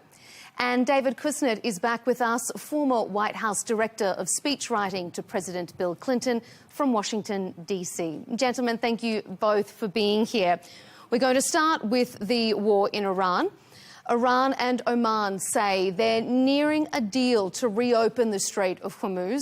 It now seems very likely, though, that Iran will retain some form of control over the vital shipping channel. Greg, should the US approve the deal? Well, I'd have to see the details of the deal, but my gut instinct is no. If there's any sort of toll or tariff that Iran thinks that they can charge, then the answer is no. If it's just some other sort of, advisory role or some sort of, help with navigation or something like that, and there's a fee, okay, maybe they can bury that into some sort of charge on vessels. But I highly doubt that the U.S. would agree to anything that just because Oman agrees to it doesn't mean the U.S. will agree to it. David, what do you think? Is there a need to just get this ceasefire and deal underway so that negotiations can continue on a nuclear deal? Or do you think that the US should not sign on to a shipping agreement? As with my colleague, I don't know what the details are, and the details are all important. I think every reasonable person here in the United States and around the world wants to see this move towards some kind of a conclusion. I think here in the United States, as hopefully this all is moving towards a conclusion, I think a lot of Americans are wondering why we got into this in the first place. What has been accomplished by the U.S. war with Iran, and how come President Trump never explained it, why we were getting in, when we were getting in, didn't explain why we were staying in, and doesn't seem to be explaining now why the outcome would be better than where we were at the beginning, or better than with the agreement that President Obama negotiated. The devil will be in the detail. It'll be interesting if it does come out to see what's in it. We'll have to get you both back to discuss it if and when we see the specifics. But President Trump has taken to social media to boast about the US's massive amounts, he says, of munitions. His comments come amid numerous leaks from the White House indicating a shortage of precision missiles and a reported clash with the Defence Secretary Pete Hegseth. David, has this exposed a weakness in the US military, whether it's that there's a shortage of missiles or whether it's that there appears to be disagreement between his top defence advisors? I think it does raise, it's one more fact that raises the question of why we got into this in the first place, and whether we are better off, or the Middle East is better off, or the world is better off because of this war that was never really explained. And unlike some of the wars that we got into two decades ago, which they were themselves were controversial, the president never went to Congress for any kind of vote authorizing this. Greg, do you think that there is a concern that the US is short of missiles, or that there is discrepancy between defence advisors? Yeah, I mean, without knowing the exact numbers, it's hard to comment. On one hand, yes, we've been using missiles, and we always want to make sure that they're, the stockpiles are replenished. I think there's also a certain amount of effort being made to get the Democrats to come on board with the defense authorization. That's something that hasn't happened in 60 years, where both parties haven't authorized military spending. So that's something that I think maybe the argument can be made, that we need that authorization so we can replenish the stocks. But it's difficult to say without really knowing the detail. I think many on the left and in the mainstream media in the U.S. actually want us to lose this war, and they'll look for any angle to be critical of it. And if it's in this case it's replenishing the stocks, yeah, there's always a need for that. Look, we cut defense spending 3% in real terms 3 years in a row in the Biden years, and I think there's some catch up to be played because of that. David, do you think that if there is a shortage, if there is concern amongst advisors, that it's the Democrats' fault for cutting the defence spending? I don't think that. I think that there's a lot about how this administration has handled national security, and has handled its relations with Congress, and has handled its relations with the opposition party, that are very different from what presidents of either party did, as my colleague said, for the last 60 years. I think that people like Senator Schumer and Congressman Jeffries, who lead the Democratic Party in the House and Senate, and the Senate and House, are very reasonable people, and they're both under attack within the Democratic Party for sometimes going to unreasonable lengths to be reasonable. So I think if he meets them halfway, they'll meet him the other half. They'll reach back. But there's been a very unusual situation. And again, we come back to the fact that there has been this war, which has not only been an undeclared war, but it's been an unexplained war. So it's hard to say, and I don't think any reasonable American is rooting for the United States to lose, but this president has not defined what victory would be. Let's move our attention to the other conflict that is occupying military attention, political attention, that is, of course, in Ukraine. Ukraine was unable to shoot down any of the Russian ballistic missiles directed at the capital, Kyiv, during a major attack this week. Ukrainian President Volodymyr Zelensky has blamed allies for not delivering enough air defences. Greg, have the allies, including the United States, let Ukraine down? Yeah, that's a difficult question. I mean, they've had support from both the Europeans as well as the United States from the beginning. It's going back 4 years to early 22. So I think there's been a really great amount of support, but there's never enough when you have a lunatic like Putin firing missiles at civilians and civilian, apartment buildings. There's just so many Patriot missiles that you can fire, and of course, we did ship Patriots, and early on in this conflict, and they've had Patriots, and we want to ship more. In fact, the president even, endorsed the idea of having production of, basically outsourcing the technology to the Ukrainians and developing them in Ukraine. But it's just not fast enough. Unfortunately, it's really horrible to see. The Ukrainians have done a phenomenal job with drone technology.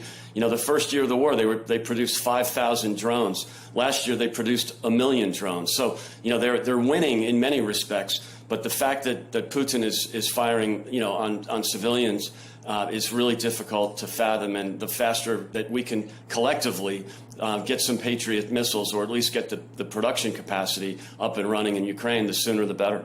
It looks, though, Greg, as if President Trump is backtracking a little bit on that promise to allow Ukraine to domestically produce Patriot missiles. There's no guarantee that that's actually going to happen. Yeah, look, I'm not involved in those details, but of course the president is also worried that any production in Ukraine would end up being a massive target for Putin, for the Russians. So, I think the better idea would be to farm it out to some other country in Eastern Europe that maybe borders Ukraine or is close to Ukraine, and develop it there. So, these are difficult details, and look, I think there's been, considerable support from the U.S. and from Europe. But there's just so much you can do, and especially keeping in mind that, that Putin has 4,500 nuclear warheads, and that's something that, even in the Biden administration, they were very conscious of escalation because of that. So it puts us in a difficult position. But again, Patriots are defensive in nature, so I think there's no risk of arguing that we were offensive against Russia when we're supplying Patriots. So again, the sooner the better. David, do you think that the United States and the other allies have done enough to provide Ukraine with the air defences that they need? Well, I think that the United States and the allies have assisted Ukraine in the past. I think, and I think my colleague agrees on this, that we need to assist them in the future, in the present and in the future. And I do think that there's a danger that the war with Iran has depleted our resources and weakened our position in Europe. And I think also, sadly, that some of the things that the administration has said about our European allies has also weakened our position.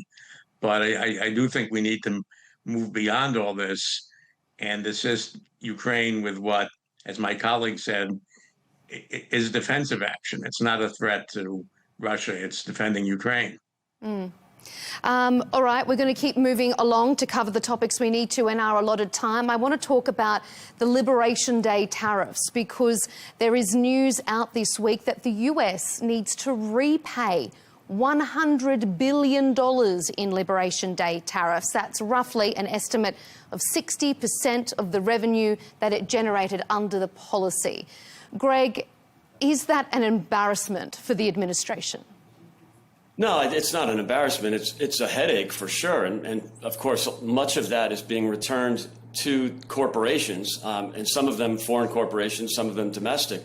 So it's a headache, but the tariffs are being applied through different measures, through different parts of the law that allows that, Article 301, for example. So look, there will be tariffs. Unfortunately, this is a major headache because returning that money, taking it out of Treasury where it was being used to reduce the deficit, which is a really important issue in America.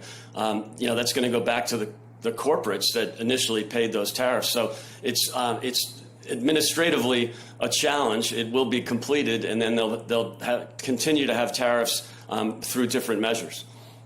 David, what do you think? I mean, surely an administration with all the fiscal knowledge in the world should have known that this could be a headache, as Greg says. Is it embarrassing? I think it is embarrassing, and I think we can't deny that consumers were paying some of this also. I think the immediate problem is that, as I understand it, a president by himself can't just impose all these across-the-board tariffs. Congress has to approve the tariffs, and I think that's why the Supreme Court ruled against the tariffs. I think an underlying problem, and I think both parties need to address this, is that there's no need for these across-the-board tariffs that just seem to be following a president's whim or grievances. I don't know what the thinking is on imposing tariffs against Canada. I think there is a need, and there have been people in the Democratic Party who I would identify with, like Senator Sherrod Brown from Ohio and former Congressman and Democratic leader Richard Gephardt from Missouri, who have said we do need tariffs for specific purposes. We need tariffs where other countries are violating human rights standards or environmental standards or labor standards. But imposing them on a country like Canada, which is our friend and ally and neighbor and trading partner, which has very good policies on labor and the environment and human rights, that doesn't make any sense. And these across-the-board tariffs, neither the substance nor the process ever made any sense. The US deficit is going up again. Latest figures show that it hit $1.37 trillion in the first 9 months of the fiscal year. That's up 2% compared to the same period last year. So, David, do you think that the Trump administration's economic policies have failed? Well, I think the idea of having these huge tax cuts for the very wealthy at a time when there's a war going on, when, as you say, there are deficits, when whatever the problem is in this country, it is not that the wealthiest Americans don't have enough money. I think that makes no sense. And the deficit is one symptom of an underlying problem of economic policies that are just completely out of sync with what the condition of this country is economically and socially. And I think you're going to see in these elections that there's a discontent with the economy that goes well beyond Democrats. I think, in fact, you find that the number 35% keeps on reappearing. There's 35%, only 35% of this country approves of the Iran war. Only 35% of this country thinks the economy is in good shape. And only 35% of this country gives President Trump a favorable rating. And I think that's a discontent that goes well beyond support for one party against another party.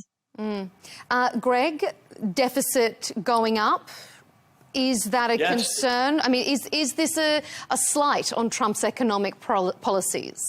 Not at all. I mean, I think, if anything, we're improving on so many different metrics economically, and one of which is the deficit. We reduced the deficit as a percentage of GDP from 6.7% of GDP, which was the all-time high outside of World War II, back in the last year of the Biden administration, reduced that to 5.5% of GDP. Granted, because there is growth in the economy, that's going to move up the denominator, of course. It's gone up 2% compared to last year. Yeah, and I mean, it's really hard to cut spending when it's really easy to increase spending. It's very difficult to cut back, and we have had cutbacks in spending, but there are some things that you can't really move the needle on, notably entitlements. So, $4 trillion out of our $7 trillion budget is Medicare and Medicaid and Social Security. So, those are really difficult battleships to turn around, and that's going to take some time. But the most important thing is we can grow our way out of the deficit. Increasing taxes doesn't necessarily mean higher tax revenues. So I think keeping tax rates low and generating economic growth, more people with jobs, more people with bigger paychecks, that actually generates more tax revenue. So, we don't have a revenue problem, we have a spending problem, and that's going to take some time. We're almost out of time. We've just got a few minutes left, so let's turn our attentions to the Democratic primary race that we just saw in Michigan. The Democrats are now having to work very hard to put on a united front after that bruising primary race. Progressive candidate Abdul El-Sayed won, but only narrowly. David, is it going to cost them in November, and is this evidence of a broader identity crisis within the party? I think you are seeing really a remarkable degree of unity only a few days after a very closely decided and very heatedly contested primary in which a huge amount of money was spent on one side, and the candidate who was on the other side of the money and who did not have the establishment support in Michigan won the primary. But you see you do see the Democrats coming together. It's going to be uphill. It's going to be I don't know if it'd be uphill, but it'd be very close. Michigan is one of the ultimate swing states in this country. It went for Trump in 2016 2016 and 2024. It went for Biden in 2020. When it went for Trump in 2024, Senator Alyssa Slotkin defeated Mike Rogers, who's the Republican nominee, again this year. And I think it's a place where there's a free-floating discontent. There's people who vote for Bernie Sanders and vote for Donald Trump because there's a sense that the economy is rigged and the political system is crooked, and those two things relate to each other. And I think Dr. El-Sayed did speak to this discontent and did benefit from it. And he needs to unify the party and speak to a very wide range of voters in the general election. Greg, easier said than done. He needs to unify the party. I mean, does it point to an identity crisis within the Democrats? Well, I think yes on both. I mean, he's quite capable of uniting the party. I think that's the easy part. You know, people want to win elections on both sides of the aisle. So, yeah, I think most Democrats will come around and vote for him, even if they didn't necessarily like him, excuse me, in the primaries. He only won by a slight margin. So half the Democrats did not vote for him, but I'm sure they'll vote for him in the general election. So that's the really important part right now. And I think they're quite capable of doing that. The question is independents and swing voters. I don't think that they will tilt toward a candidate like Dr. Whatever his name is. I forget. I apologize for that. Thank you, Dr. Syed. And so, look, I think it's all about the swing voters, and that's how the president won in 16 and 24. That's what you really have to go for. I think Mike Rogers will have a much better chance. He did lose an election with President Trump on the ballot. That's always difficult to replicate that. He was close, but I think he'll have a much better chance this time, even without President Trump on the ballot, because of the radical nature of Dr. Syed. Another busy week in US politics. Thank you both for your analysis of it, Greg Swenson and David Kusnet. Thanks for being here with us. Thanks a lot.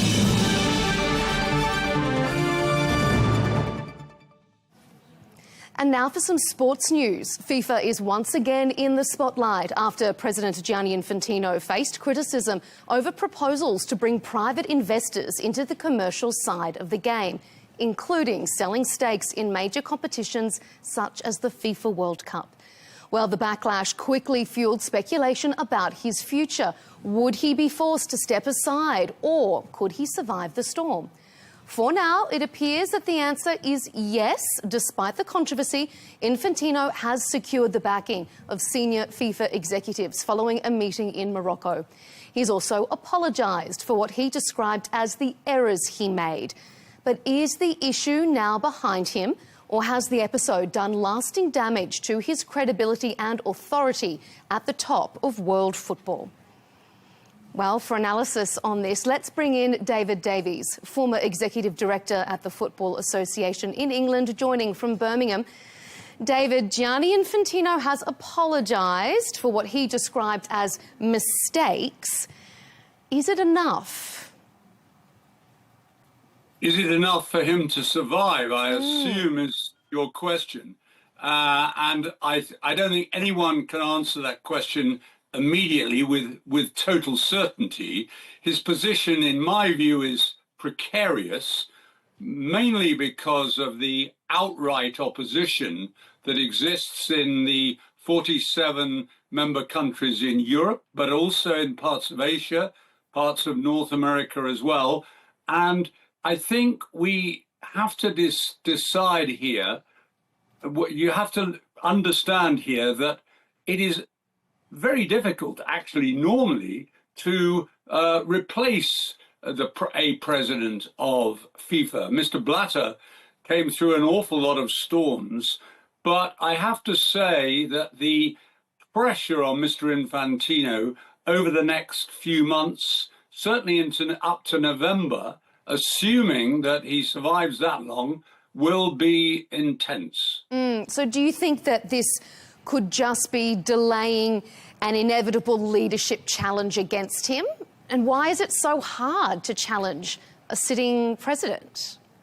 It will be very surprising if there is not. I'm sure Mr. Infantino would agree with this at this stage. It will be very surprising if there is not a challenge to Mr. Infantino at the latest next March at the FIFA Congress, which I think is in Morocco, mainly because of the intensity of what has happened since the end of the FIFA World Cup in America.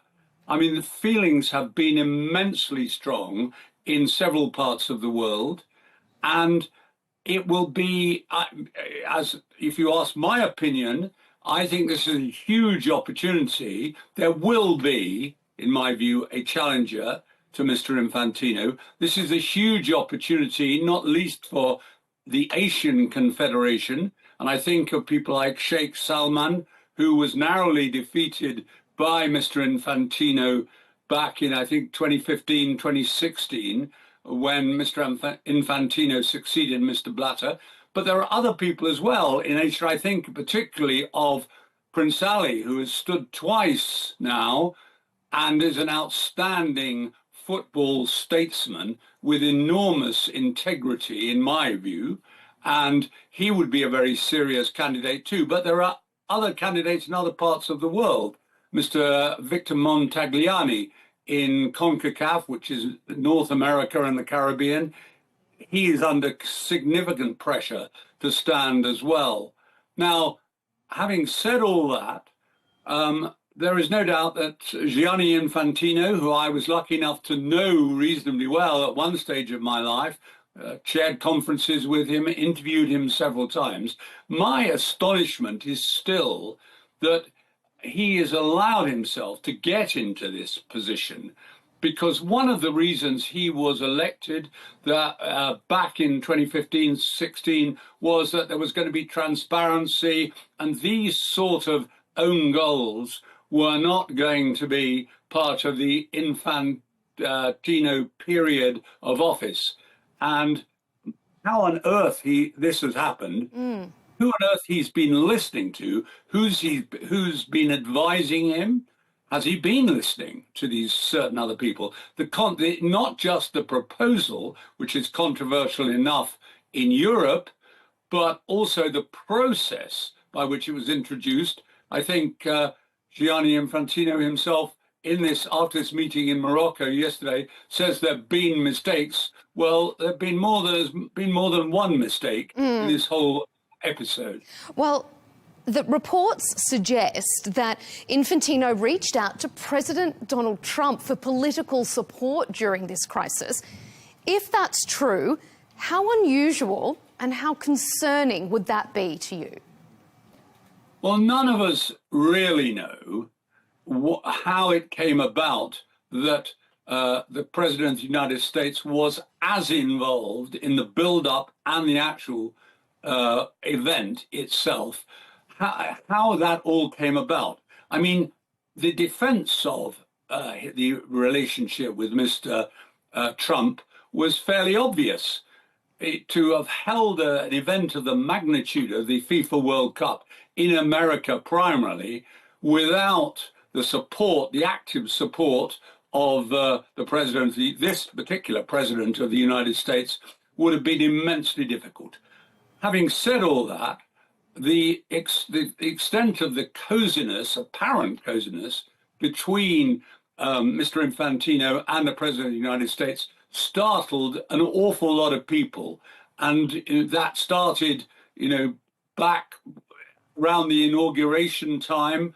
There was the president of FIFA at a number of those events and in the West Wing and of the White House. And then there was the Peace Prize, which clearly upset a remarkable number of people as well. So for somebody with Gianni's experience to have got involved in this, as I say, was beyond the comprehension of some of us. Does this crisis, even if he weathers the storm for now, does this crisis expose deeper concerns about transparency, about accountability and governance in FIFA? I mean, I know those concerns have been around, as you say, since the Sepp Blatter days there was a crisis, but is this bringing them right back to the fore? Well, it is bringing them back to the fore, and that is what has upset so many people, as I say, not least in Europe. and other parts of the world. But Mr. Infantino's ticket on which he was sold to the 211 nations of FIFA, more than are in the United Nations, by the way, was that this was all going to be from the past. And a new page had been turned in the history of FIFA. Well, clearly, the page was not turned successfully. And we shall see how it develops from here. But as I say, I think even Gianni Infantino will be surprised if there is not a challenger to him. Let's change topics slightly and look at the latest news that we're hearing. Mo Salah has arrived at Istanbul airport wearing a very distinctive blue and burgundy kit of the Turkish Super League side Trabzonspor. How significant would this move be in your mind? Well, let's start with Mo Salah, the player. Mo Salah, the player, is one of the world's great players, and his performances for Liverpool over many years have been quite outstanding.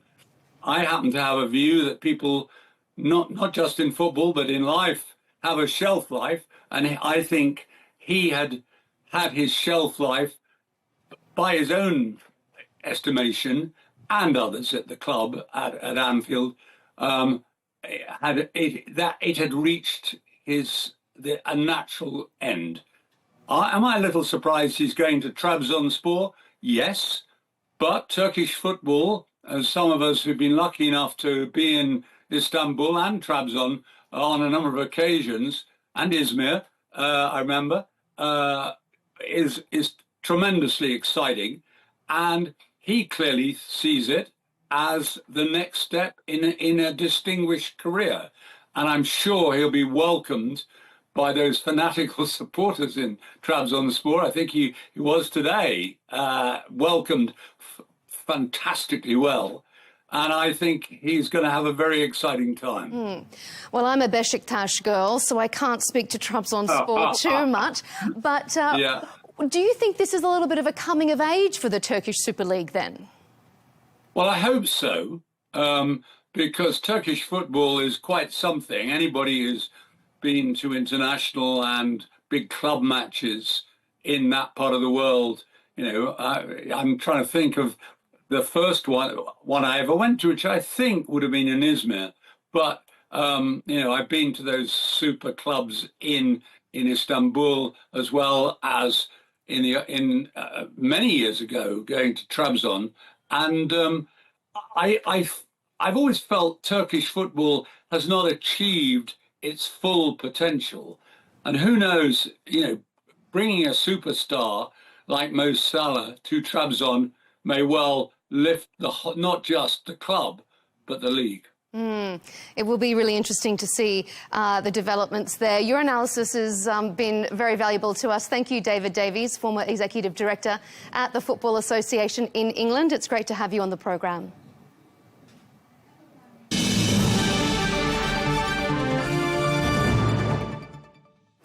That's all we have time for on Global News today. Thanks for watching. Be sure to join us for more episodes and interviews. And of course, you can catch us on social media. Until next time, goodbye.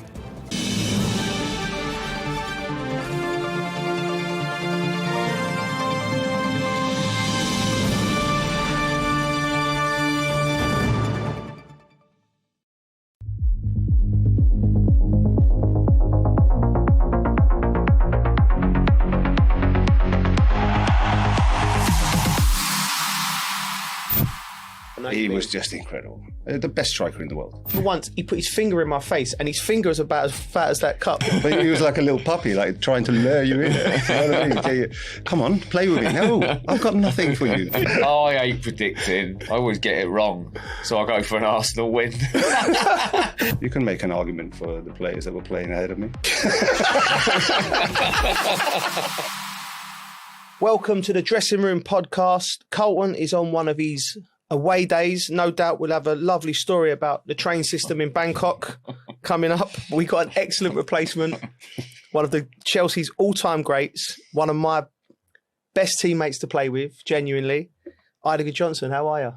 Very good. Yeah? After those words. Yeah. It's true. I've told you that before over a few Very drinks. true. Yeah. Yeah, when you get emotional. Yeah. That's when you mention how wonderful of a player I was. Yeah. He said I was one of the best crossers of the ball yesterday. Yeah, I did. No, that was him. Really good about him. All right. I'll say that as well, though. Yeah. It's a nice start, isn't it? He was unbelievable, wasn't he? Oh, yeah. Yeah. A great player. Were a joke. Where are you living now, Id? Back Iceland, home? yeah. Been there for 6-7 years now. Yeah. Can be tough at times. Yeah. Dark winters, very dark, very cold. Yeah. But something about, getting the full winter season. Yeah. Is it nice? And just a couple of weeks of summer was nice. Is it dark all the time? Is it? Yeah, during the winter, literally 20 hours darkness. Have you ever been, Bridgie? You've been. I've been. I love I've it. never been. I'd like to go. It's one of the most beautiful places. What's that place I went to? The hotel with the Blue Lagoon. The Blue Lagoon, yeah. And it's meant to be amazing. Stunning. When you see photos of it, it looks amazing. Yeah, stunning. Let's get a little festival over there or something. Beautiful people. There are some festivals. Yeah, festivals out there worth going to. Yeah. We like a festival. You always bring it round to festivals, didn't you? All right. So coming to see me is a festival. It is. Yeah, it is on and off the pitch. So listen. So home's Iceland now. You've got 3 boys, all playing professional football. Yeah. Around the world. I mean, that's got to be a job in itself, making sure you. Yeah, it's good though. Gives me an excuse to travel a little bit. All played for Iceland.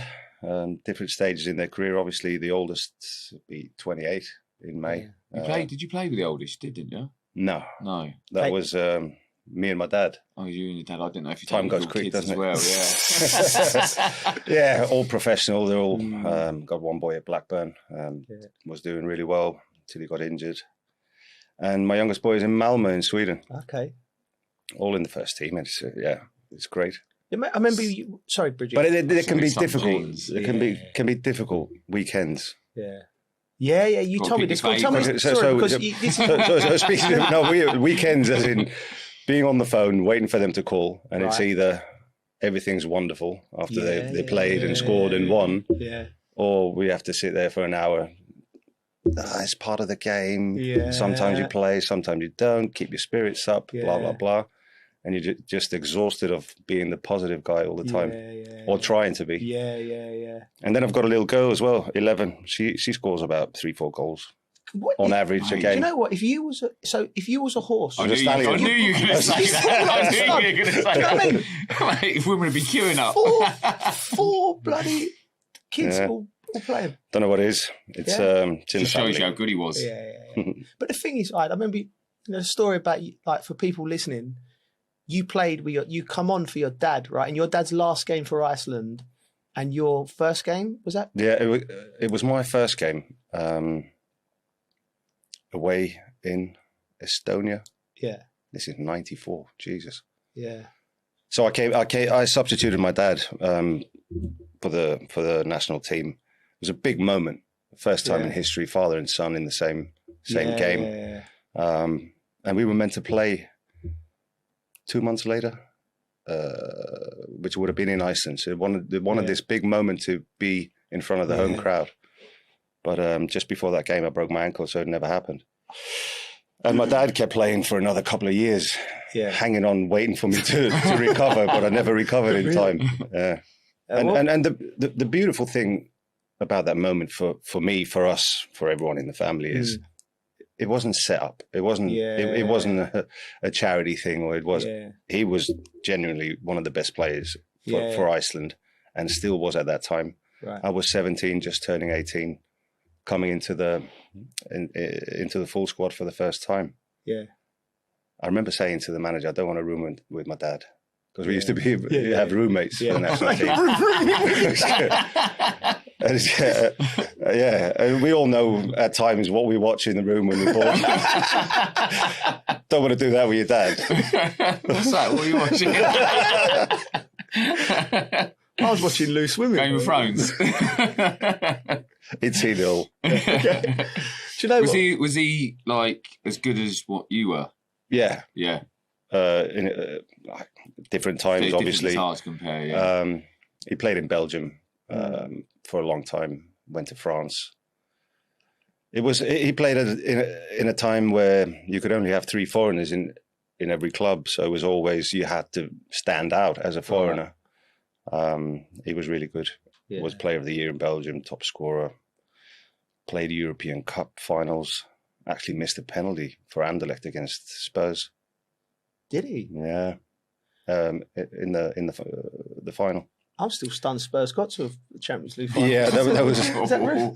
We're talking about the 80s. Okay, yeah, Glenn Hoddle and all that. Yeah, okay. Do you know what? That must have been. I can't think. Can you imagine playing football with Mickey? Did your dad play? No. Well, played probably Sunday League. Did he? Yeah. He was quick. Well, no doubt. Yeah. Yeah. I've seen him lively. Yeah. Bit of a madman, I think. But... Mad Mickey. Yeah. Oh mate, what that was like. That what a moment. Like, how was your mum? Imagine, yeah, that's it. Your mum on that day, she must have been nervous. Yeah, I can't even remember what she said. It's hard to remember that far back when you get to Yeah, I can't remember what happened yesterday. Yeah, fair point. But see, I mean, it's a proud moment. It's bittersweet. It could have been even bigger. Yeah, we would have actually played if I wouldn't have gotten injured. We would have probably played 10 internationals together. Yeah. Which would have made it an even more historic, even bigger moment. Yeah. Still big enough though. Yeah, mate, it's incredible. Massive. I think it's nice. I think that's a beautiful story. Has anyone I don't think it's ever. No, I don't think so. I think father and son. I think for club football maybe Rivaldo or something. He played until he was 50, wasn't he? Mate, you can tell by his legs. I've seen him. Right. Well, listen, we'll get back onto you a little bit later, Ida, because we all saw each other yesterday at the Chelsea game, Manchester City. I'm going to start top of the table. We're going to start with Arsenal losing to Bournemouth, and that was on the Saturday. And I know that because I was in a pub in Highgate, which is Arsenal territory, and I was expecting, everyone was really excited Arsenal were going to win, and then it just was deflated. Everyone. But we have to give Bournemouth massive, massive credit. You look at their last few wins, Bridgie, 5 draws and then a win against Arsenal. I did say this. You did say it. You did call it Mystic Bridge. Yeah. You did what? They've upset him a few times. Yeah, but you must have had something else you was going on. No, literally that was it. That's all I go on, really. Really? Yeah. Fair enough. I watched with an Arsenal fan, which was good. Did you? Yeah. And again, cheering when they got a corner. And I give them a bit of stick about it, and they went and scored from it. So I thought, I'm going to shut up now. But the thing is, like, we've all been in them situations where you're going for a title, but I've never seen a club like at the moment where Arsenal, where it's been building up over the years, where they've stumbled at the last hurdle, and then it becomes a sort of, it's like a self-fulfilling prophecy. So every time I watch Arsenal now, forget the tactics, it's just the players. They're all looking. Everyone seems to be looking around for somebody else to take the game by the scruff of the neck. Do you know what I mean? And I think I look at Arteta and he looks grey. Like, not in his hair, he's got great hair. But he looks, he looks passionate. He looks petrified. Do you know what I mean? How can you, but like, do you know what I mean? Think of the great managers you work for. You've got Barcelona, Jose. They never looked scared. Even they looked always in control. With Mikel, he needs to find a way. His body language, I think it stems from the manager. I don't know what you think. Yeah, I think I've never really been in a situation where we were leading the whole season and then lose it. Maybe with Barcelona in my first season, but my Spanish wasn't good enough to understand what everyone was saying at the time, or didn't really have a feeling yet of what it meant to everyone. I think when the players start believing they're in trouble, I think that's the worrying thing, and they don't have a solution. As you say, I'm looking at you, help me out here, but you're looking at me as well. And it seems to be going in the opposite direction rather than, dragging someone with you to grind out a result. I'm not a huge fan of Arsenal, the way they've been playing, especially second part of the season. I thought they were winning games on, all this set plays, and but they were good defensively. They were very good defensively, but they were not convincing how they were winning games. Mm. So it was inevitable, really. Now, do they? No. They don't look as good the last few games. All right, so here's the point, right? They have decided to play that, like, for me, they're like the Atletico Madrid of the Premier League, that type of football. They're like, they want to stop the game rather than, but I think they've got more quality than that. When I think of like Odegaard, Zubimendi, Saka, Madueke, there's enough quality for them to play a bit more progressive football. So like, well, they have played attractive football. They have played with much more freedom, it seemed. Periods last season, start of this season, they look fresh and played with a lot of freedom. When you look at the team now, the way they play, it's all boxed in. Don't see anyone really almost not enjoying themselves enough. Playing with that fear. You need to get that enjoyment. I'm trying to think of the situation in my, but for me, it was like, pardon me, it was like the relegation battles when I saw players mainly playing. It was never at the top of the table, because think of it, when you're playing at the top of the table, you're winning more games than you're losing by the fact that you're there. But when I've been in relegation battles at West Ham, that's when I've seen players just like top players letting the ball run out under their feet. Yeah, we played at West Ham one year in a relegation battle, right? And the West Ham fans are demanding, right? I love them, but we'd get booed off at half time because we wasn't winning, like against the team and things like that. They wanted you to do so well. And there was a particular part of the stadium, the Chicken Run, and we'd got a corner once, right? And the fans were like, used to give you so much stick and abuse you as you're going to take a corner. Nobody wanted to take the corner. So I'm looking around. My position was the edge of the box, right? And I'm looking around and I don't even remember. And then the fans are like, going, come on, someone take it. The ball's on them. Waiting to give him some abuse. Some of the lads doing that, like, mate, so like, I've never seen it, but I look at this Arsenal team and I see that type of fear. No, like nobody's really wanting to get on the ball and make it happen. I mean, you've been in a few relegation, but Southampton, you would have been. Yeah. I've always said this about Southampton. They always had obviously they got away with it while I was there, but it always felt like everyone they had a good unit where everyone gave everything the whole time. And when I was at West Ham, you felt there's a few players that probably didn't give everything. Yeah. But it's hard. I don't think I've been up the other end of the table where we're going to throw it away, I don't think. No. That I can remember. But definitely when you see it down the bottom, you can notice everyone's a bit worried about making a mistake. But that's what it looks like when you watch Arsenal at the moment. Yeah. It does look like they're playing. Yeah, we chased Arsenal themselves back in the day. Oh, yeah. The first season. The first season. They were chasing the whole season. Yeah. And all of a sudden we got deflated because we saw they're not dropping points. And now it's completely the opposite. Yeah. The season after, we won the league comfortably. Yeah. Jose's first season. Yeah. And we never had one moment where we thought, we're in trouble here. We lost at Man City. And that was the only game. Yeah. The only game we lost. Yeah. You never. And the season after, we never got to experience the fear of, we let this slip away. Yeah. It's still wide open as well, isn't it? It's like, obviously, I thought, it's probably a couple of the best days of half term so far, seeing Arsenal and City wins, to be honest.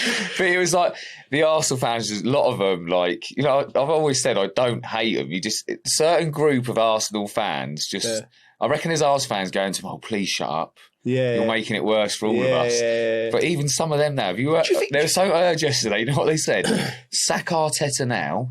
What? Yeah, sack Arteta now to get a manager in to get it over the line. Really? That's what one of them said. That would be the most rogue decision ever in the history of football. If you woke up and it's like Mikel Arteta. That's the thing. What we were talking about. Even the fans are going, what can we do? How can we stop this? Yeah.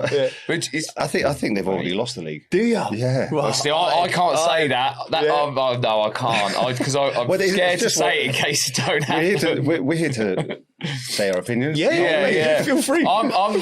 I always bring it back to, you're playing pool and you got a shot on the black, but your mate puts the cue down. I don't want to say anything too soon. You're saying you put the metaphorical cue down and Arsenal win the league. Thanks for coming.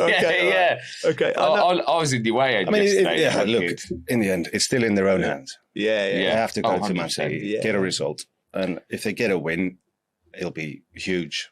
Just don't see it happening. The way Man City played second half at the Bridge yesterday, I felt I was watching the best team in the Premier League. Yeah. By far. Yeah. They stepped on the gas, didn't they? Oh, yeah. Yeah. Something. Just the ability to move the ball around, the physical part of it. They're also Doku, how strong is he? Mate, Jesus. He was dangerous. It was hard to see because he was in the way end, but he looked dangerous. He was obviously quite far away, but he looked dangerous every time he was getting the ball. Dangerous? Semenyo. Petrifying. I would have hated to play against him. Semenyo run. Oh, yeah, he just eats the pitch up. Like he's grabbing the turf. Yeah. Like he's moving the stadium.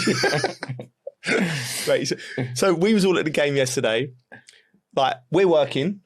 I was kind of working. Yeah. He ended up, he's messaging me. He's in with the City fans. Bouncing around. No, do you know what it was?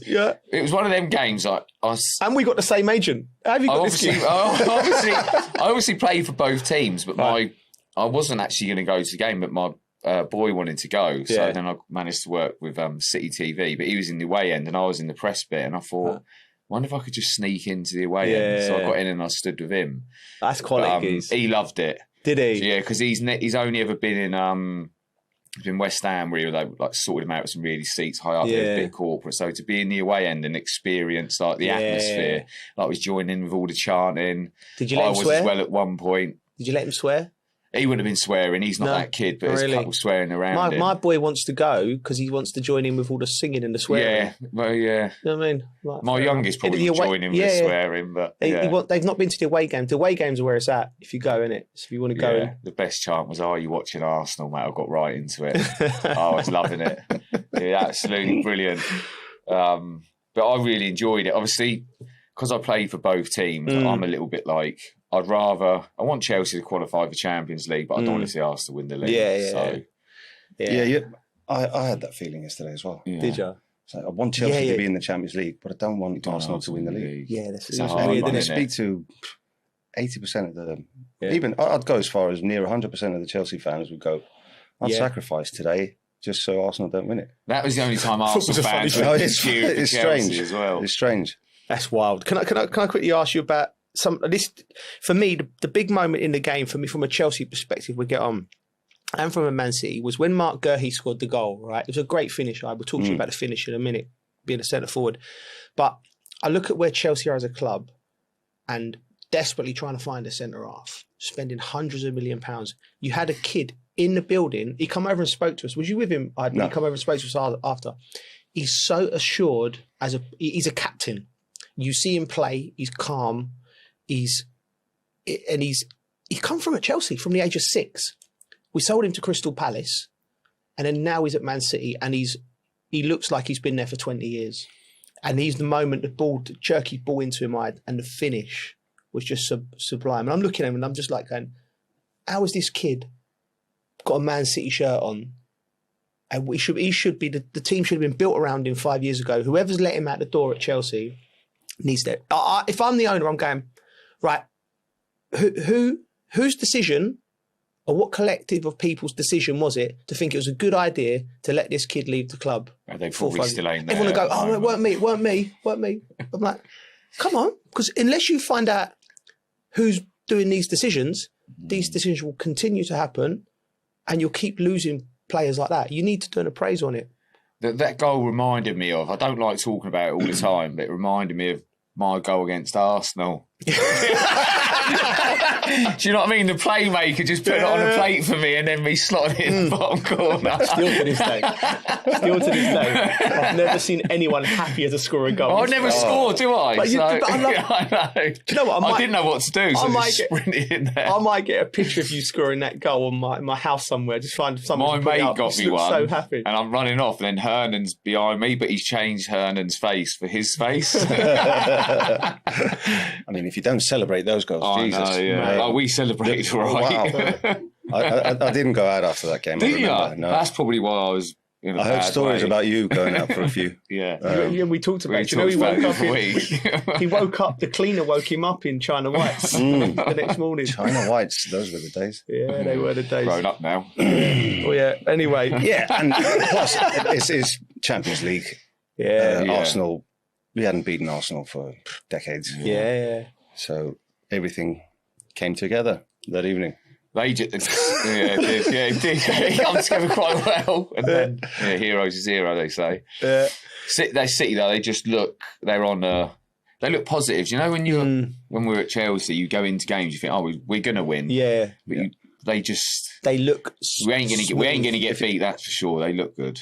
If you see Man City in the March-April periods for the last 7-8 years, incredible. They always seem to be at their best. Incredible.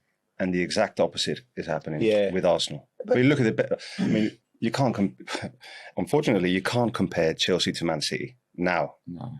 But we should be comparing them because similar size clubs, or you expect Chelsea to be up there. Yeah. Look at the difference on the pitch yesterday in personality, in ability, strength, pace. Then you look at the bench. Man City, and you look at Chelsea's bench. You can put whoever on for Chelsea today.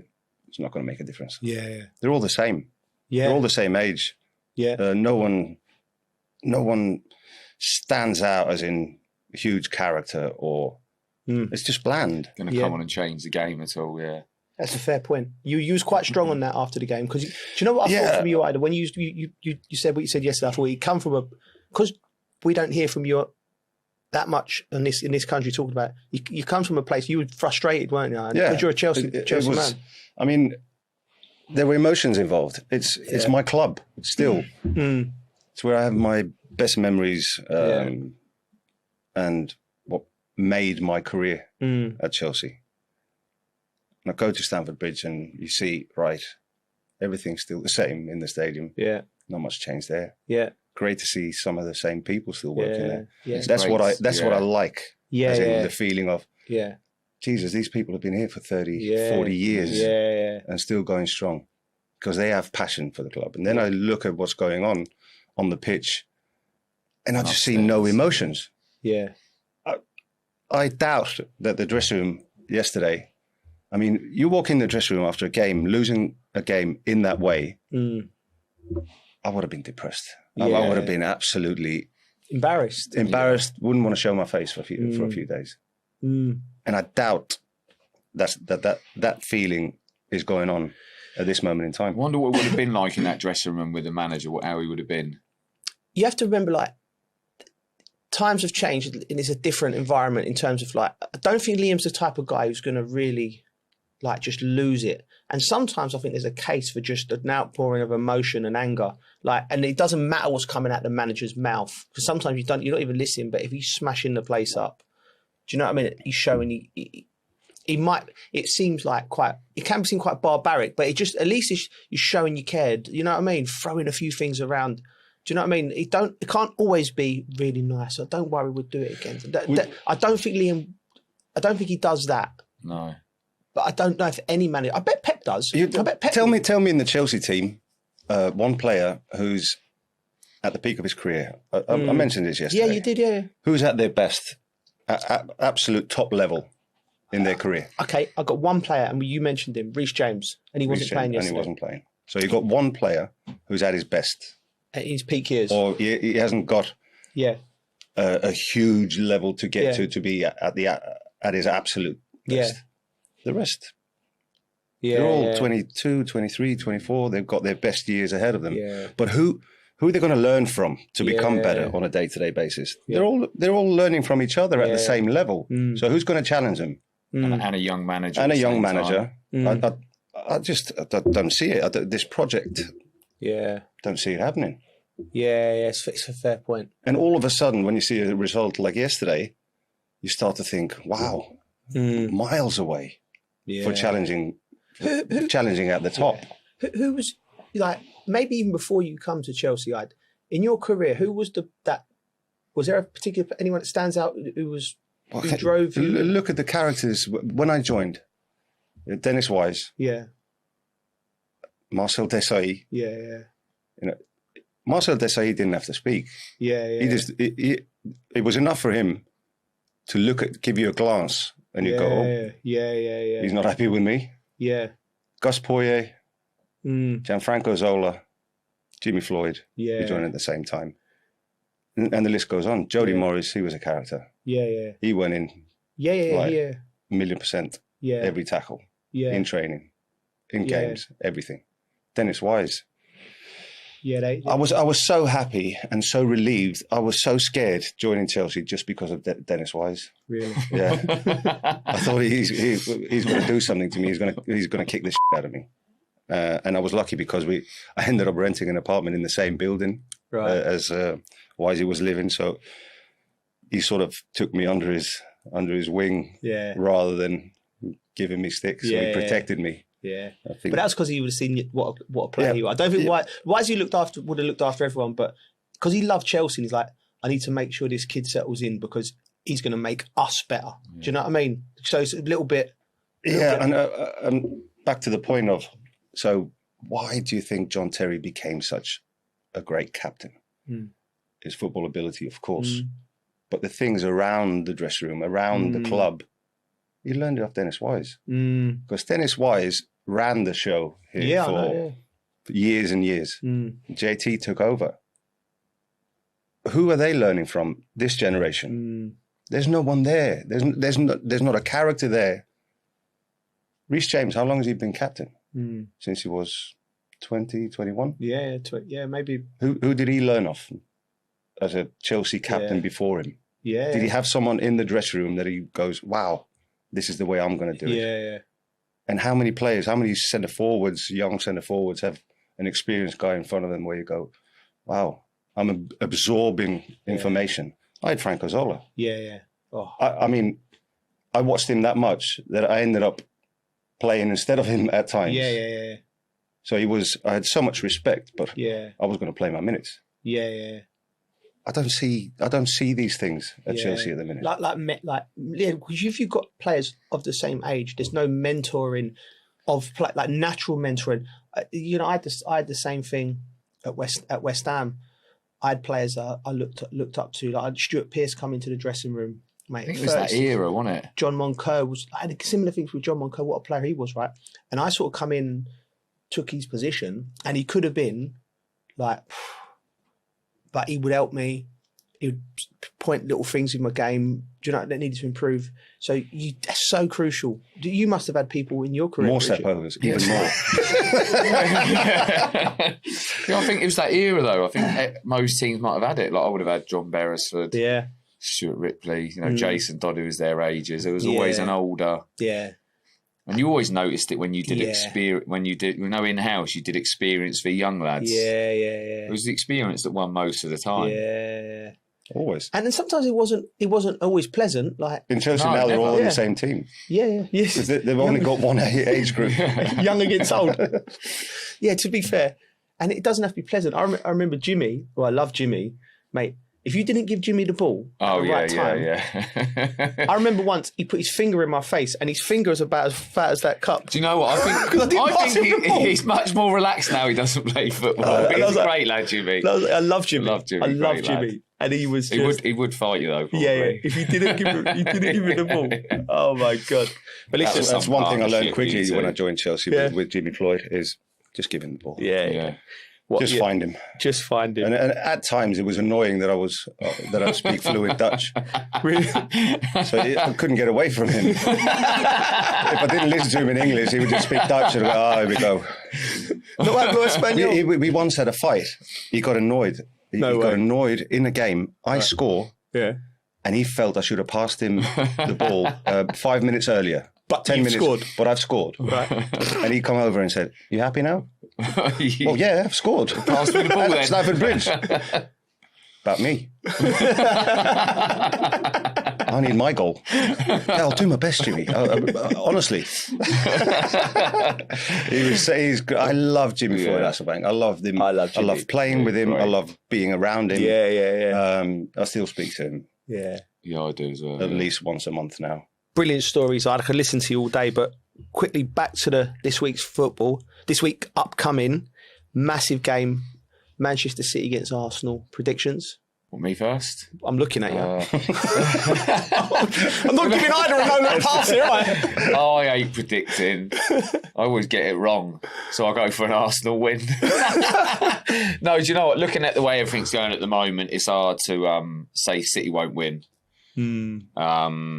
But, mate, anything can happen, can't it? Go on. I mean, I'm not even going to go for prediction. Okay. All right. Blank. I said it before. Arsenal wins, I usually get it wrong. So it's literally whoever wins the Premier League. Yeah, basically. I think that's it. It's over. It's this game and that's it. I don't think that's the case, though. I do. I think... Nah. I do. 6 points. What, so if they win the game now, there's 3 points in it. We're all forgetting how hard the Premier League is. Nobody, apart from you, predicted Bournemouth is going to beat Arsenal, right? Yeah. As much as good as Manchester City are, can they City win another City needs to win every 6 games in a row? Every game. See, I still think Arsenal win the league. I think Arsenal go there, and off the back of winning in the Champions League against Lisbon, and I think they go there and they nick a point. I'm doing the old. 0-0 or 1-1. Arsenal got a shot on the black. Yeah, I know. And I'm putting McHugh down just before they go take on, the Mikel, shot. just put it away. What do we have in the bar? Okay. Yeah. I don't see Man City dropping a single point from now to the end of the season. It's in Arsenal's hands, really. Right, okay. So you've gone Arsenal for your psychological thing. Yeah. You've gone Man City, and I've gone a draw. The good thing is I've enjoyed watching those Arsenal fans that have been celebrating and giving it loads to now just being really angry. There's a lot of anger in North London. Yeah, there's a lot of anger going on. Even if you just drive through North London now, Spurs and Arsenal, the anger levels, frustration. And like I said, we've got a few Arsenal mates that we really like now. We love Arsenal mates. We love our Arsenal mates. We love them. I feel bad for them going through this little spot, but I'm quite enjoying it. Not your pain, but other people's pain.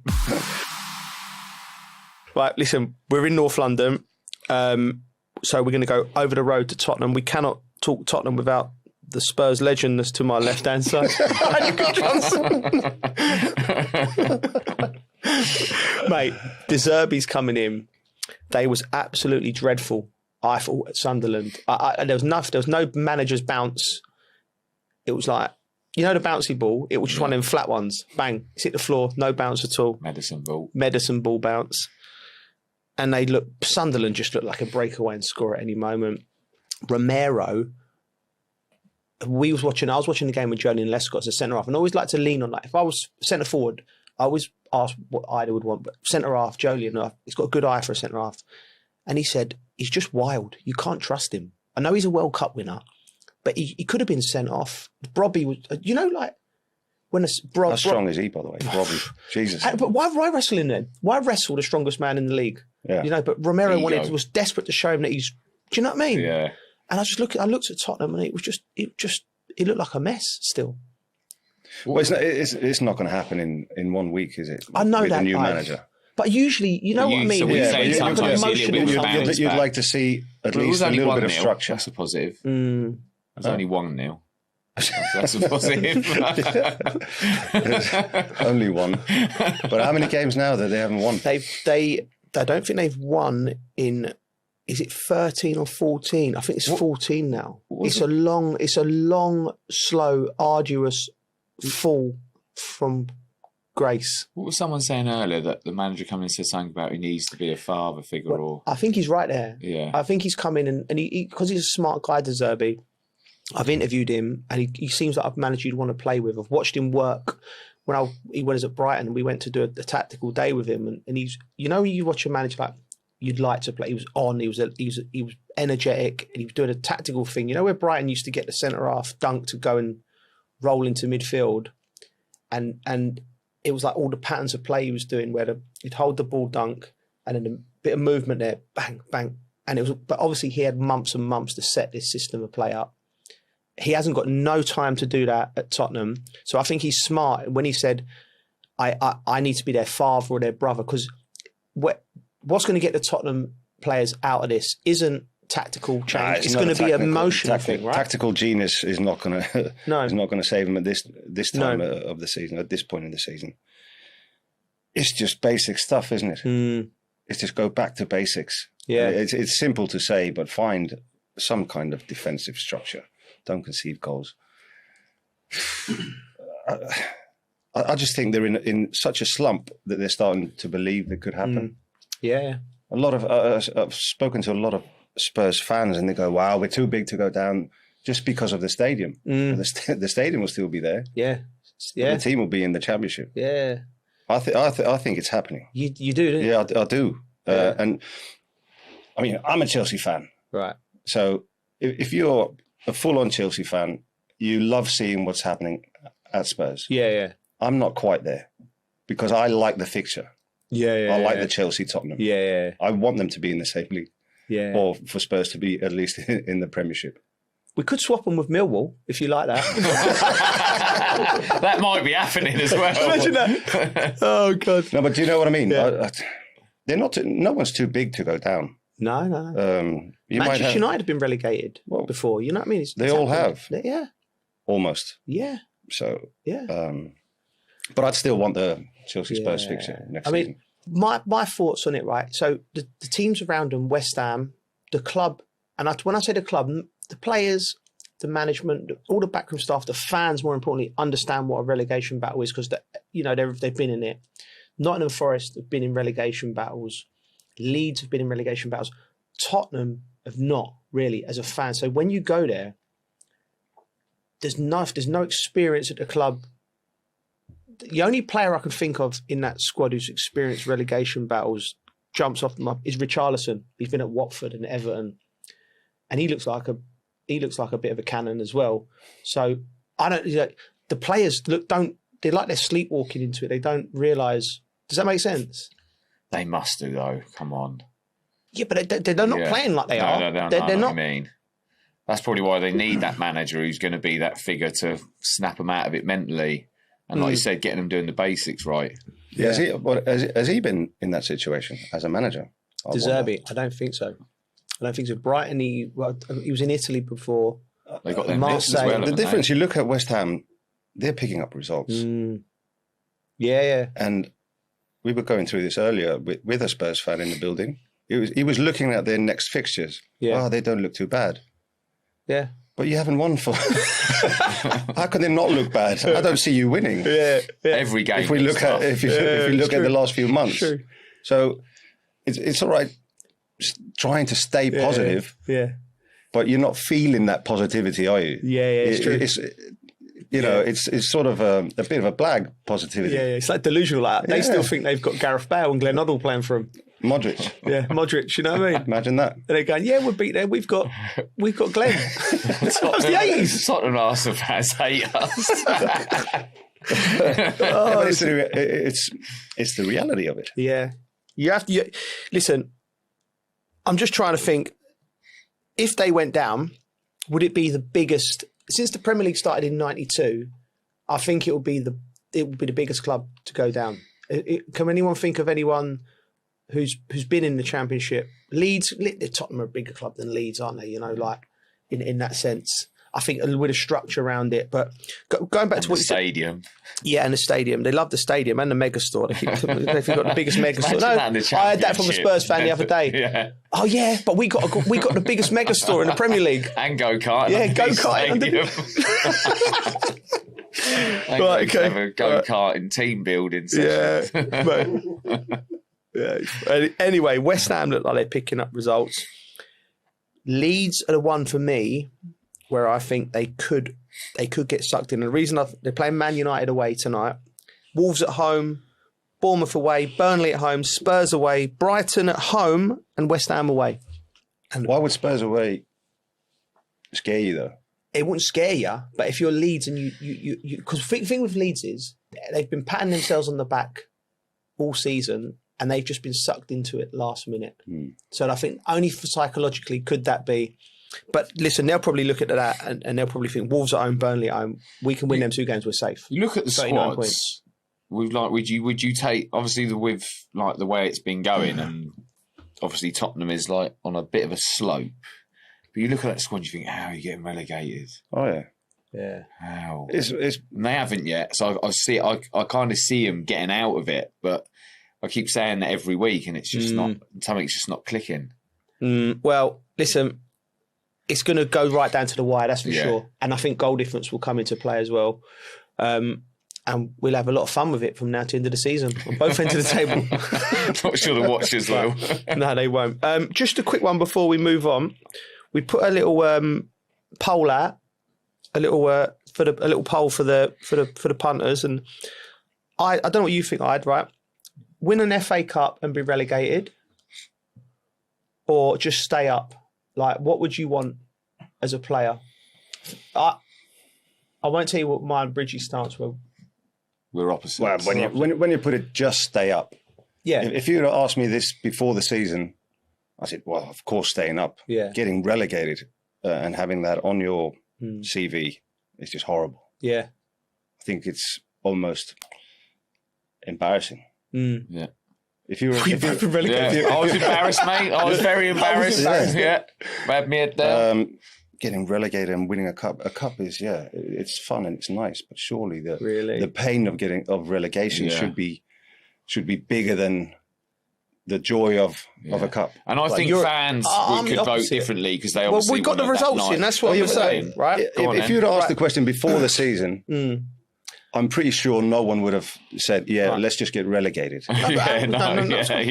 Joe did. But I said, I think to myself, right, I've been relegated once in my career, played for 20 years. How embarrassing was it? It was so embarrassing.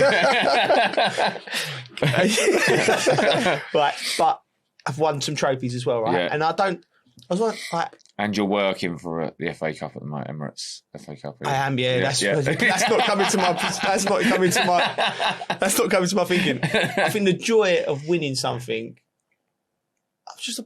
I'm quite positive, and I get what you mean, the joy, but there's no chance I'm taking relegation. And I think because of the situation they're in now, the answers would be much different than what they were before the season. Yes, okay. Now they're almost, I'll accept it now because we've got a moment. To be fair, it could happen with one of the teams. Well, right. Leeds are in a chance of getting relegated. Nottingham Forest is still in Europe.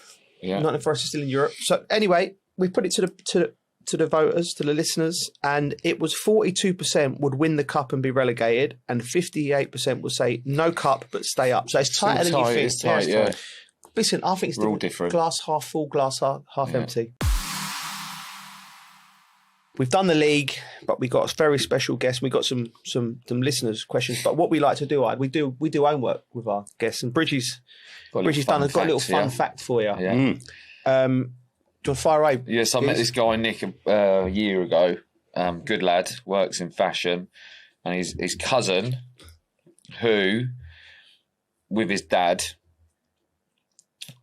they've been all over the world watching Chelsea, 08, Munich, Porto 21, all over the place. And his cousin named his second kid Ida after you. Baby Ida. Yeah. Really? As an English kid. That's brilliant. Yeah. It'll be rogue. I bet like his brothers are called like Harry, Frank and Ida. And he'll probably end up playing football. Please tell me there's a Jimmy in there. Jimmy and Ida. If he has another one, that would be brilliant. And Joe, thing is, 2 days later, when you were born, not when you were born, when Ida was born, he went to, I can't remember which one it was, but one of the finals. Porto, yeah. That's quality. Yeah. It's a bit like, does he know about Lil Wayne?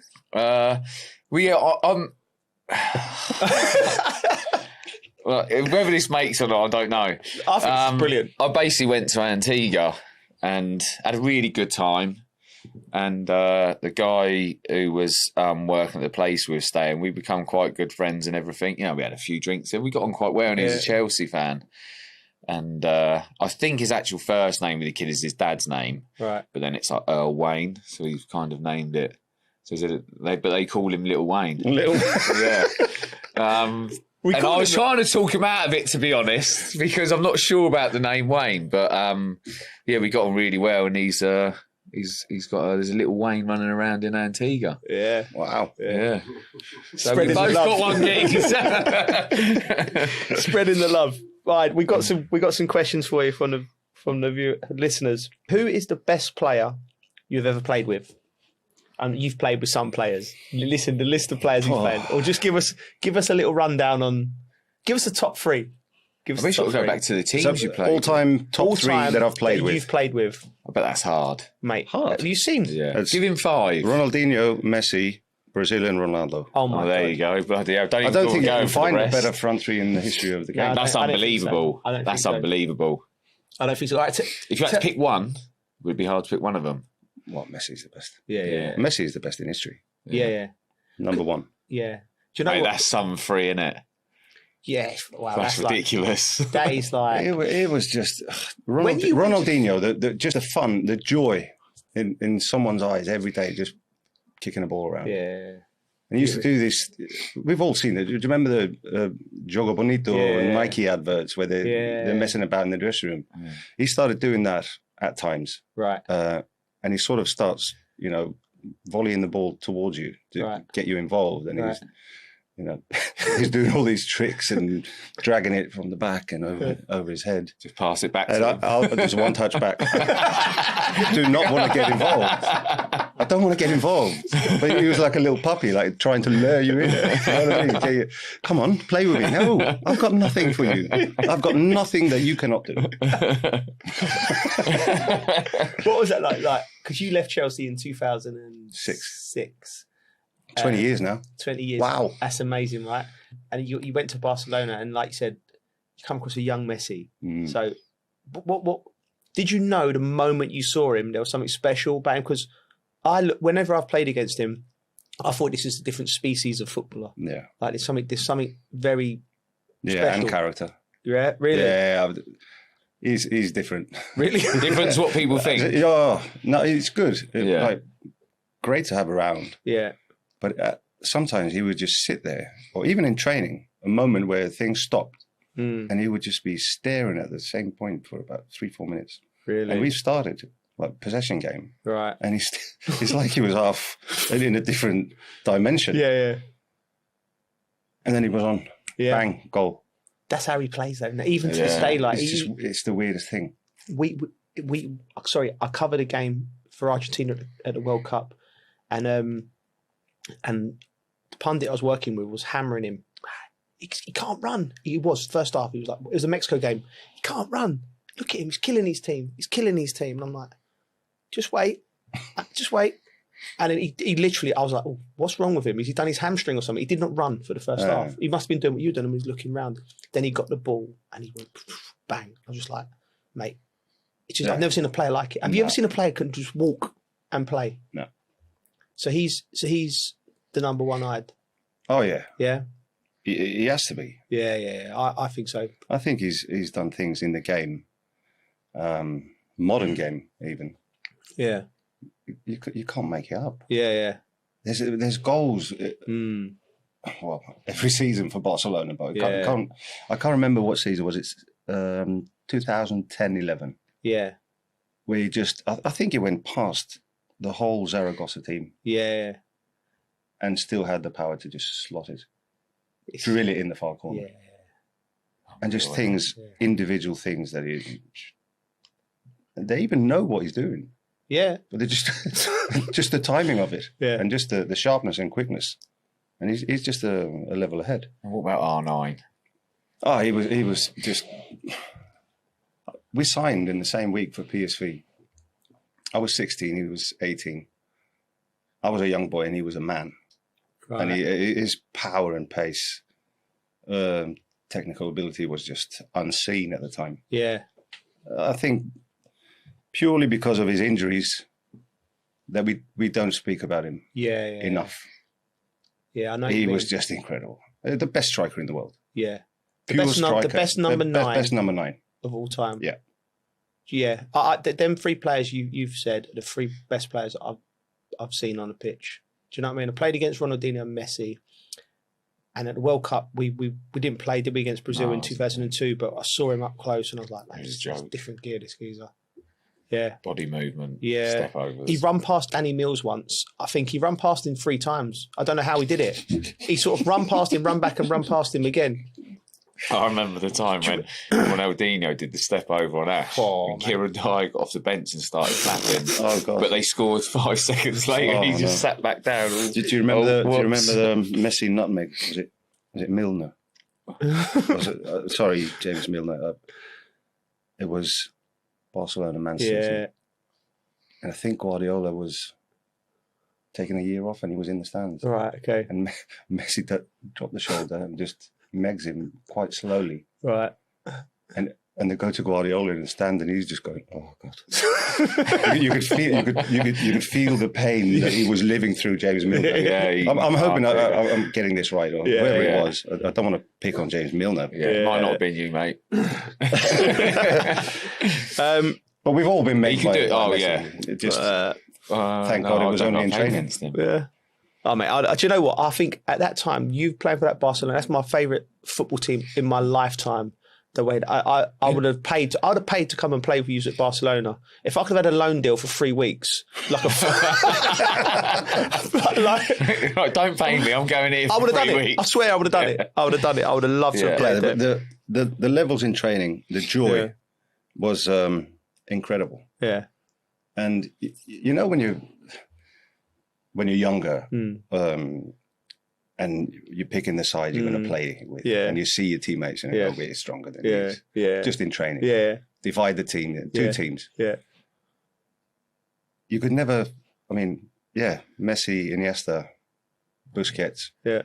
Yeah, but it's Thierry Henry, Yaya Toure, and Puyol in my side. So we're not even in trouble against them. Yeah. So it was never, how do you say that, an imbalance of training. It was just pure top levels. Yeah. And you had to be... I hate to being a defender in that. You had to be against that every day. Mate, imagine that. I actually had a moment where I had a difficult time in the first season. Criticised a lot. Did the worst thing you can do as a Barcelona player. Missed the sitter at the Bernabeu. Did you? Took me a while to recover from that. Really? Yeah. And then the way the team was developing and the way Iniesta and Xavi were just playing. I come to a certain moment where I thought, I can do whatever I want in training as much as I want. I'll never be as good as them. They're just at a better level than me. Really? So I just needed to accept that. Yeah. And play whatever role I was given. Yeah. And once I did that, I was free. I felt great.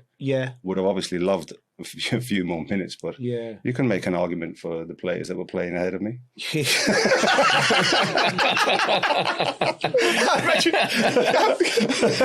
Gaffer, why am I playing? What's going on? Seriously. There was no knocking on doors. It was just be ready when you get your minutes. Yeah. To be fair though, mate, like that is like I said, like I think it's the best club side I've seen. Yeah. We got a. This is a bit sideways from Barcelona. Phil has asked, when you signed for Bolton, did you know where it was? We're random. I don't know what Phil was. I knew the second time I signed for them. Yeah. Oh yeah. You did. Yeah, you went back there. Yeah. You had a great time at Bolton though. That's where it was. I love Bolton. Yeah. Bolton was great. What players great. did you play with there? Wow. We were in what we call the Championship now. Yeah. So it was Gudni Bergson, Icelandic guy. Yeah. Remember him? I'd been injured for 2 years, and I was just showing signs of being able to recover and play. 2 years out. 2 years out, on and off, but 2 years. And the doctors in PSV said I'd never play at a high level. Really? I should concentrate on my education. Who proved them wrong? I still need to concentrate on my education. So Colin Todd. Yeah. Gudni Bergson told Colin Todd, listen, he was the biggest talent Iceland's ever seen. Right. He's back in Iceland. Yeah. Looks like he's fit. Can get him on a free transfer. Really? So Colin Todd sent someone to Iceland to have a look at a game. I was about as heavy as I am now. Really? I needed to really work on the physical side of it. Yeah. So he said, come and train with us for 4 or 5 days in Ireland. Do that. And this is it was just brilliant. Peter Beardsley was there. Wow. My first training session with Bolton Wanderers was with Peter Beardsley. I just looked at him going, I've loved you all my life. Yeah. He was just unbelievable. Young people won't realise how good Peter Beardsley is. And it was just great. Yeah. And there was a lot of players, Dean Holdsworth, Klaus Jensen had just signed. Good player in. Per Fransen. Yeah. So the few Danish boys, Scott Sellers was there. So there was loads of names. Right. Like big names towards the end of their career. But it was great. It took me a good 6 months to get into things, fully fit. But as soon as I started playing, started scoring, and after 18 months, I was at Chelsea. Yeah, incredible. So can I just quickly ask you about your 2 years out? As a young man, you're the best talent in Iceland, and then you're being told by doctors you might not. But that must have been really. Is that the ankle break? Yeah, that must have been really tough for you, like mentally, emotionally, and everything. It was. And when I think about it now, I don't know how I got through it. Really? I always had this belief that it will be okay. Yeah. You will recover eventually. And maybe it's that belief, or even at times people must have thought he's lying to himself. He's never going to recover. Yeah. But I always thought I would. Yeah. And I just needed to get away from people saying you're not going to recover. Yeah. Went back to Iceland, slowly but steadily, played a few games, and managed to get through a pain barrier that I needed to when I signed for Bolton. Fitter, and everything just went well. Belief is such a crucial thing for young players out there. Like I just think. If you believe it, but you have to really believe it. Do you know what I mean? So something inside you, like it's even not with enough to something, you don't have to say. You have to feel it. Yeah, and you felt it. Something belief, because that's just your inner knowing. Like, I'm going to be all right. I think Arsenal fans are feeling it. You know what I mean? Why you always bring it back to Arsenal? Having a serious conversation here. Arsenal fans love giving me. I think the doctor at PSV was an Arsenal fan. Yeah. Okay. See if he believes. Yeah, give him a call.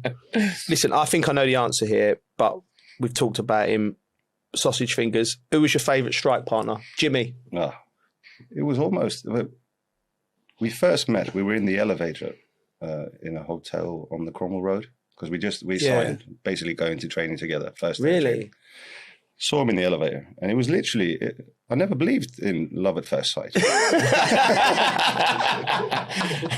I do after that. After that moment, it was just a big smile, hug. As in, I wasn't even sure if he would know who I was. Right.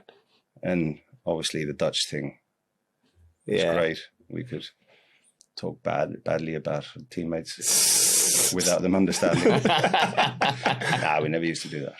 But it was just natural. It was natural on and off the pitch. We had we just had a great relationship, and what I was saying earlier, that story, that's probably the only one little disagreement that we had. Right. Okay. And it gave me as much pleasure to assist a goal for Jimmy as scoring it myself. Yeah. That's how close we were. Yeah, you could tell, like playing against you. Like you remember, but you keeping Franco Zola at the team. That's how good you were together. And arguably one of the greatest players to ever pull on the Chelsea shirt, Franco Zola. But listen,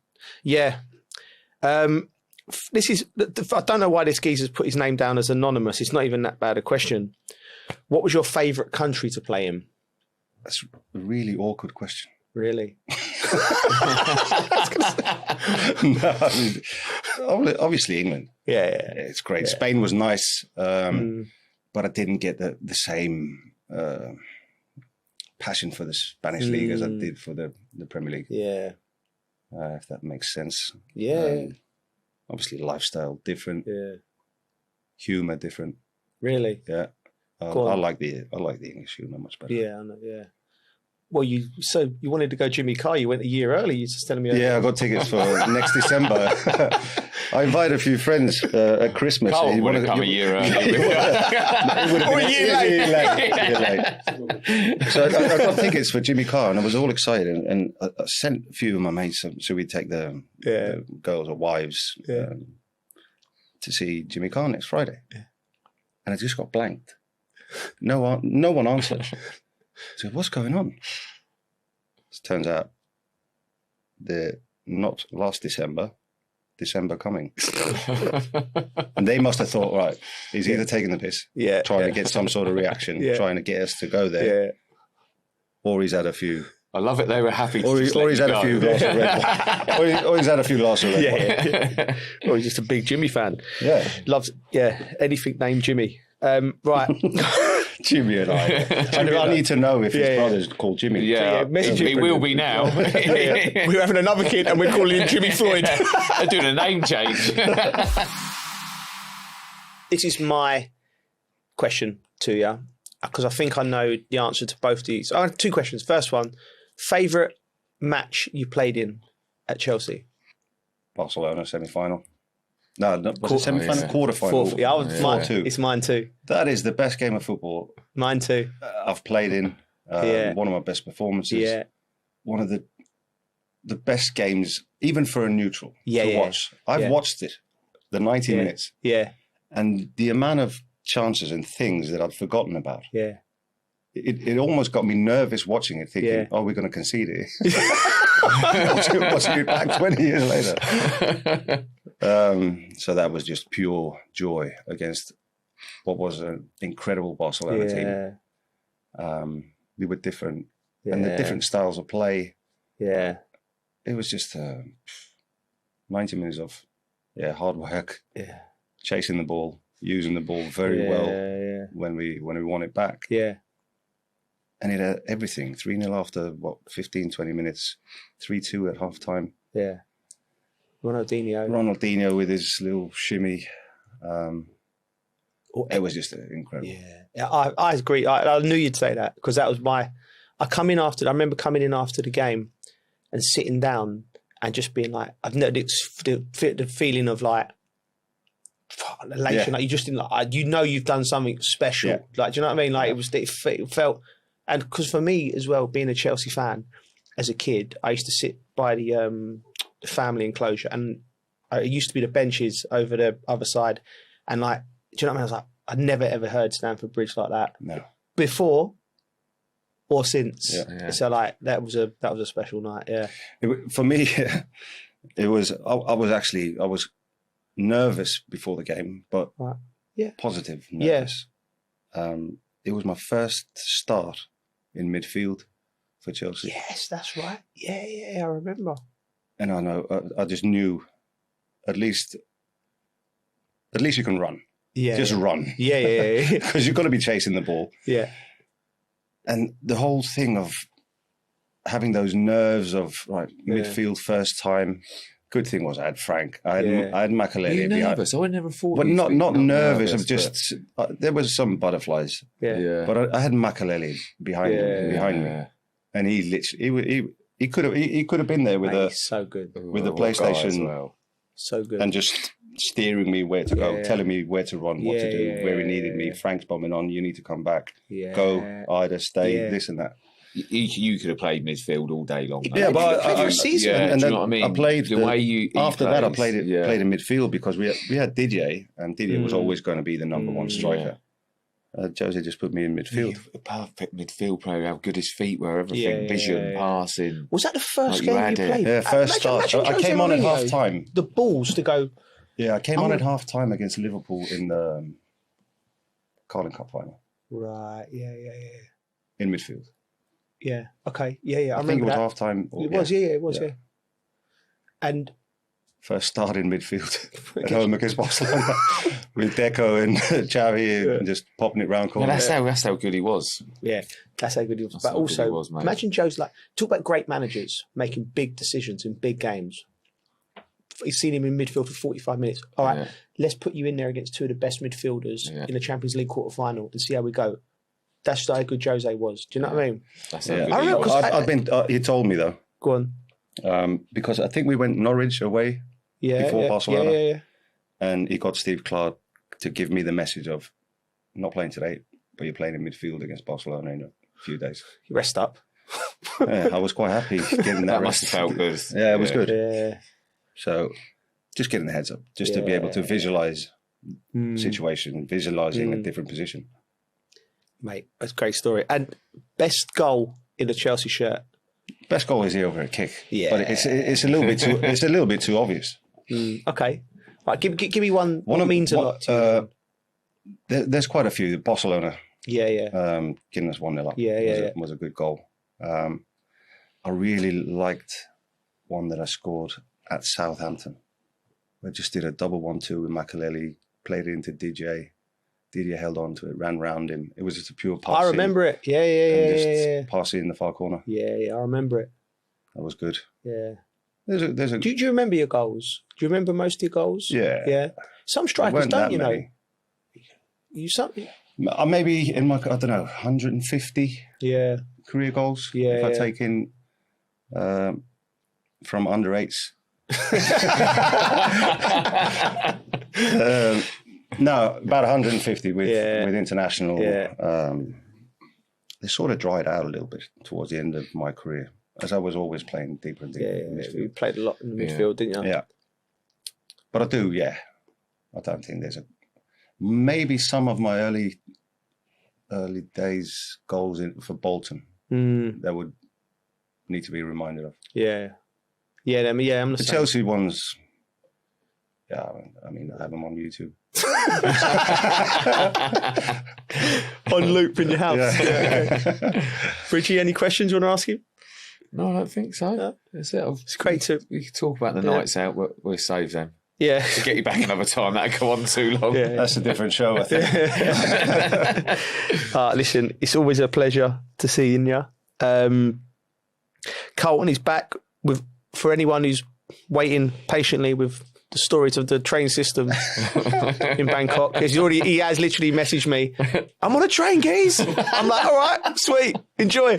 Hopefully he makes it back. Hopefully he makes it back next week. Ida, it's been a pleasure. Yeah, thanks, mate. Absolute legend. Great to see you, boys. Yeah. Thanks for watching and listening, everyone. Bridgie, what they got to do? Like, review, rate, subscribe, all of that. See you next Tuesday.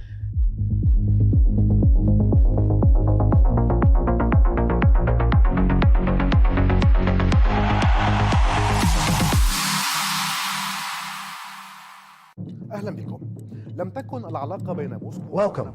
The relationship between Moscow and the Arab world has never been a straight line. It has seen decades of rises and falls, from peaks of alliance during the Arab-Israeli wars to a sharp decline after the collapse of the Soviet Union, and then a notable return through the Syrian gateway, followed by Gulf caution amid the war in Ukraine. Today, with the Arab-Russian summit convening in Moscow, a central question is being asked. Is Russia seeking to restore its former glory in the region, or to build new partnerships that adapt to the transformations of the 21st century? Since the mid-20th century, the Soviet Union emerged in the Middle East as a pivotal player. As its early support for the independence of Egypt, Syria, Algeria, and South Yemen granted it special influence with Arab capitals, that influence soon turned into an active military and political presence, reaching its height during the wars of 1967 and 1973, when Moscow supplied Cairo and Damascus with weapons, experts, and pilots, becoming a principal partner in the Arabs' battles with Israel. In that period, the depth of the alliance with Cairo was embodied in a historic visit by Soviet leader Nikita Khrushchev to Egypt in 1964, where he joined President Gamal Abdel Nasser to celebrate the diversion of the Nile as part of the Aswan High Dam project. Those were highly symbolic moments that cemented Egypt as Moscow's closest Arab ally, and showed how development and weaponry, together with political positioning, became interlocking tools of the Soviet project in the region. At that time, Khrushchev delivered his famous line, "The High Dam is not just an engineering project. It is a symbol of friendship between the Egyptian and Soviet people. From there, a new phase began in which the Soviet Union became the primary patron of Arab nationalist and socialist regimes. But that alliance gradually began to crack through the 1970s, when President Anwar Sadat rose to power following the death of Nasser. Sadat sought to free his political and military decision-making from Soviet dominance and to pave the way for a rapprochement with the West. In 1972, he took a stunning step by ordering the expulsion of around 20,000 Soviet military experts and advisors from Egypt, a moment that marked the great rupture between Cairo and Moscow. And although cooperation in arming the Egyptian military continued up to the October War, what followed, the signing of the Camp David Accords and Cairo's opening to Washington, effectively ended the Soviet presence in Egypt and pushed Moscow to seek alternatives in Syria, Algeria, and Libya to compensate for the loss of its largest Arab ally. With the Soviet Union's collapse in 1991, Russia's presence in the Middle East receded, and Moscow withdrew from bases and ports that had underpinned its influence for 5 decades. With the dawn of the 2000s, Vladimir Putin redrew the compass of Russian foreign policy, seeking to regain influence lost with the Soviet collapse. Military cooperation revived with Algeria, Egypt, and Syria, and economic channels opened with the Arab Gulf in energy and grain, restoring Moscow's bridges of interest with the region. But the major shift came with the Arab uprisings of 2011, when Moscow saw a chance to cement its presence. Its direct military intervention in Syria in 2015 restored to it key strategic levers, most notably the bases of Tartus and Memim. This intervention reinforced Russia's image as a protector of its allies. Yet, at the same time, it raised caution among Arab capitals trying to balance relations between Washington and Moscow. Saudi Arabia, the UAE, and Qatar viewed Russia's military presence in Syria as deepening Iranian influence and keeping Assad in power. Despite political disagreements, Moscow's ties with the Gulf capitals remained pragmatic, maintaining close cooperation in the energy sector, along with Russian investments in gas and petrochemicals, and a limited degree of security and military coordination. With the eventual fall of the Assad regime, the scene shifted again. The new Syrian leadership rearranged its priorities, moving away from dependence on Moscow and opening up to Gulf capitals in search of reconstruction and investment. This shift cost Russia its Damascus card, the one that had given it prime influence in the Middle East equation, while the new Syrian leadership sought to redefine its relationship with the Kremlin on different terms, preserving security coordination and continued use of the Tartus and Memim bases in exchange for limited Russian support in infrastructure rehabilitation projects and the supply of wheat and fuel. Then came the outbreak of the Russia-Ukraine war in 2022, putting Russian and Arab relations to a severe test. Saudi Arabia, the UAE, and most Gulf states adopted a policy of neutrality, maintaining oil cooperation with Moscow, while on the other hand, Egypt and Algeria continued their economic and military partnerships with Russia despite Western pressure. But Western sanctions affected grain and fertilizer trade and energy prices, driving several Arab countries to seek a careful balance between their interests with Moscow and their need for Western partners. Despite the geopolitical complications, the last decade saw strengthened oil cooperation between Moscow and Riyadh through OPEC Plus agreements that helped stabilize the global energy market. Mutual investments also expanded in petrochemicals, agriculture, and religious tourism, with high-level visits between Russian and Gulf leaders keeping communication lines open even at the height of crises. In parallel, Moscow maintained its traditional stance on the Palestinian issue, affirming support for a two-state solution along the 1967 borders and the establishment of an independent Palestinian state beside Israel, while calling, during the recent Gaza events, for an immediate ceasefire and civilian protection to preserve balance in its relations. Presence has not been limited to the Gulf, Syria, and Egypt. Algeria has been one of Moscow's oldest military partners and the largest importer of Russian weapons in Africa and the Arab world. Since 2019, Russia has played a prominent role in Libya through the Wagner Group supporting Haftar's eastern forces, giving it military and economic leverage in key regions. In Sudan, there was the 2020 signing of a preliminary agreement to establish a naval logistics base at Port Sudan, not yet implemented because of political circumstances. Meanwhile, Russia has remained a major arms supplier to Sudan. In Tunisia and Morocco, cooperation centers on agriculture, trade, and tourism, while in Lebanon, Moscow's influence is confined to the energy and offshore gas sectors. Thus, over 7 decades, Russia has shifted from a strategic ally of Arab nationalist regimes to an oil and investment partner for the Gulf states, and finally to a party in confrontation with the West, one that directly impacts the Middle East stability.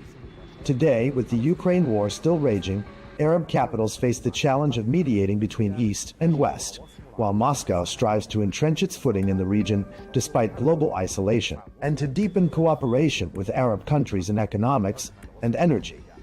In this context, attention turns to the Arab-Russian summit, on which Moscow pins hopes to represent itself as a principal actor in the Middle East, and to broaden its political and economic partnerships with the Arab world amid a phase of profound regional and global transformation.